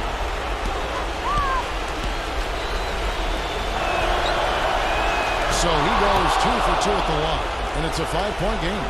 And that's exactly how you close a game out. Those free throws were very important. So we see the Cavaliers get the win here. Both teams played well, but these guys had the edge. Yeah, I think so. They were just steak knife sharp. Very on top of their game here. Well said. Thank you for joining us for this presentation of the NBA on 2K Sports. For Clark, Stephen Doris, and the rest of the crew, this is Kevin Harlan saying thanks for joining us, and we'll see you next time. Last but not least, here is your Jordan Player of the Game, Paul George.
Damon Bruce here, and welcome to the NBA on 2K Sports. It's Friday night basketball. It'll be the Toronto Raptors facing off against the Golden State Warriors. And the first quarter just about to get rolling in Oakland. Let's head on out to Kevin Harlan standing by.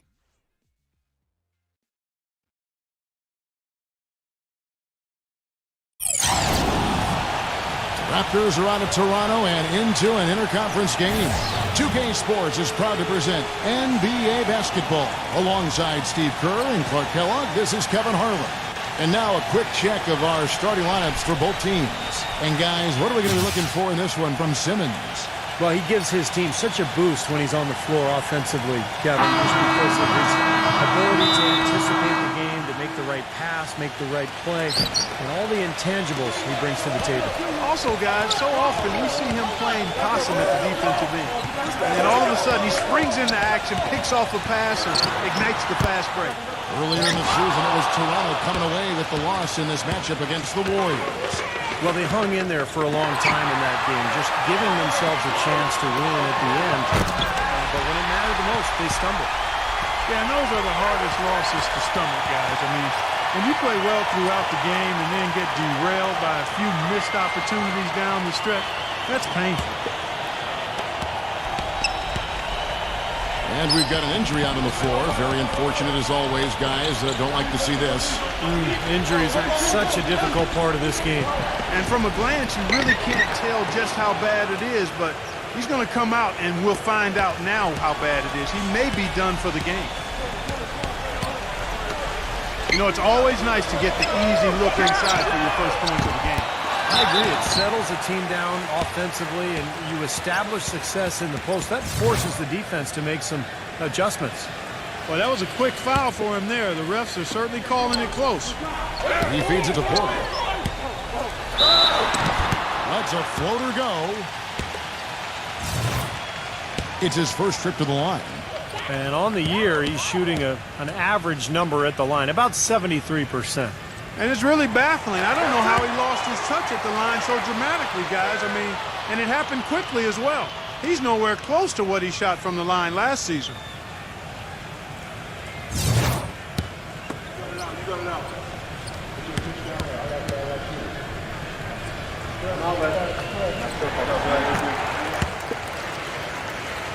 He hits both from the strike. First quarter of play, 1 minute played. Looking at the last game for the Golden State Warriors, it was a loss to the Grizzlies. They came out flat that night and could never really get it going. Not their best effort for sure, Clark. No, I agree with you. And I thought maybe they could find somebody to come off the bench and give them a spark. But it didn't happen. That's good.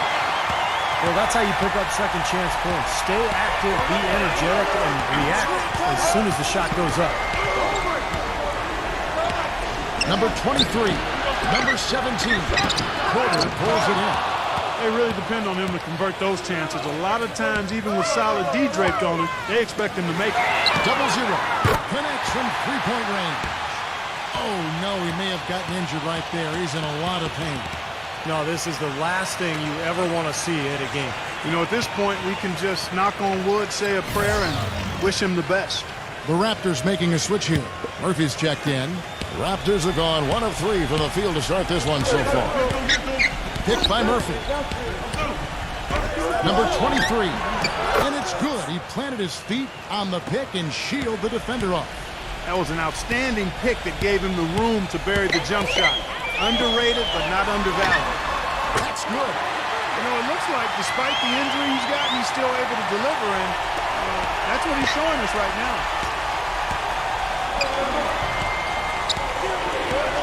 Picked by Murphy. A feather touch on the finger roll. Beautiful. That finish brings me back to the old days, the silky smooth finger roll. And let's get this update now from Doris Burke, who's across the way on the sideline. Well, Kevin, here's what the Raptors head coach had to say when we spoke earlier. This is their second meeting of the year. The first one didn't work out too well. And his focus this time around is keeping them out of the lane and on the perimeter. They have drivers and finishers. He said he wants his guys to make them a jump shooting team. Guys, we'll see how it goes. Thank you, Doris. And so it's Golden State with it after the missed three from Randall. And Noel kicks to Porter. Another three for Golden State. So they've gone on this run, and ball movement has been a big key. Yeah, they have the defense on the run right now because every pass seems to have a purpose. They're getting great movement, great spacing, and they're really lining them up defensively.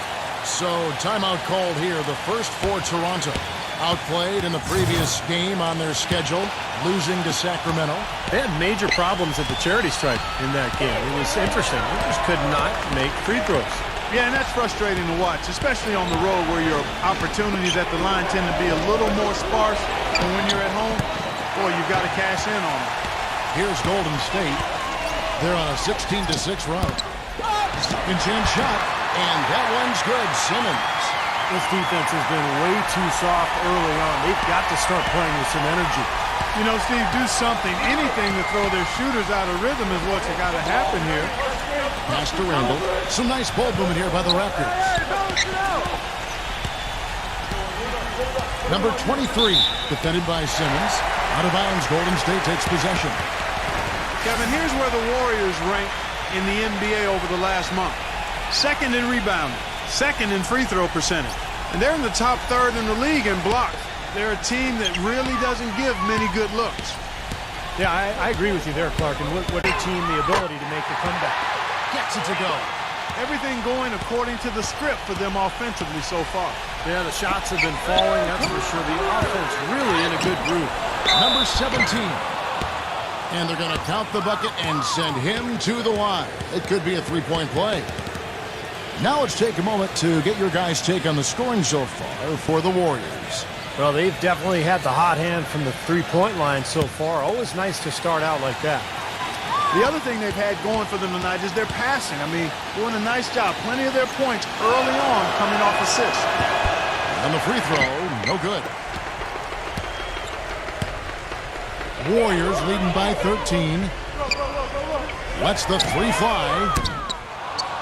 Cannot hit. Now Toronto takes it the other way. Clark, they've been struggling here on offense. Yeah, a little bit of cottonmouth here. Dry spell for sure. Here's Randall, and he gets it to go, hitting off the back of the rim. And the Warriors with possession here. There's a screen. 0-0. The finger roll finish at the bucket. 8 points for him. Huge advantage for them already. And as well as they played at both ends so far, this lead might continue to grow. Passes to Randall. And the rebound goes to the Warriors. Noel's got his 3rd rebound tonight. Feeds it to Porter. Kicks to Simmons. 0-0. Smooth as silk on the finger roll. I couldn't have dreamt of a much better start than what they've had here today. Everything's worked, especially offensively, and what a lead they have already to show for it.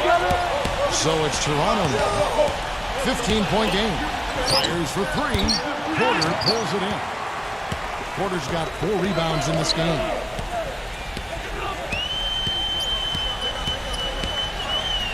And the pass to Simmons. They set the pick. Shot clock at 5. 0-0. And it's Golden State with another. He's just been the man since the start of this quarter. And just a tremendous period of basketball for him. Raptors trail by 17. And the Raptors call time here. Well, I felt like his defense was letting him down out there, guys. So he wanted to get a timeout to talk it over and try to tighten things up here. You know, a part of coaching, a lot of coaching actually, is making sure that momentum never gets too far away from your team. That's a good timeout. And now let's highlight the highest scoring teams in the NBA. The Warriors, 4th.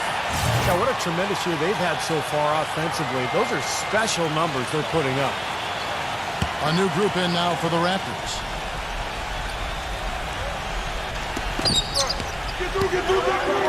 Number 10. All 3 off the mark. Warriors leading by 17. Pass to Murray. Shoots. That's no good. Couldn't get his first shot to go. Pass to Randall. Number 10. Nailed from three-point land. Boy, that is just good stuff for him. Nice touch. Number 15. And the basket good. And the Warriors lead by 16. And that's a difficult shot in the face of a defender that towers over him. You know, he almost seems to enjoy those mismatches, Steve. It gives him a chance to show what a strong finisher he is. Rejected by Simmons, but they recover it. And there's the pass to McDaniel. Off target with his 3. Golden State's gone 3 of 5 from three-point land so far in the ballgame. Raptors trail by 16. From past the arc, and that one's good. Back-to-back threes for him. The defense is slacking off a little. It does look like their energy is lacking at this point. Oh, and there's the alley-oop. And the lead just rose on that ridiculous offensive sequence. Look like that dunk alone would have been spectacular. Never mind it coming at the end of an alley-oop. Yeah, that just added more to it. Yeah, what a beautiful connection on that play.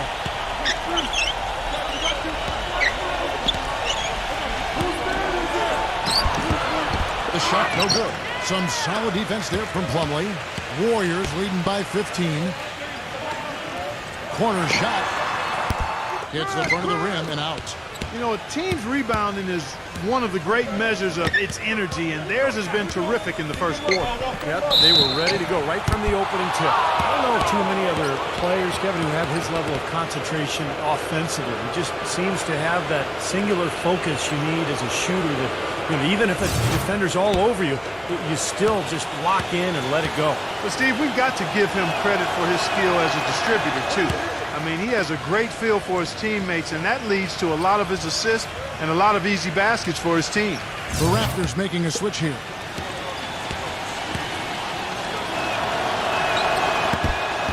Both shots good from the stripe. Well, you can count on him, can't you? He seems to knock down free throws consistently all game long. And the Warriors decide to take their first time out here.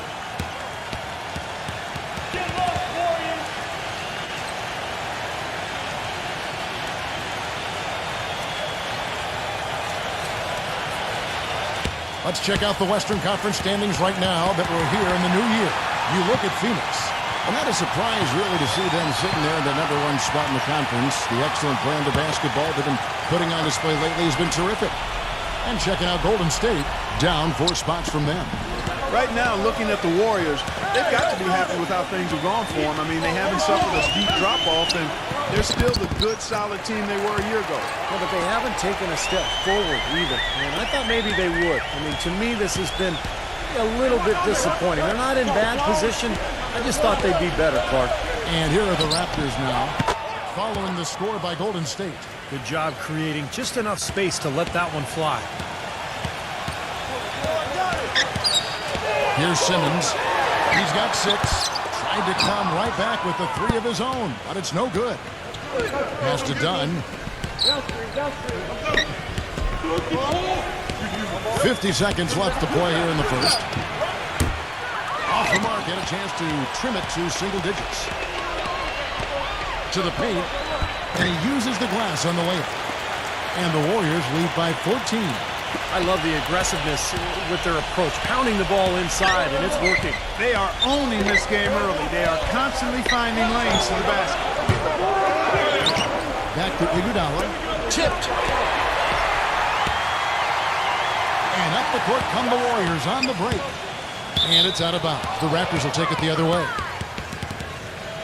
The Raptors making a switch here.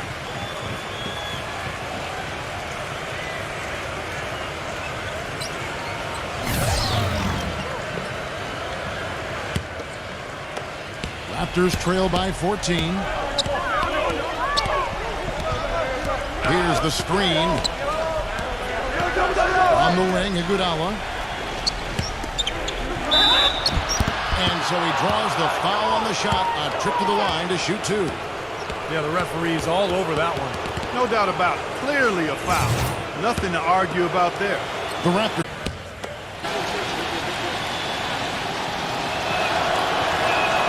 Both good from the line that time. Boy, I tell you what, he does not look like your typical big man up there at the line. He has an excellent stroke and a percentage to match. Double-digit lead on the scoreboard as we end the first quarter of play. Warriors lead by 12. And we'll be back with you right after this.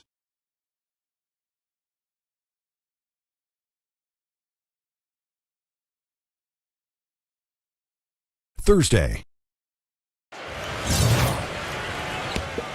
Well, not exactly a close game so far, but as the second quarter starts here, plenty of time for a comeback. And a very convincing performance here from the Warriors so far. Well, the thing they tried to establish right away was the presence down low. You look at the points in the paint. I think that's been the difference. Yeah, and I like the fact, Steve, that they're not settling for the outside shots. I mean, go in there and get what you want. Keep attacking the rim. And a chance here presented by Gatorade to see who's on the floor. All fueled up and ready to go for the start of the second quarter. So for Toronto right now, and it's McDaniel at the 4 spot. Harris outside.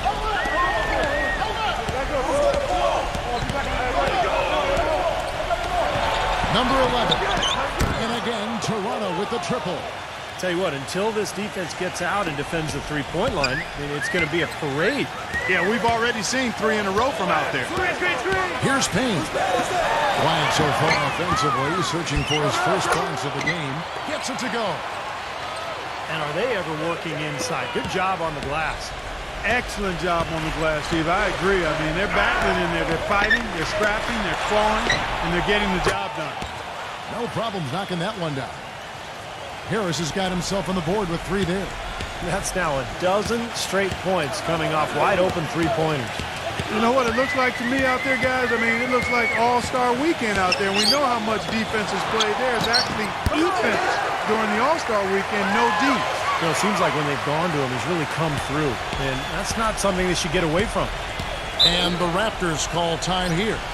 And as with any timeout at this point of the game, important to go over the strategies that are working and those that are needed in terms of adjustments. And, of course, the opportunity, guys, to get hydrated with Gatorade before coming back onto the floor.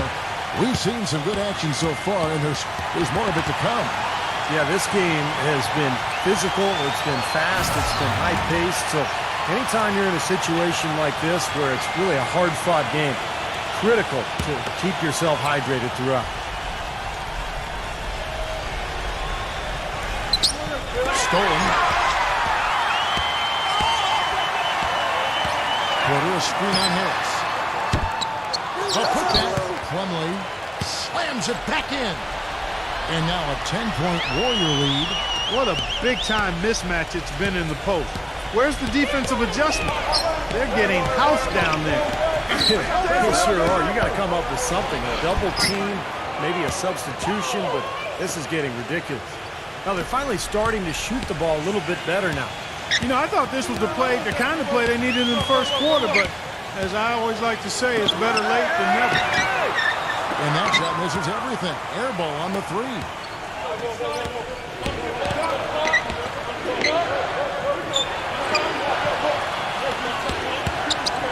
He dishes it to Harris. He passes to Dunn. Back to Harris. Number 17. And it's blocked by Plumlee. Here's Murray up on top. From outside the arc, hits the bucket. Great idea to pull up and take the transition three there. The D was in position to block his path to the hoop if he took it inside. Harris outside. For the three. The Warriors pull it in. 17 points was their biggest margin. It's off to Oklahoma City for him after this game, so they have the Thunder to look forward to. It's game one of a three-game road trip. Yeah, no question for the Thunder. That's a game they'd really like to have.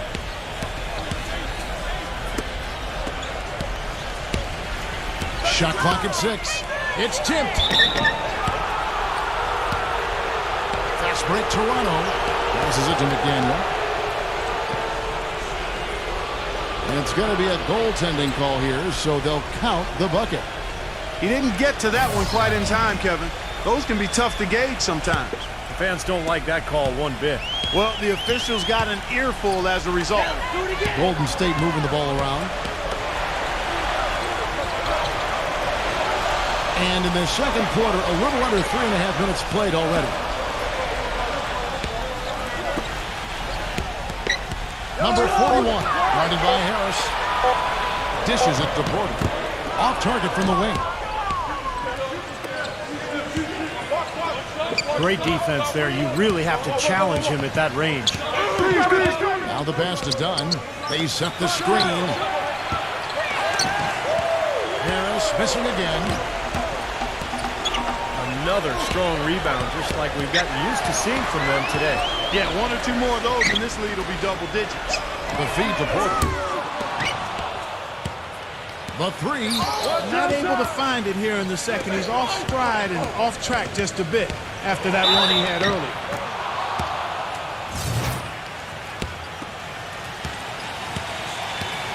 And the basket is good. Got it to go through on the contact, so a free throw coming up. A great opportunity for a three-point play. The Raptors making a switch here. Warriors leading by 6. And again, no good by Golden State. The Raptors have gone 6 of 9 in the second quarter. Some good work from the field. Well, the shot was there for him, and he had to take it. I don't care if he didn't convert. He's got to take that every time.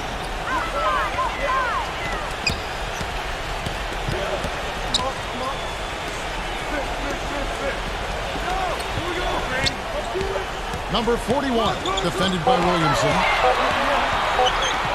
Number 41. And the shot is long. He's one guy the defense is not afraid to leave open from that range, and for obvious reasons. Here's Williamson. No good. So Golden State will take it the other way. Pass to Porter. Looking to end the drought, and the shot is good. Porter's got 12. That's like a layup for him. He's just wide open out there. He kicks to Harris. Shot off the screen. Jump shot is good. And he came off that screen. The defense just couldn't get over the top. Beautiful play. Yep, and without a hand in his face, he's going to bury those. Now a timeout called by Golden State. Yeah, and guys, I think he feels like he can make a few improvements during this timeout. Just kind of make a couple of adjustments, get his club back on track. You know, coaches are always tweaking and tinkering with things. mid-game. Actually, sometimes they overdo it. Warriors leading by 7. 0-0. Defended by Williamson. That's good. He has 5. And that kind of defense is just not going to cut it because they have to get a hand in his face. There's the 3. Good. They're absolutely stroking it from outside. I mean, textbook perfect. Good balance, nice high release, splash. And so it's Golden State with it. 17 points was their biggest margin.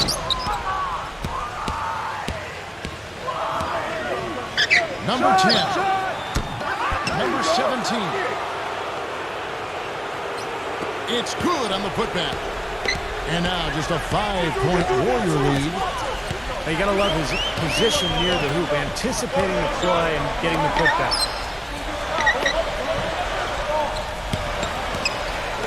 Number 41.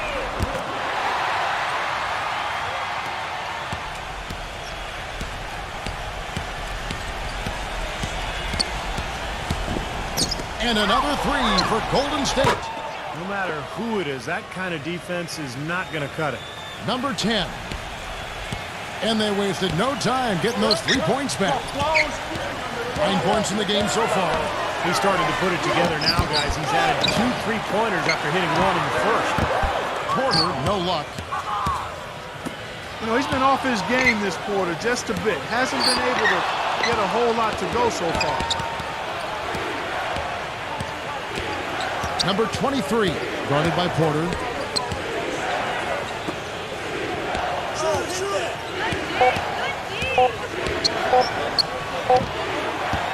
Number 10. It's rebounded by Noel. He had to clear some space for himself to get that rebound. Not easy in there among the big bodies. There's the dish to Porter. And it's Golden State with another. You know, the defense didn't exactly try to fight around that screen, and that's why it turned into the easy basket. Number 10. And the Raptors hit again from deep. I'm not sure that was the play they had set up, but it was too good a look to pass it. He feeds it to Porter. No good from outside. Raptors trail by 4. Kicks to Murphy. Jacks up a 3. Good on the shot. He's not going to miss many of those, if any. Not when he's got that much room. We've got 123 left to play in the first half. They'll get another chance. Well, it looks like he's cooled down a bit after hitting those 2 in the first quarter. Number 10. And unable there to get the go-ahead bucket.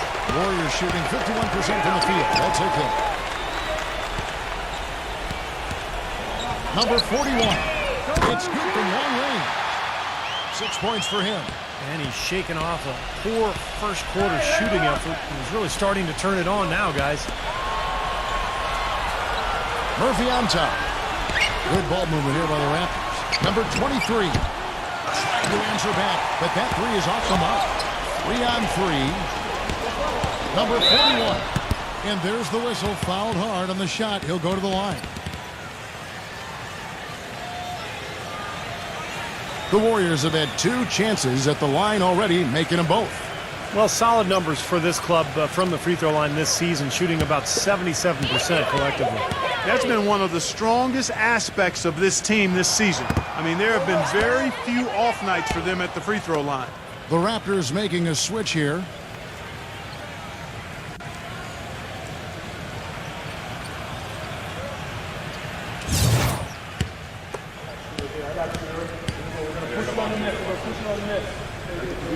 Good on the second free throw.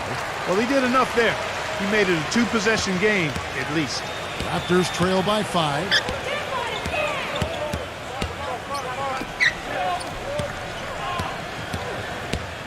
Wide open.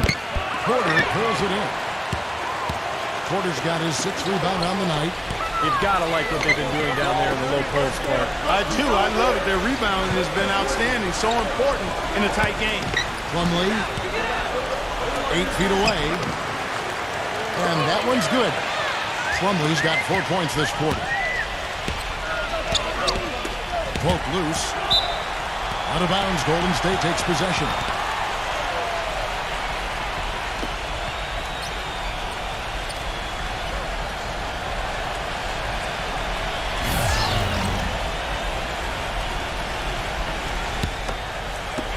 Five seconds left here in the second. 0-0. No good on the last second attempt there. And that concludes the first half. The Warriors on top, up by 7. Now, presented by Sprint. The weekend is finally upon us, and on this Friday night, it's time for the halftime show. The Golden State Warriors are over at The Sprint Halftime Report, presented by Sprint. Welcome back to beautiful San Francisco, the Bay Area, and a view of the Bay Bridge. Really an incredible game from Porter. I know we've said this many times before, but I'll say it again. He had a great first half, just an explosive offensive display there. At the end of the day, I wouldn't be surprised if we're talking about what a great second half he had. He can usually keep it going for all 4 quarters. Well, they should go back to that because you look at this matchup, and he's just too strong for him down there. The Raptors shooting their 7th free throw attempt here.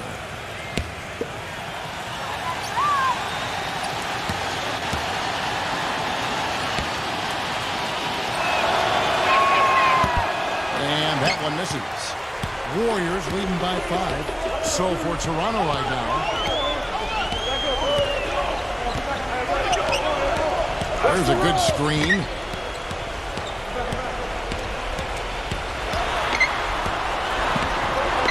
Feeds to Plumlee. Just 5 to shoot. Tries from 10, and it's blocked by Randall. And the shot clock expires. 24-second violation. With the break in the action, let's go to the 2K leaderboard. These teams have been dialed in defensively this month. The Raptors in second.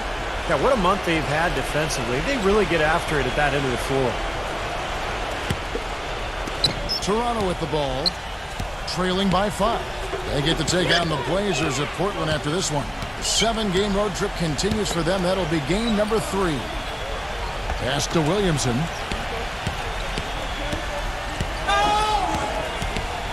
Six to shoot. He passes to Randall. Nails the wide-open jump shot. He has 6. Well, and the bounce pass was the key to the play. Here's Simmons. He's got 6. And he gets it to go from the corner.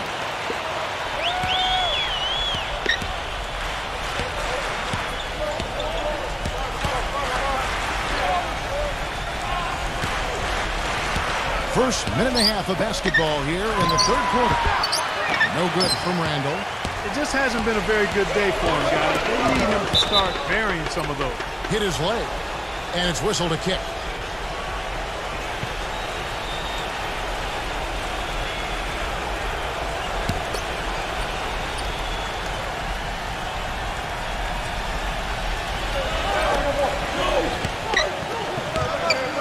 The tray. And that one's good. And it's an 8-point Warrior lead. They just continue to splash home those threes. Eliminating the deep shot has to become priority number 1 for this defense. It really does. I mean, it's not possible to give up that many points behind the arc and not pay the price in the end.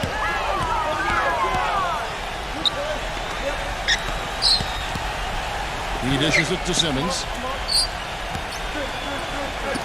Takes a 3. Toronto grabs the miss. Second half of play with just under 2.5 minutes gone. 0-0. He squares up and sinks it. He's got 19. You know, one aspect of their play today that's really been tight and far superior is their passing. Agreed. I mean, you look at the points. I mean, they're getting a lot of baskets off of assists, so the offense really clicking here. And the Raptors call time here. Well, I felt like his defense was letting him down out there, guys, so he wanted to get a timeout to talk it over and try to tighten things up here. You know, a part of coaching, a lot of coaching actually is making sure that momentum never gets too far away from your team. That's a good timeout. Doubled by Plumlee. Passes it to Randall. Clock at 6. And they get it, and he nails the jumper. He's got 8. Well, this quarter has gone awfully well for him. It seems like every chance he's gotten, he's pretty much converted. Got that bucket in no time at all. And the Warriors lead by 10. Boy, such outstanding patience and decision-making for them offensively. Yeah, absolutely. Their ball movement has been outstanding. They are piling up the assists.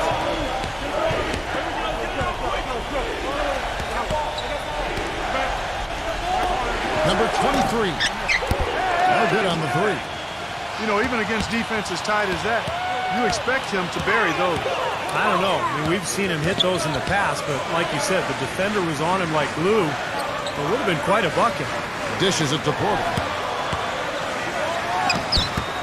Long shot, no good. The defense better not make a habit of giving him that shot. I mean, he doesn't miss many of them.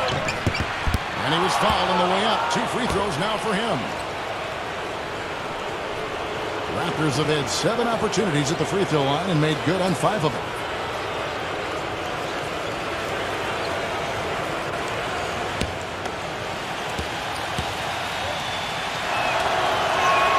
The first one falls. The Raptors making a switch here.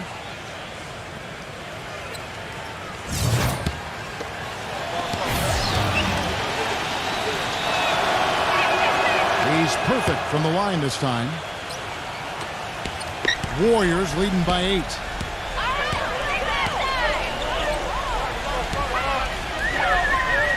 Shoots the 3.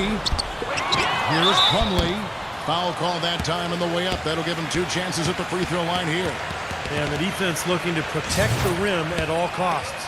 Yeah, I like that. A foul to save the layup. Make him earn it at the line. He's getting his first free throw attempt of the night right now. That's good from Plumlee. Andre Iguodala is checked in for Toronto.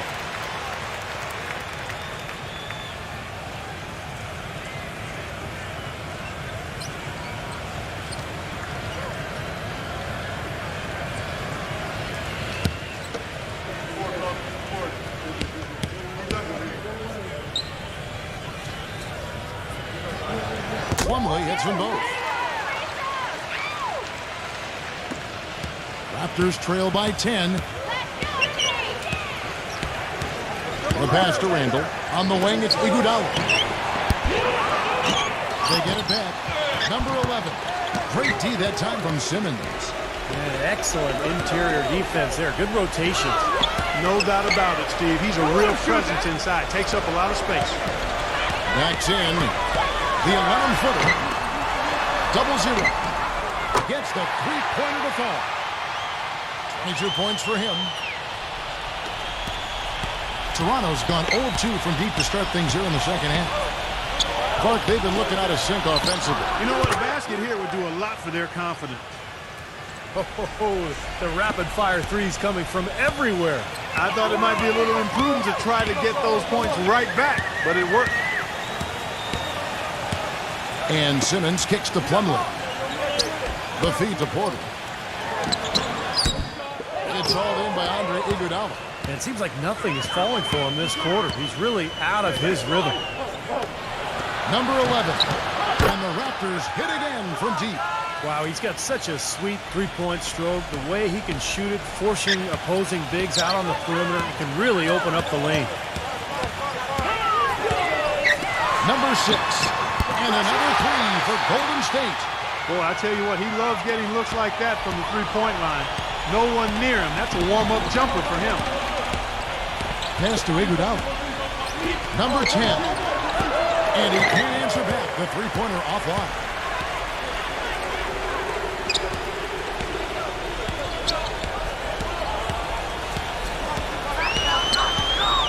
He kicks it to Simmons. There's the dish to Plumlee. Defended by Randall. It's rebounded by Randall. And they force the miss with that good defensive rotation. They're playing well together as a unit.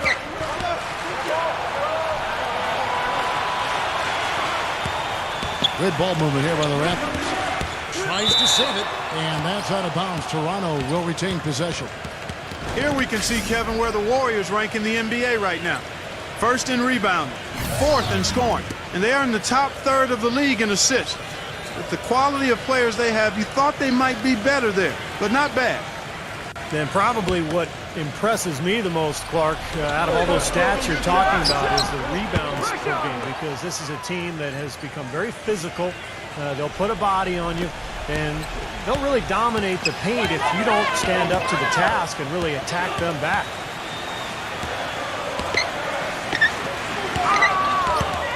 Pass to Payne.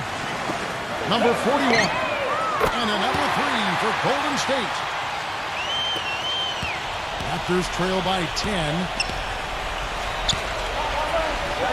From downtown, the Raptors rebound. He feeds it to Iguodala. Gets a very good look and converts.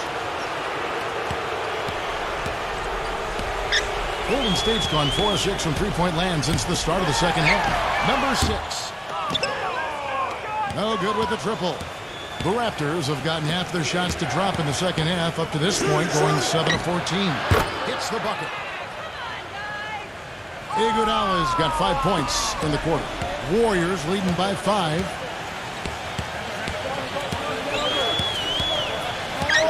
Passes it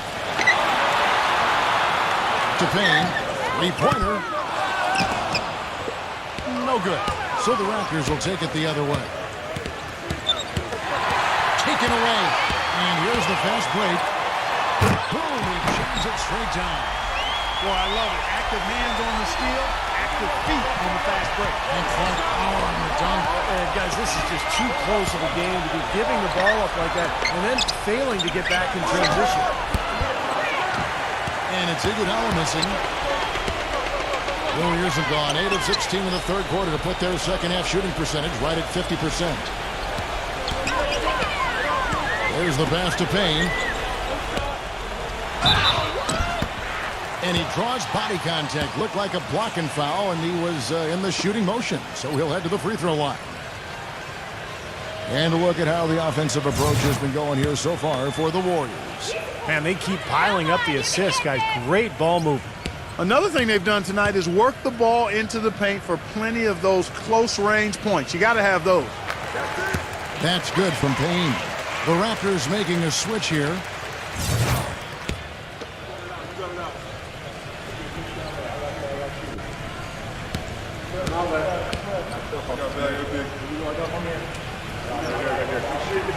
Good on both. And if they continue to shoot well from the free throw line like they are, their lead is going to be pretty steady here. That's not an overstatement. They've literally not missed a single foul shot this half. Randall passes to Williamson. Number 10 hands it from downtown. He's got 23. By the way this defense is playing out there, I mean, they might as well not be there. That's 5 straight wide open threes. Yeah, and that's way too many. I mean, typically teams will get the message to cover shooters after 1 or 2 wide open threes, but they just haven't figured it out yet. McDaniel, the pass to Williamson. And the rejection by Simmons. Here's Randall. Now Porter. He's got 14. Pass to Payne. Fast break Toronto. Pass to Randall. Good. And now it's just a 4-point Warrior lead. You can see that they're not as aggressive from the three-point arc. They had far more attempts in the first half. We've got 33 seconds left in the third quarter. Kicks it to Porter. That's 1 for 3. Toronto grabs the miss. Well, remember, he made 2 3-pointers in the first half, but has not been able to get anything to fall here in the second. Passes to McDaniel. From outside, off the mark. The pass to Payne. Number 6. And so he earns a trip to the line. Officials saw the contact, and he'll shoot 2. The Warriors have been coming through at the charity stripe. They've made 7 of their 8 attempts. The first free throw is good. The Raptors making a switch here.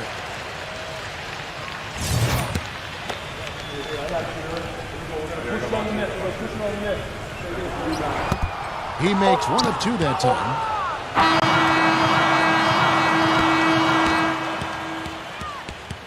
And offensively, a great show for the fans through the first 3 quarters. It's been a fun game to watch.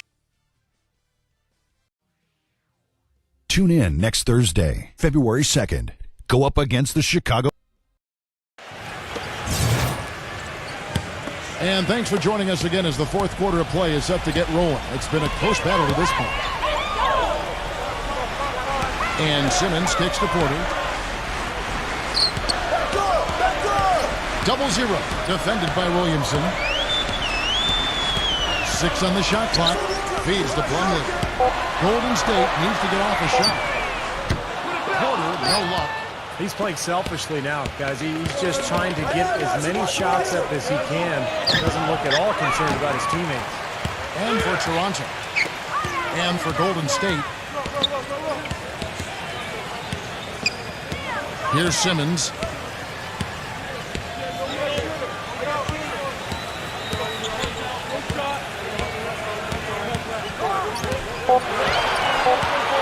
From midcourt, can't get it to go.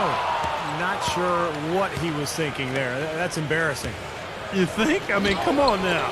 Doesn't he realize there's a game going on here? Setting the floor for the Raptors. Pass to Randall. Number 23, defended by Simmons. A 3-ball. No good from Randall. Warriors leading by 5. Number 15, blanketed by the D, he fights to the rim for the layup. Now, sometimes when you're at a height disadvantage, that's the way to attack. Go right at your defender. They could use a big shot here to get this offense going. Sure could, Kevin. I mean, too many empty trips. They need some points. Number 10, and he nails that one right through the net. He's got 25. Golden State's gotten off to an 0 for 2 start from downtown here in the fourth quarter.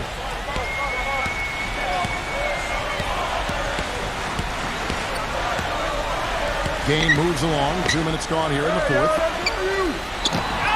Pulls it up. Shot denied. And he's able to get it back. That's good. And the Warriors lead by 7. Boy, where was the box out? Too easy on that second chance opportunity. Yeah, no box out is what happened there. Those kind of mistakes on the glass will kill a team. Golden State moving the ball around.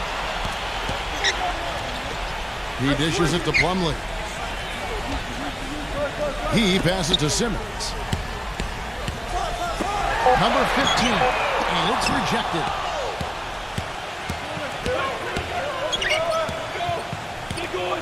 Randall, defended by Simmons. Number 23. Drills it from outside. Now a timeout called by Golden State.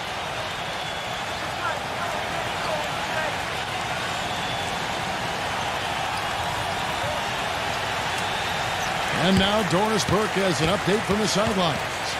Kevin, during that last break, I heard the Warriors coach as he addressed his team. He was absolutely adamant, saying, don't let them off the hook. Let's keep our foot on the pedal and keep doing the things that have gotten us here this far. We're almost home. Thanks, Doris. They blow the whistle just as he gets it off. That's 2 points with a chance for another one at the stripe. Well, the pick worked really well there. Nice job taking it right to the 10 for the layup. And the Warriors making a change here. Murray's checked in. You know, they've really improved at the line from the first half. Things have gotten a lot better. They've gotten there a good number of times, and they've converted a high percentage of it. Number 10. Misses the 3. Warriors leading by 7.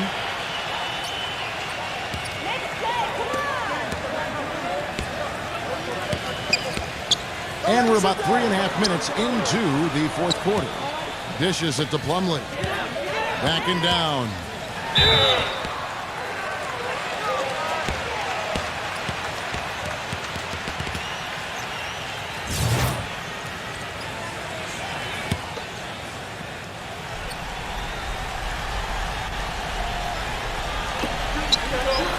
Tries a 3 off the inbound. That is good.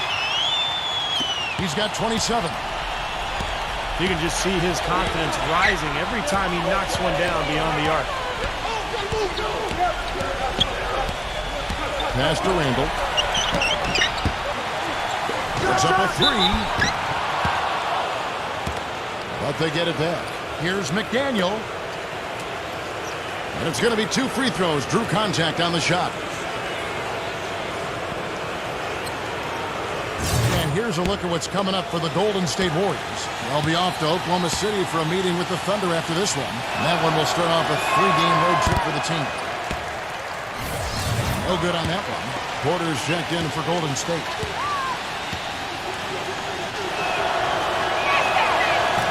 He hits the second from the line. Warriors leading by 9.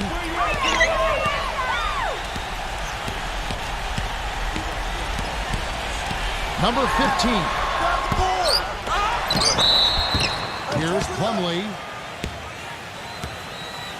The Raptors have not defended well against Plumlee. He has 9 rebounds and 2 blocks. He's gotten after it on the boards for them as well as in the transition game. And one's really fed into the other. Come on, you can hit this. You got it. No problem. He's off on the first.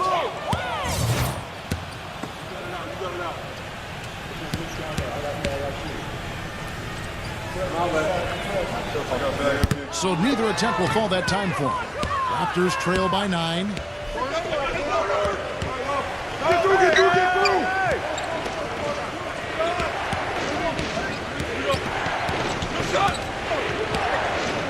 The pass to Randall. There's the pick. Just 5 on the clock. And again, Toronto no up. And no excuses there. Got a really good look at the basket after being freed up by the pick. We say it all the time. The execution was excellent. The result not as good, but good ball movement anyway. Got a piece of it.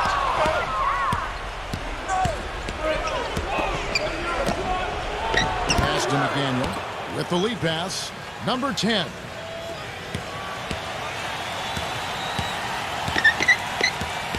It's good. Only a few seconds into the shot clock. He's got 27. He could have forced a tough inside shot, but made a terrific kick out to find the open jumper instead. And that bucket adds to what's been a big differential in points in the paint between these two teams. Defensively, the intensity just hasn't been there. They've got to pick up the pace. Raptors moving the ball around. Great open look there. Warriors leading by 7.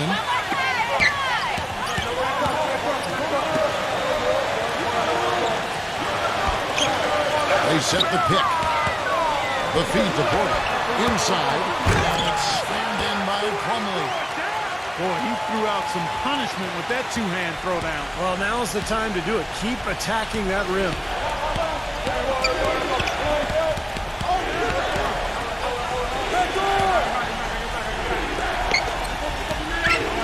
Passes it to Randall for 3. Porter pulls it in. Porter's got 9 rebounds in the game, getting it done.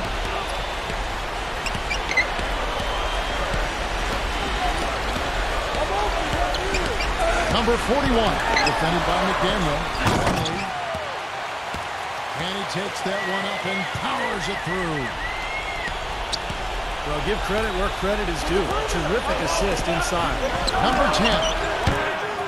From deep. Sinks it. What range from outside. Wow. Wow. What can you say? Warriors leading by 8.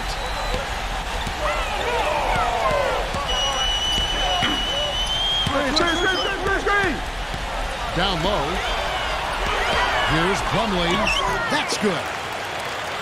Boy, I tell you what, he's having one of those days where if he takes it, he makes it. The Raptors shooting in the fourth quarter has looked shabby, 38%. Randall passes to McDaniel.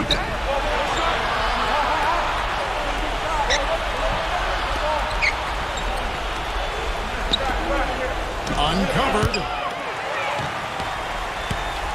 It's rebounded by Golden State. Porter's got double-digit rebounds now in the game.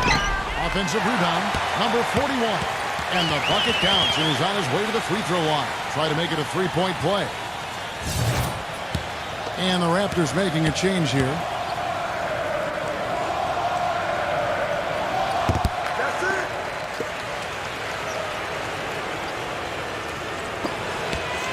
Raptors trail by 13. And the Raptors call time here. He can't be pleased with all these easy looks they continue to give up in the paint. They are just way too porous as a defense right now. A lot of holes in that defense.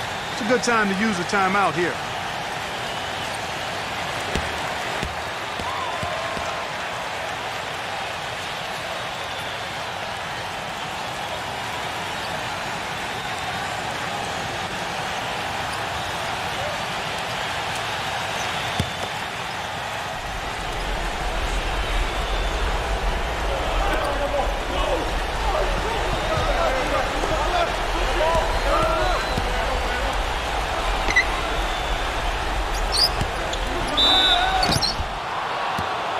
Looking to get it going. And lots of contact there. Missing the shot. He'll shoot 2. Obvious foul. Yeah, he took a hit right there and earned those free throws.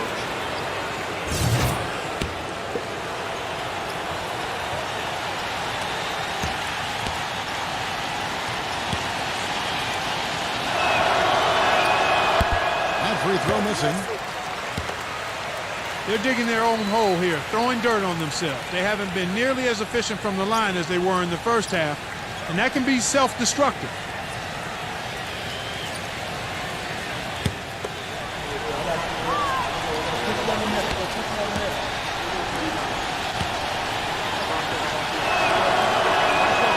He doesn't get the second one. Boy, they've really dominated on the glass, and of course they've done a lot of good things here tonight, but the rebounds have played a major factor. Hey, Steve, you know rebounding always one of the key barometers in determining the victor.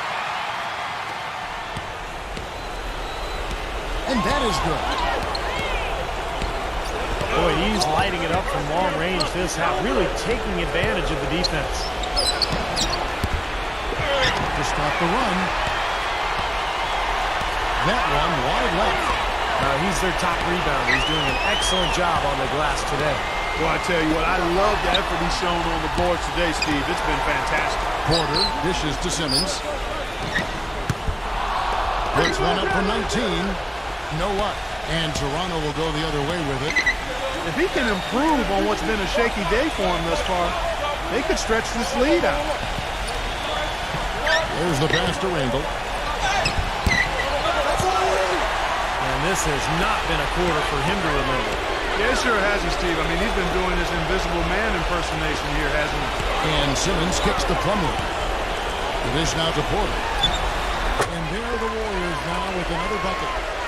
And that puts a cherry on top, so to speak. That's been a phenomenal showing for them. All over but the winding now, Steve. Pass to Randall. Beyond the arc. And that one's good. Boy, has he picked it up in the second half. He's on fire. And out of bounds as the Raptors gain possession. A new group in now for the Raptors. Toronto calls timeout. They're trailing by 15. 46 seconds left in the fourth quarter.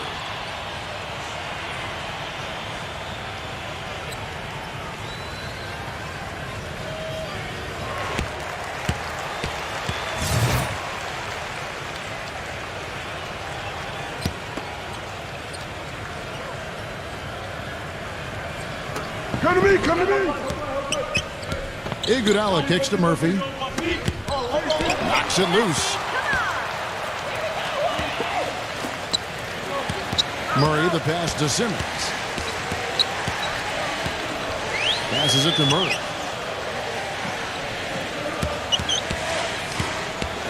Clock at 6. From deep. They grab their own miss. Number 6, guarded by Harris. He kicks it to Simmons. Pass to Payne. So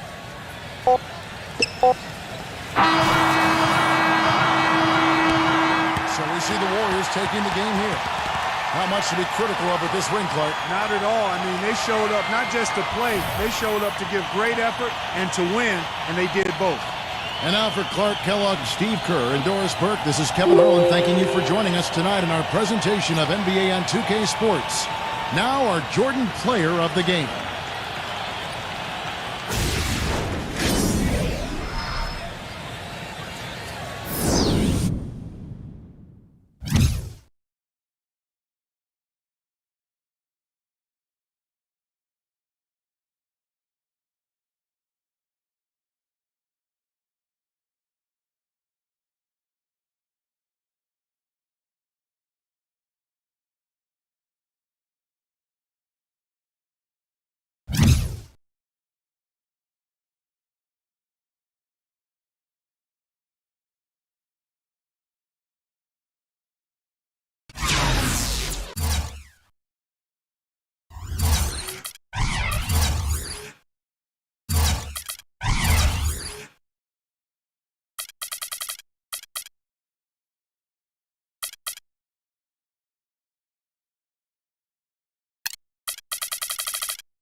Welcome to 2K Sports in the NBA. I'm your host, Damon Bruce. Saturday in the NBA. It'll be the Denver Nuggets facing off against the Philadelphia 76ers. And that'll do it from the studio. Let's get you out to Kevin Harlan and the rest of the 2K Sports broadcast crew at the arena.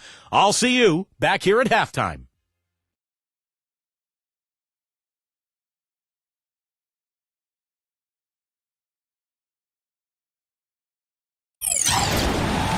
It's a road game for the Nuggets, and they are facing an interconference matchup in today's game. Bringing you another edition of the NBA on 2K Sports. This is Kevin Harlan alongside Steve Kerr and Clark Kellogg with the fourth member of our team, Doris Burke. And now a quick check of our starting lineups for both teams. Hey guys, what are we going to be looking for in this one from Butler? He's got one of those shooting strokes that never changes, guys. I mean, even if a defender's all over him, just never seems to flinch. A great quality to have as a shooter. And the other most noticeable thing about him to me is his passing. I mean, he makes things so easy for his teammates. All they have to do is get to the right spot on the floor, and he'll get it to him. Here in Philadelphia, it's another home game for the 76ers. They're one of the most dangerous teams in the NBA right now. No question, they've won 7 of their last 8. Well, right now for the 76ers, they've got to be a little dissatisfied right now. I mean, they're in pretty good shape, but not up to their normal standards. Yeah, I agree with that, Clark. I think they were expecting big things this season, and they're okay. They're in decent shape, but I think they'd like to be a little further up in the standings than where they are right now. And so here's Denver.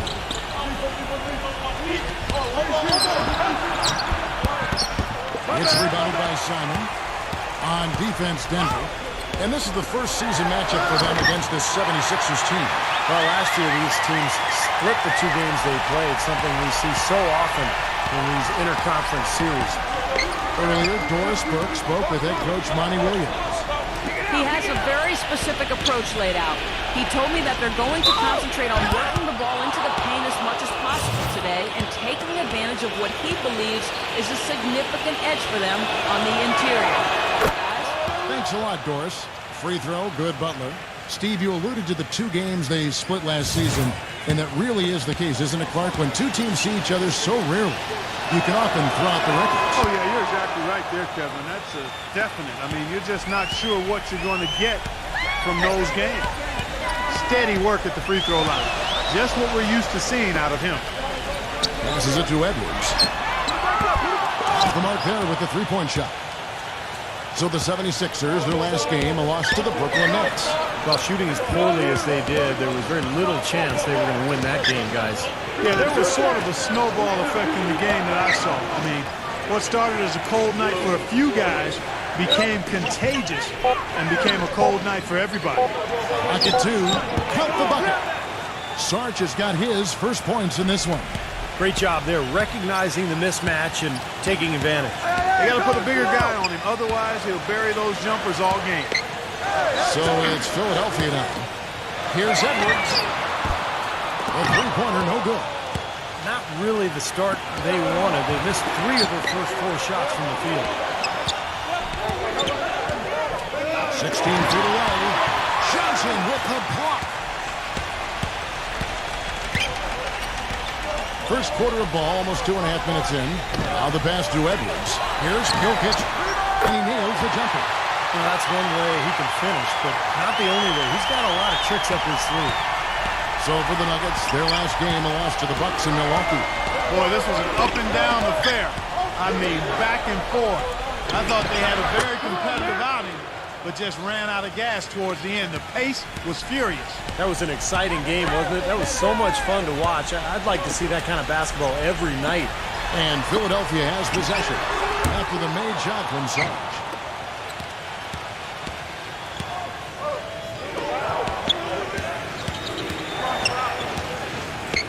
Winslow. No good from outside.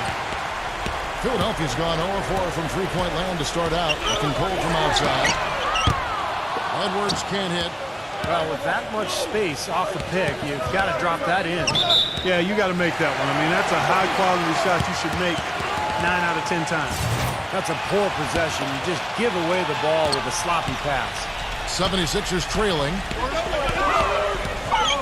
The feed to Smith. For the three. And good on the basket. Book it. Smith's got himself going there. His first points of the game on the deep ball. Pass to Hurd. Back to Butler. From beyond the arc. Here's Sarge. And count it. 2 points with a chance for one more at the free throw line. He was the first one to react to that miss. Excellent anticipation on his part. A hustle play on the putback by him. And the 76ers making a change here. Morris is checked in. The 76ers have gotten 3 of 8 shots to fall for them here in the first quarter. Pass it to Edwards. Kicks it to Morris. And again, it's Philadelphia. And it's the Nuggets ball. All alone. No good. So Philadelphia will take it the other way. The pass to Edwards. Dishes to Smith. Some nice ball movement here by the 76ers. Another 3 for Philadelphia. That was simply a defensive breakdown there, Kevin. He was all alone for that shot. It was a warm-up jumper. Winslow. They get it back. Number 51. Here's Pember. His three-pointers off the mark. The 76ers leading by 3. Here's Jokic, who kicks it to Morris. And again, it's Philadelphia. You know, there's no better sign of how efficiently a team is operating than their assist number. And theirs are fantastic. It's just beautiful basketball to watch, Clark. And it's the Nuggets with the ball. Pass to Hurd. Here's Sarge. And Morris comes over to help. And they get it. Denver gets it back. And a foul on the shot. He'll go to the stripe for 2. Easy call there. No question about that one. You could hear the impact from where I am. The Nuggets have made 3 free throws so far. Haven't missed any. Edwards, he's checked in for Denver.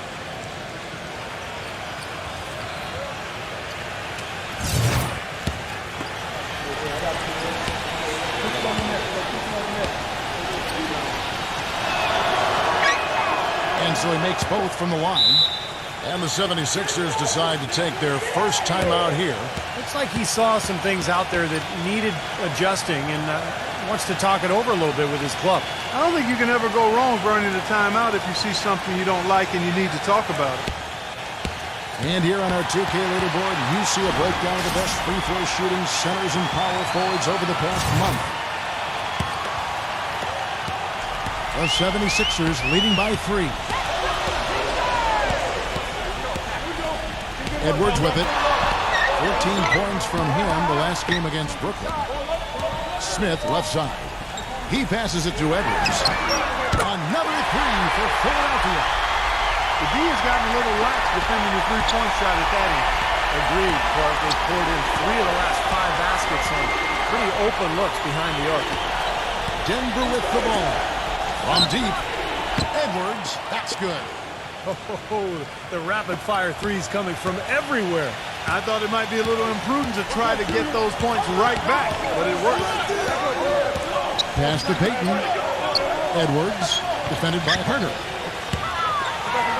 Passes it to Edwards. He dishes it to Payton. Feeds to Smith. That's good. And it's Payton with the assist. And it's 6 points for Smith. That's 2 straight quick three-pointers they've allowed. They better not make it 3 straight because now all of a sudden you're looking at a hot streak. Herner with the ball. Now guarded by Edwards. Here's Herner. Trying to answer back, but that 3 is off the mark. The 76ers leading by 6. He feeds it to Morris. There's the dish to Payton.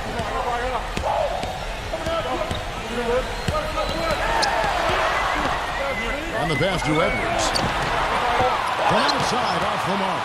If he can improve on what's been a shaky day for him thus far, they could stretch this lead out. Outside Butler. Pass to Edwards. Winslow puts up a 3. The shot's good from Herner. Yeah, he's a bomber. I mean, that's what I love about him. He's as good a three-point shooter as you'll see. And, of course, has the green light to let it fly anytime he wants. And Steve, he's earned a nickname that's familiar to anybody that's followed basketball, the microwave. There's no slow build-up with him. All he needs is one shot to go down, and it can set him off, turn him into a real scoring machine. He cooks with gas, not electricity. And the Nuggets making a change here. The 76ers leading by 3. Now the feed to Payton. Kicks it to Morris. Back to Payton. Braun.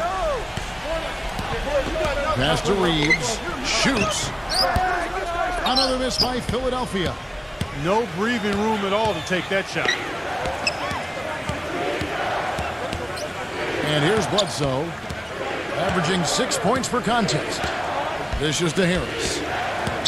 I'm open! Shot clock at 6. Launches a 3. No good from Bledsoe. The 76ers have gone 50% from the field in the first quarter, 8 of 16. From 12 feet out, it's hauled in by Edwards. Really good performance so far on the boards for this club. Boy, I like the way they've done a great job carving out space under the basket when the shots have gone up. And they're going to count the bucket and send him to the line. It could be a three-point play. You know, with that much of a height advantage, that's exactly what you should do. Take it straight to the rim. And a closer look here at the scoring breakdown for the 76ers. Now, they didn't waste any time getting into a groove out there. They're dialed in from long range. Also, what passing we've seen from them here early. I mean, there could be a big number in the assist column if this keeps up. Now, here's Thomas. The pass to Reeves. Back to Thomas. 1:11 left to play in the first quarter. Repasses to Reeves. Braun. The tray. Bledsoe with the rebound.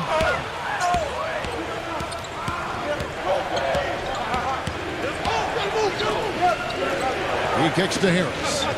He dishes it to Bledsoe. Back to Harris.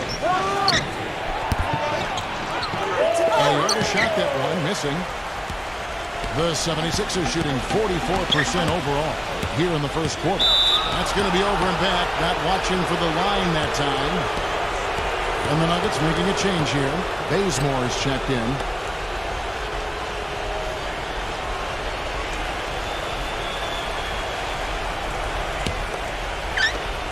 There's 39 seconds left in the first quarter. Bledsoe passes to Bazemore.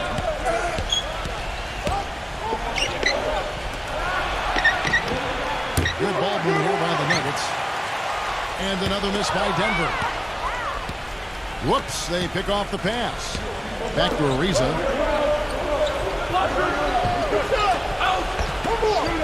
Arnett. The 19-footer is on the money.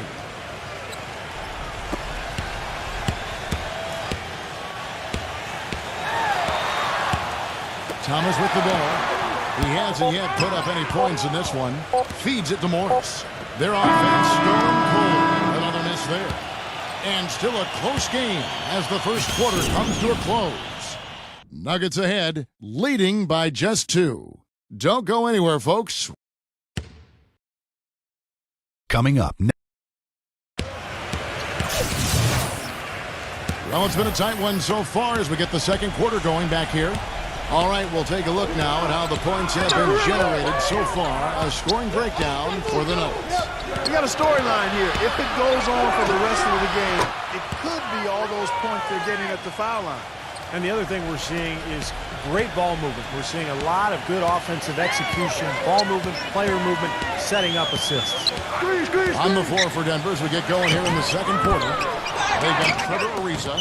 He's out there with Kent Bazemore, and it's Bledsoe in at the point. Ariza dishes to Bledsoe. Bledsoe right side. Harris. No good on the triple. Braun. Number 30 puts up the baby hook. And there's the whistle. Fouled hard on the shot. He'll go to the line. In the last month, let's see how the Sixers perform. First in rebounding, third in blocks. And they also show up in the top 5 in not giving up the ball. This is a low turnover team. They value possessions, and they really concentrate on taking care of the rock. And probably what impresses me the most, Clark, out of all those stats you're talking about is the rebounds per game, because this is a team that has become very physical. They'll put a body on you, and they'll really dominate the paint if you don't stand up to the task and really attack them back. Bledsoe outside. Here's Saric, and a great assist by Bledsoe as that one goes in. Saric has got 10 points. Boy, when you've got a big man who can shoot from distance like he can, what a huge bonus that is. Pass to Simon. Come to me, come to me. We're about a minute and a half into the second quarter now. That's good. The Nuggets leading by 4. Bledsoe outside. Pass to Saric. Fires from deep. And Philadelphia grabs the miss. They'll be hosting Orlando for the next one. And that'll be the third of the 4 straight at home. There's the triple. Number 41. And he converts the layup. Well, the defense just looked a little lazy on the glass there. Yeah, nobody boxing out. That's inexcusable.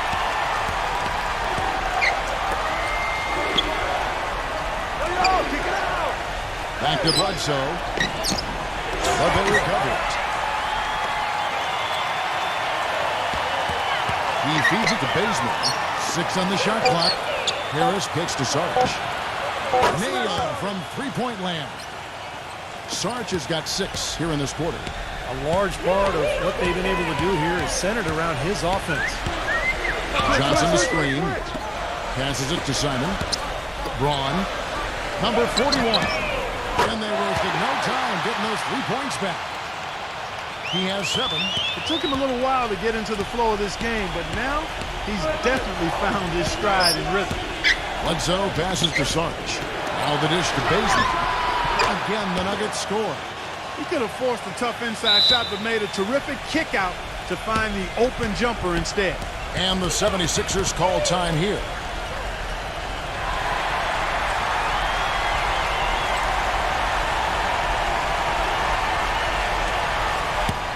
While we got a moment, let's now show you the teams that have led the NBA in blocks during the past month. The 76ers third.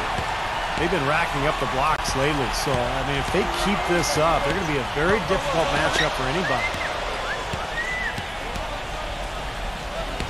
Shoots it up.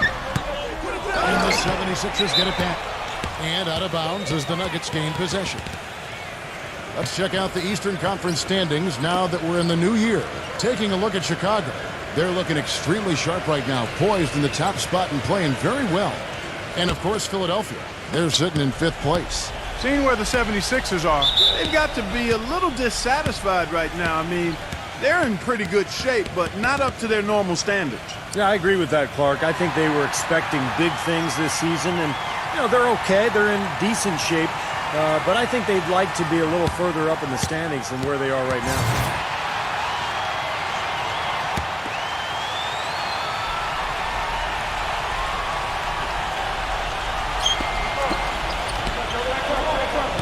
Bledsoe outside. Harris kicks to Bledsoe. Some nice ball movement by the Nuggets. Hangs. So the whistle blows on the shot and 2 free throws for the contact right there. Well, the number one priority for a defense when you face this guy is to keep him getting anywhere from the basket because he's just so strong as a finisher. You know, something else I think about when I see this guy is he's a real headache to have to defend one-on-one. I mean, he's got all of the game that makes it tough for his defender. Bledsoe hits them both. And almost 4 minutes gone here in the second quarter of play. The pass to Simon. Fires for 3. And it's Denver with the rebound. Good rebound there, but overall, they're getting outworked on the glass. Steve, I think that's what you'd expect, seeing what the score is. Bazemore passes to Sarge. Shot clock at 5. Drops in the tray. Sarge has got 16 points. These defenders are putting up very little resistance to the three-point shot. And it's killing them. That's 4 of the last 5 baskets they've allowed have been three-pointers. Here's Simon. The 76ers with another miss. He's been anything but his usual self this quarter. It's actually been ugly to see. Here's Sarge. Basket is good. The assist from Harris. Harris has got 3 assists now in this one. And his stroke has been dead on. Inside, outside, wherever. The shot's just falling for him. Timeout called the 76ers. He just is not happy with how his team is executing. And they've been on the wrong side of this run. It's time for a momentum shift. You know, sometimes just getting off the court, taking a break, and coming back out fresh will give you a chance to pull together. Smith checked in for Philadelphia. Braun guarded by Harris. Pass to Simon. Braun. There's the feed to Smith. Smith on the way. Passes it to Simon. Back to Smith. He passes to Simon. Kicks it to Smith. Trying to get back on track. And that one's good. Smith's got 9. He's picking up right where he left off in the first quarter. Now here's Bledsoe. Rejected by Smith.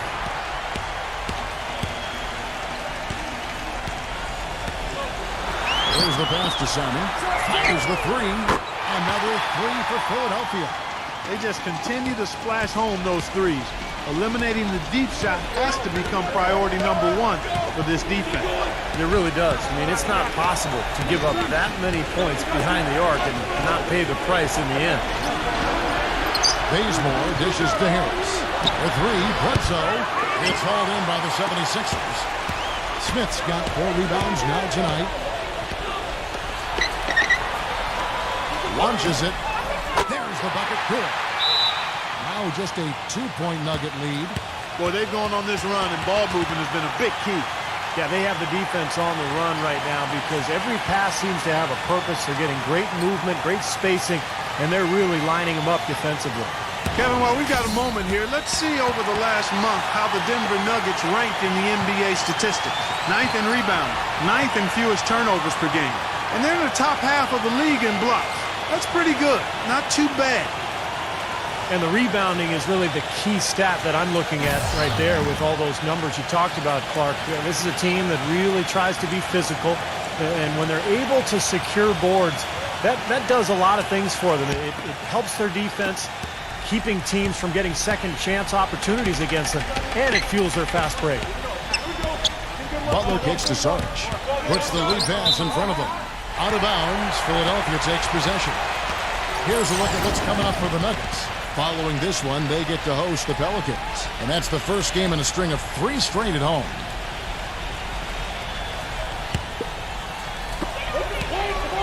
Philadelphia's gotten fond of that three-point shot here in the second quarter. 4 of 9. Edwards with the screen. Back to Smith. Braun, the 3. No good. You know, something that's kept this game close is the fact that the rebound totals are almost identical. No separation there. Not yet anyway. Rejected by Simon.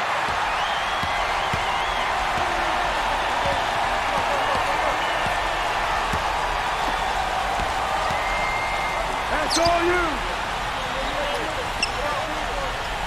Pass to Edwards. Clock at 6. Stolen by Sarge. And pushing it up. Here's Denver. Winslow. And it's good. Walk through contact. Hits the shot. He'll go to the free throw line. Well, here in the second, not as listless. They're showing some signs of life offensively.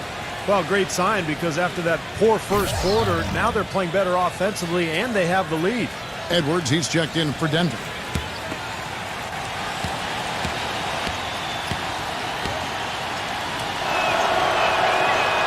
Seen them miss a shot from the line in this quarter, so they're doing a nice job of protecting the lead. Well, they're cashing in from the line. I mean, they're making them pay for fouling them right now.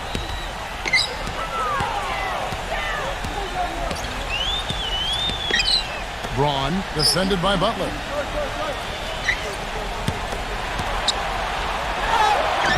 Battles through traffic and lays it in. Look at the combination of size and touch. That's why he's a great finisher down low.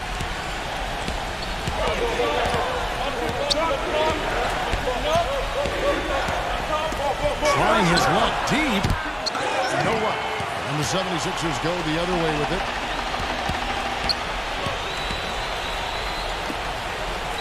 Pass to Edwards. Dishes it to Payton. And they're unable to get the tying basket there. The Nuggets leading by 3. Good ball movement here by the Nuggets. Butler on the way. Winslow. 6 to shoot. The kick outside to Butler. Gets it to go. My, he is so adept at finishing in the low post. Edwards with it. Now guarded by Herter. And there's the pass to Edwards. Braun. Here is Edwards. Edwards defending. Floats one. Braun. And foul called as he misses. He'll go to the line and shoot 2. And let's go real fast to the rookie leaderboard. These are the rookies shooting the highest percentage from the floor this season. The 76ers have been perfect at the line so far, albeit just 2 for 2. The first free throw is good.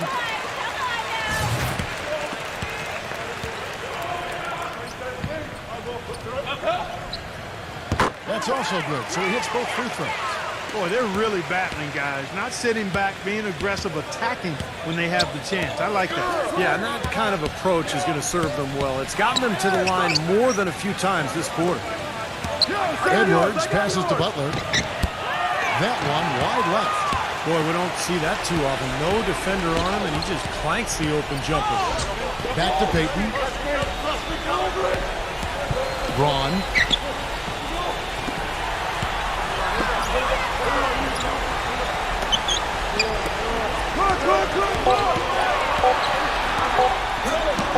the floater. Gets it to go. That finish brings me back to the old days, the silky smooth finger roll. Pass to Edwards. Here's Penner. And the 3 off target. Nothing seems to be going down for him today.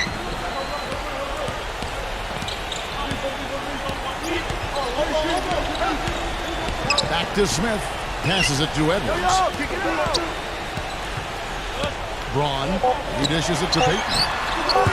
And he misses the go-ahead basket. It's blocked. Second quarter ends in a tight one. Nuggets lead by 1. And now, brought to you by Sprint. We have a close ball game on our hands as we get set for the second half of basketball. An exceptional performance from Sarge. I know we've said this many times before, but I'll say it again.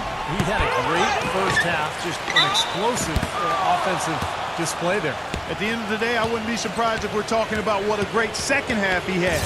He can usually keep it going for all 4 quarters. Smith is out there with Johnson. Then there's Edwards. And it's Simon in at the 1 spot. That's the 5 to begin the second half for Monty Williams. The 76ers trail by 4. The pass to Edwards. 3-pointer. That's good. 9 points in the game so far. He can be a forgotten man in their offense sometimes, but the defense still needs to keep an eye on him. Pass to Sarge. And it's Philadelphia with the rebound. Edwards with the stop. Yeah, he's one player who doesn't need a lot of space to get to the basket. He's really crafty. The way he can blast his way straight through traffic. He's really strong. You know, something else with him, you can't forget about his skill as a pull-up shooter. I mean, you give him too much room, and he won't hesitate for a second to raise up and spray you with that J. 7 lead changes now, and we're just in the third quarter. Yeah, each side having a tough time staying in front. Well, the fans love it. I mean, a tug-of-war, back and forth affair, but if you're a coach, there's a little frustration there. You're trying to pull ahead, but pretty evenly matched game. Pass to Sarge. A 3-ball. Shot is off. So Philadelphia will take it the other way. You know, they haven't been able to open up a big lead, but the rebounds are starting to add up for them. They may be able to pull away a little bit. Yeah, they've been doing the dirty work inside, Steve, playing a very tough brand of basketball. 5 to shoot. Here's Jokic. And no good. Trying to use the glass. Now, still a great start to the half after hitting their first 3, even before that miss. 2 minutes into the second half of play now. Back to Smith. Got a piece of it. And stolen by Butler. It's 3-on-3 on the fast break. With the lead pass. Watch outside! Passes to Sarge. Sarge off a pick from Butler. Gets it to go. Sarge has got 25 points. Well, this quarter has gone awfully well for him. It seems like every chance he's gotten, he's pretty much converted. Here's Jokic. And, you know, these calls can be some of the toughest in the game for the officials. It all happened so fast, but I really think that was the right call. The defender was not really set in that situation. Timeout called the 76ers.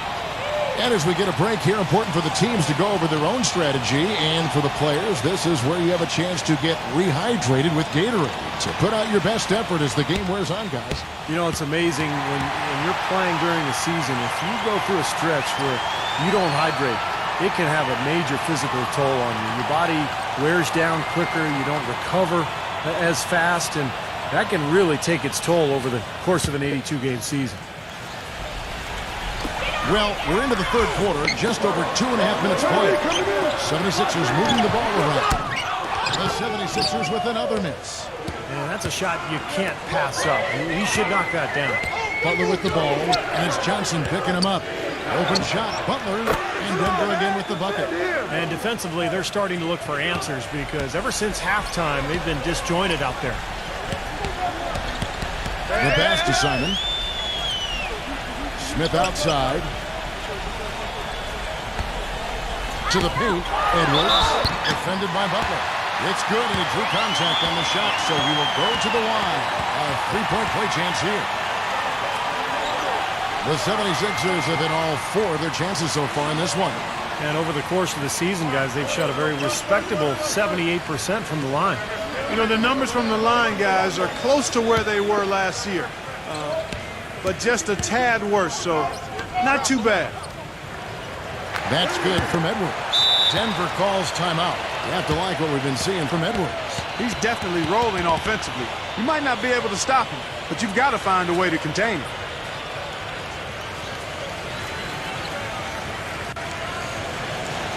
A chance here, Kevin, to see where the Nuggets sit statistically in the NBA right now. 14th in rebounding, 17th in steals. And as far as block shots go, not a strong suit for this team. Only top 20 in the league. They really don't do a good job of defending the paint. Butler kicks to Sarge. Pass to Hunter. To the middle. And so he earns a trip to the line. Officials saw the contact, and he'll shoot 2. Let's check out the Western Conference standings right now that we're here in the new year. You take a look at the Suns. And not a surprise, really, to see them sitting there in that #1 spot in the conference. The excellent brand of basketball they've been putting on display lately has been terrific. And, of course, Denver, just way behind. You know, right now for the Nuggets, they just haven't shown the kind of toughness and resilience I expected to see from them this year. Whenever they face some adversity, they haven't been able to fight through it. Which is really the difference between good teams and great teams, Clark. There's always going to be adversity for everybody. It's how you fight through it that really defines who you are as a team. So neither attempt will fall that time for him. Philadelphia's gone 1 of 2 from beyond the arc since coming out of the break. He kicks to Johnson. He passes to Simon. Beyond the arc. Rebound by Butler. Butler's got his 3rd rebound on the night. And it's out of bounds. The Nuggets able to retain possession here. And we have some time now to show you which rookies have the greatest impact offensively over the course of the last month.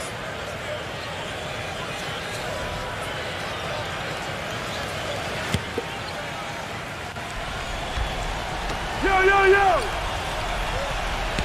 Pass to Herter.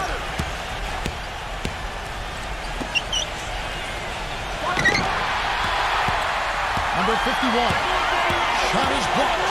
Edwards passes to Johnson. Butler against Edwards. Herter.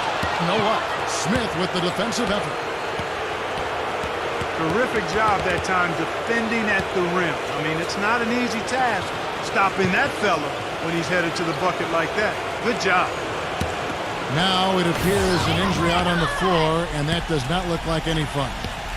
Yeah, he's not happy right now. You can see it's really hurting him. I sure can, Steve. I mean, it's difficult to say exactly how serious it is, but hopefully we'll have an update soon.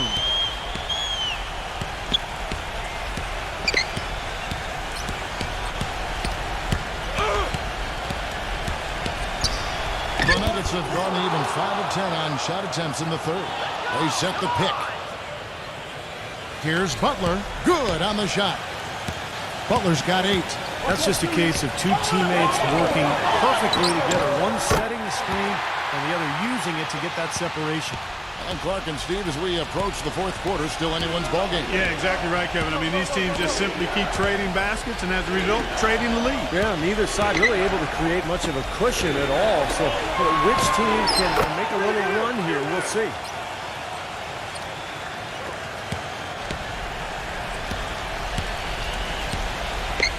That is not enough coverage. Got to do better than that defensively. Basically no coverage. I mean, defense did not look very good there. Feeds to Johnson. Shoots. Offensive rebound. Out of bounds. Denver takes possession. Moment to see how the schedule is looking for Philadelphia. They'll be hosting Orlando for the next one, and that's the 3rd of 4 straight played at home. Denver in the lead, Following this one, they get to host the Pelicans. They'll start a 3-game homestand with that game. Boy, a lot of fans focused on that matchup for New Orleans. Smooth as silk on the finger roll. And that's 10 points for Butler. Good defense, but you gotta love the finish with the finger roll over the top. Johnson sets the screen for Thomas. And it's off from 3-point range.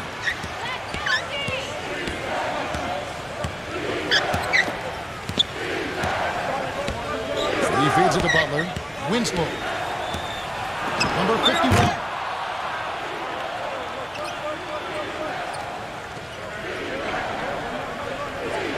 And he goes in for the dunk. Boy, he's just dangling from the rim after sending it through there. You can see which team now has the swagger clock right now. Yeah, exactly. It's with them. Yeah, but you don't want to do too much to get an opponent riled up, though, either. And the pass to Reeves. Back to Thomas. 6 on the shot clock.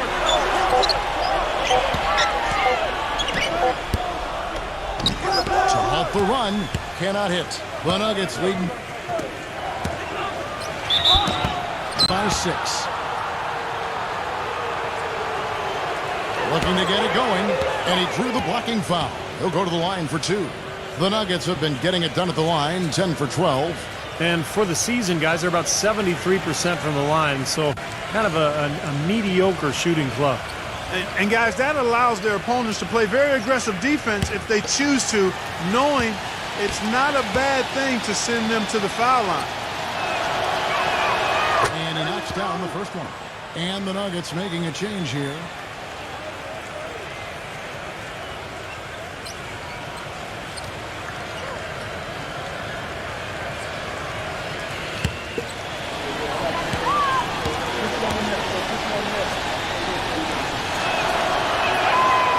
So he hits both. The 76ers trail by 8.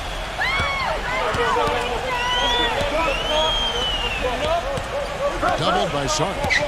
And out of bounds as the Nuggets gain possession. Where was he going with that pass? I mean, that's just an awful turnover. Smith checked in for the 76ers.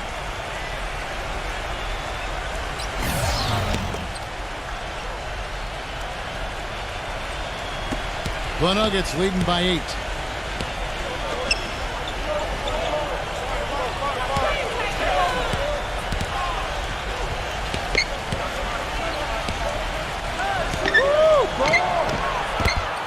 Releases. It's rebounded by Simon. Pass to Edwards. Looking to end the drive. Good. 19 points in the game. What a quarter for him at the offensive end. He's ignored the scoreboard and continued to go out there and do his thing. Smith with a screen on Butler. Passes it to Reeves. That's good. Something's starting to click for this team, guys. You can feel it. The three-pointers are dropping. Their offense is flowing. They've had a great second half from long range. Outside Butler. Pass to Sarge. From downtown. And that one's good. Sarge has got 10 points in just the second half. Of all the guys you want to leave open out on the perimeter, he is the absolute last guy on the list. Attention to detail. Know your personnel. That is good. He's really stepped it up this quarter. Looks like he's determined to get them out of this hole all by himself. Winslow tries a 3. Can't get it to go. 1:30 left in the third. Here's Edwards. Can't tie it up as that one's no good. The Nuggets leading by 3. The dish to Butler. And lots of contact there. Missing the shot. He'll shoot 2. Over the last few weeks, let's see how the Nuggets have performed. 6th in rebounding, 10th in fewest turnovers per game, and team assists, not a strong point for this team. Top 20 in the league. They tend to do a lot of their scoring off one-on-one moves. And the rebounding is really the key stat that I'm looking at right there with all those numbers you talked about, Clark. This is a team that really tries to be physical, and when they're able to secure boards, that does a lot of things for them. It helps their defense, keeping teams from getting second chance opportunities against them, and it fuels their fast break. The 76ers trail by 5. 1:14 left to play here in the third, and out of bounds as the Nuggets gain possession. Let's take a second now to view the top pickpockets in the NBA. You look at Butler, 5th in the NBA, very crafty player. You know, he's been reliably getting takeaways all season long, and those kinds of plays that he makes change the course of a ball game. Bledsoe gets the screen from Sarge.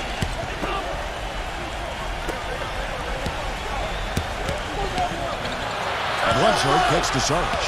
Back to Bledsoe. Arnett. And he was fouled on the way out. 2 free throws now for him. And the defense looking to protect the rim at all costs. Yeah, I like that. A foul to save the layup. Make him earn it at the line.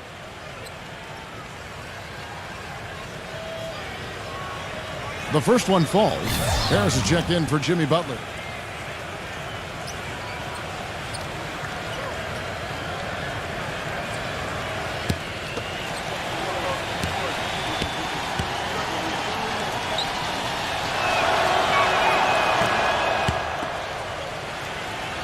And that one goes in. 2 from the line that time.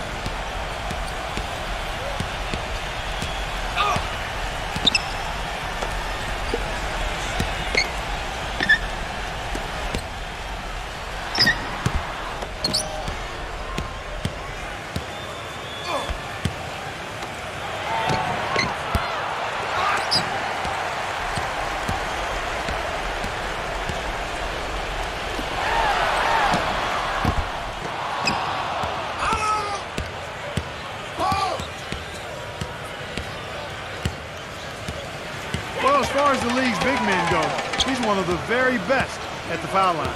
There's the pass to Simon. The feed to Smith. Edwards. Back to Smith. Goes up with a strike. And that's going to do it for the third quarter.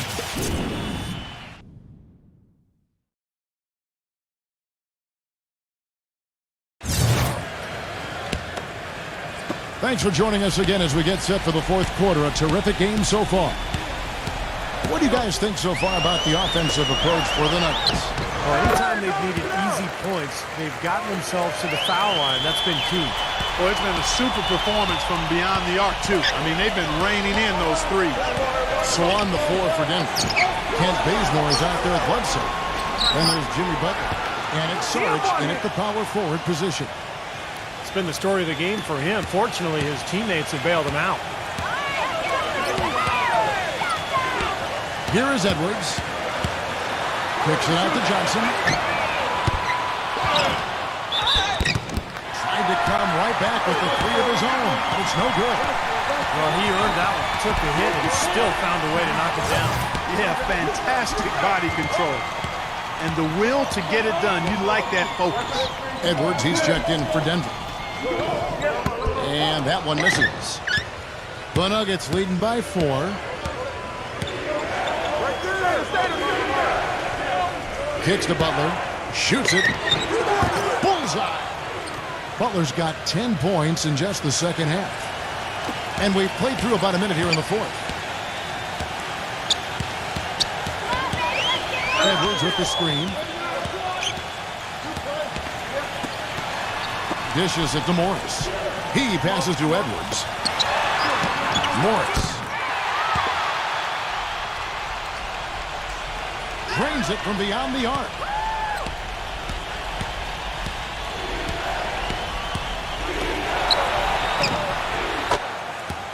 You know, defensively, you cannot forget about him. It gave him a wide open look there.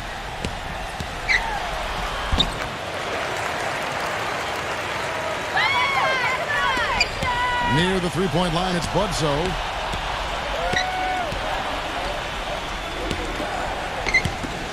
And it's Denver scoring again. The 76ers trail by 5. Nuggets have gotten all 3 of their shots to drop here in the fourth quarter. They came out of the break on a roll.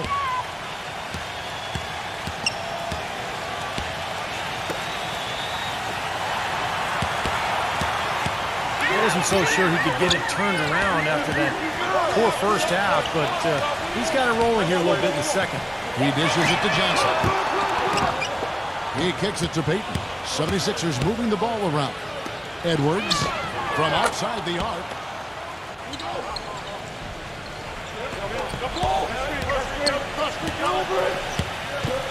Shots good from Butler. Well, it took him a long time to get that three-point range. Maybe this will get him going. Johnson outside. Back to Payton.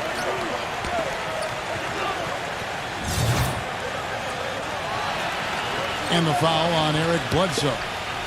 That is his first foul of the game.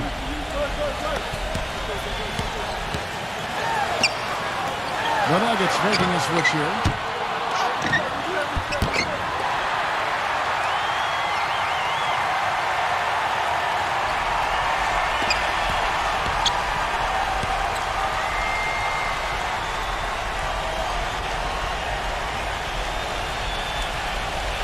Here's Payton.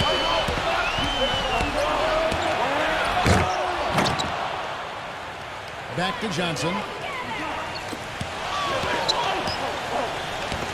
Jacks up a 3. Gets it to go.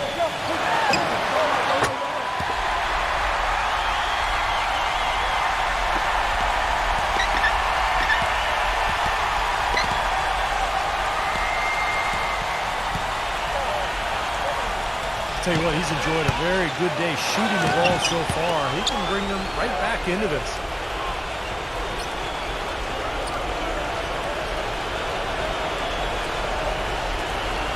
Boy, he threw out some punishment with that two-hand throwdown. Well, now's the time to do it. Keep attacking that rim.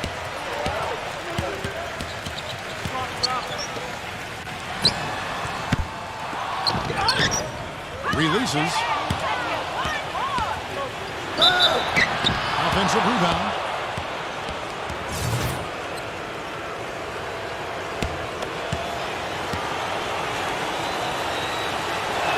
Pass to Edwards.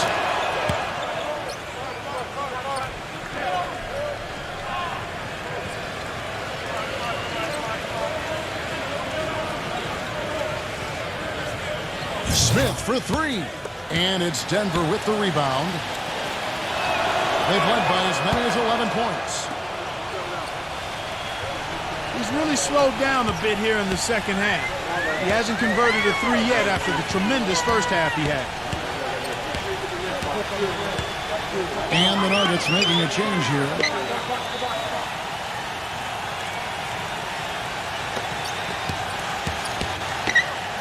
Sarge is checked in. Edwards passes to Johnson.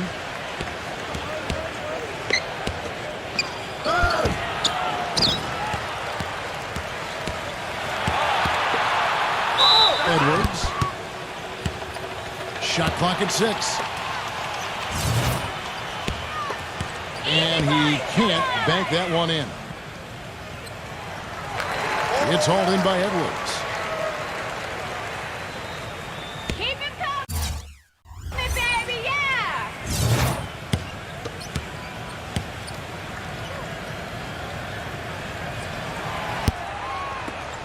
The 76ers trail by 8. Payton. And a foul called on the shot. Got him on the way up that time, so he'll shoot 2 right here. No good on the second free throw. The Nuggets leading by 7. Number 51.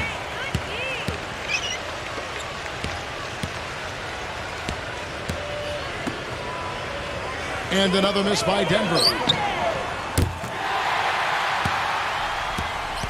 The 76ers have gone 6 of 11 since the start of the fourth quarter. Smith outside.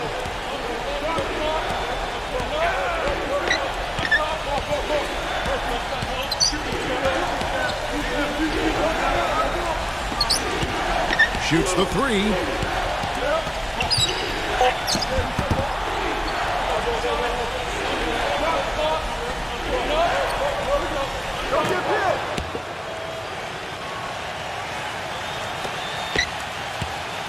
Denver's gotten off to a great start from three-point range in the final quarter. They're a perfect 3 of 3.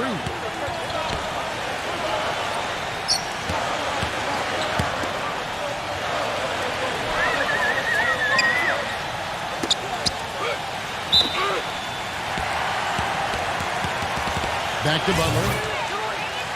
Well, he's having a great half here. Exactly the opposite of the first. Feeds it to Payton.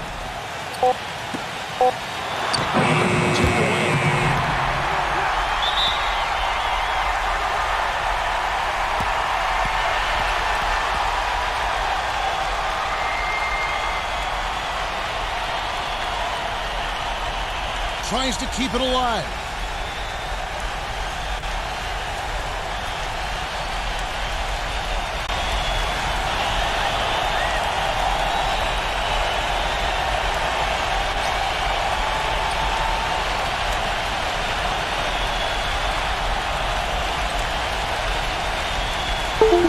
And that's out of bounds. Philadelphia will retain possession.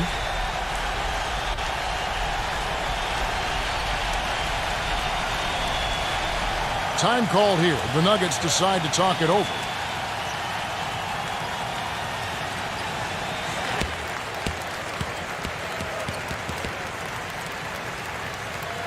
Let's catch up with Doris from the sideline. During that break, Coach Mike Malone had some words for his team.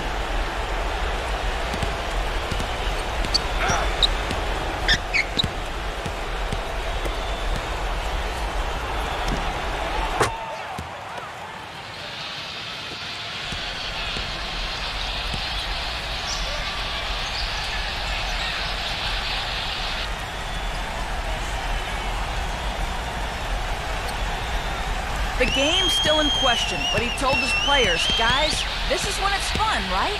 Time is winding down, a close game. This is where you show the preparation and the time you put in. Kevin, we'll see if they respond. Brazil!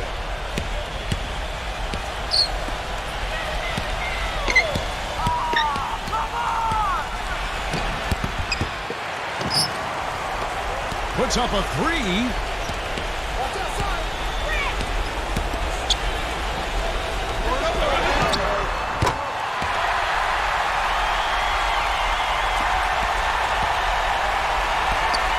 Another three for Denver.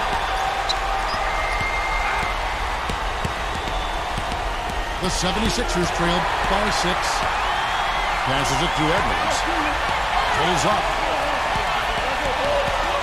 That went off the back iron and out.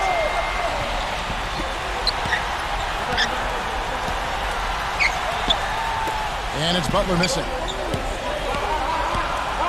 Great defense in the paint there, making it tough on the offense. That's what he brings, a presence. I mean, you saw it on that miss. This is not over yet, but they need points here. Double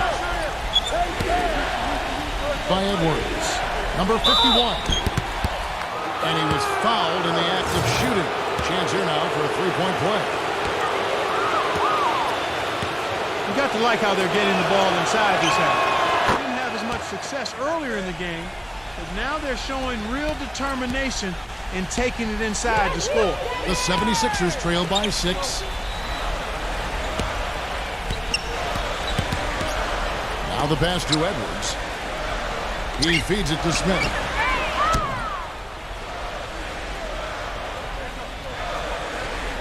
Another three for Philadelphia.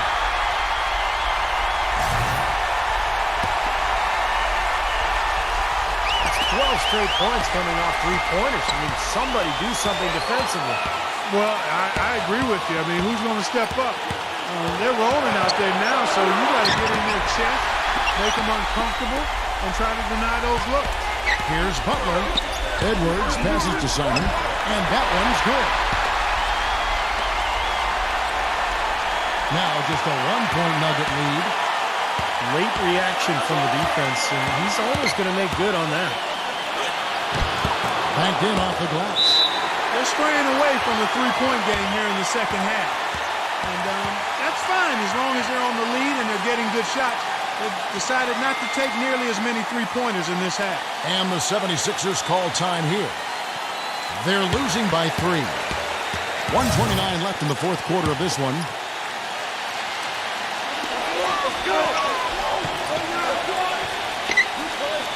Back to Smith.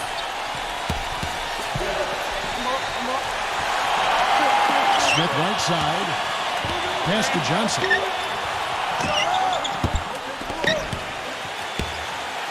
Let's go. Misses off the left iron. And his mechanics are just all out of whack now. He just has no feel for his shot. Well, his numbers certainly back that fact up. I mean, he is going ice cold here. Another shot. He'll pitch it. And it's going to be 2 free throws. Drew contact on the shot. Well, they had a foul to give, but they couldn't get it done before that shot attempt. Yeah, and giving up free throws isn't ideal here, Steve. You know that, but at least they've got the clock stopped.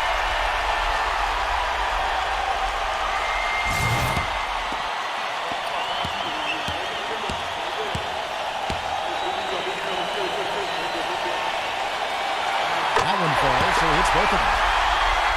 What a clutch performance. He loves being in these situations, just relishes the opportunity. A lot of guys say they do, but you can see it in his face. He truly does. And it's Butler missing. His touch has disappeared on him this quarter. He just hasn't been able to get it going. Here's Edwards. And that misses. That would have put him up. If they could end every possession with that shot, they'd be happy. 9 times out of 10, that's an easy layup for him. Oh, that is a massive shot. You know it is. He's stepping right into the spotlight. And the 76ers call time here. They're down by 4. 27 seconds left in the fourth.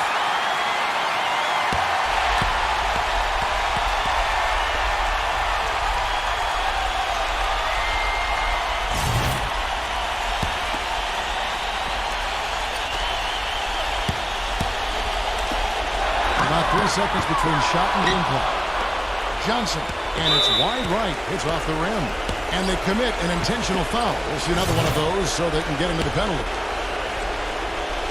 That's right. No other option but to foul and hope for some misses. Yep, you got to extend the game here. Try to keep that clock from moving. And so they choose to intentionally foul. And he connected the first one to drop from the miss.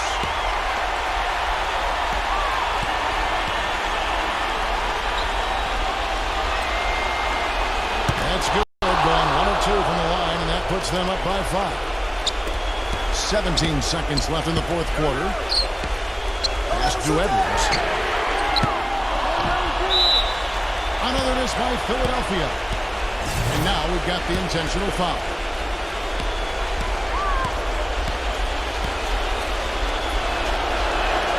He drops the first one, and that increases their lead to 6.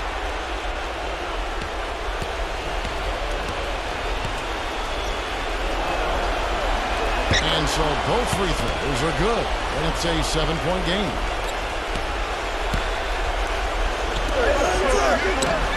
Johnson for 3. Again, Johnson missing. So the Nuggets win it. Both teams played well, but these guys had the edge. Yeah, I think so. They were just steak knife sharp. Very on top of their game here. Well said. Well, that'll do it for us. For Clark Kellogg, Steve Kerr, Endorsed Burke, Kevin Holmes saying so long. And as we end the game, we bring you our Jordan Player of the Game.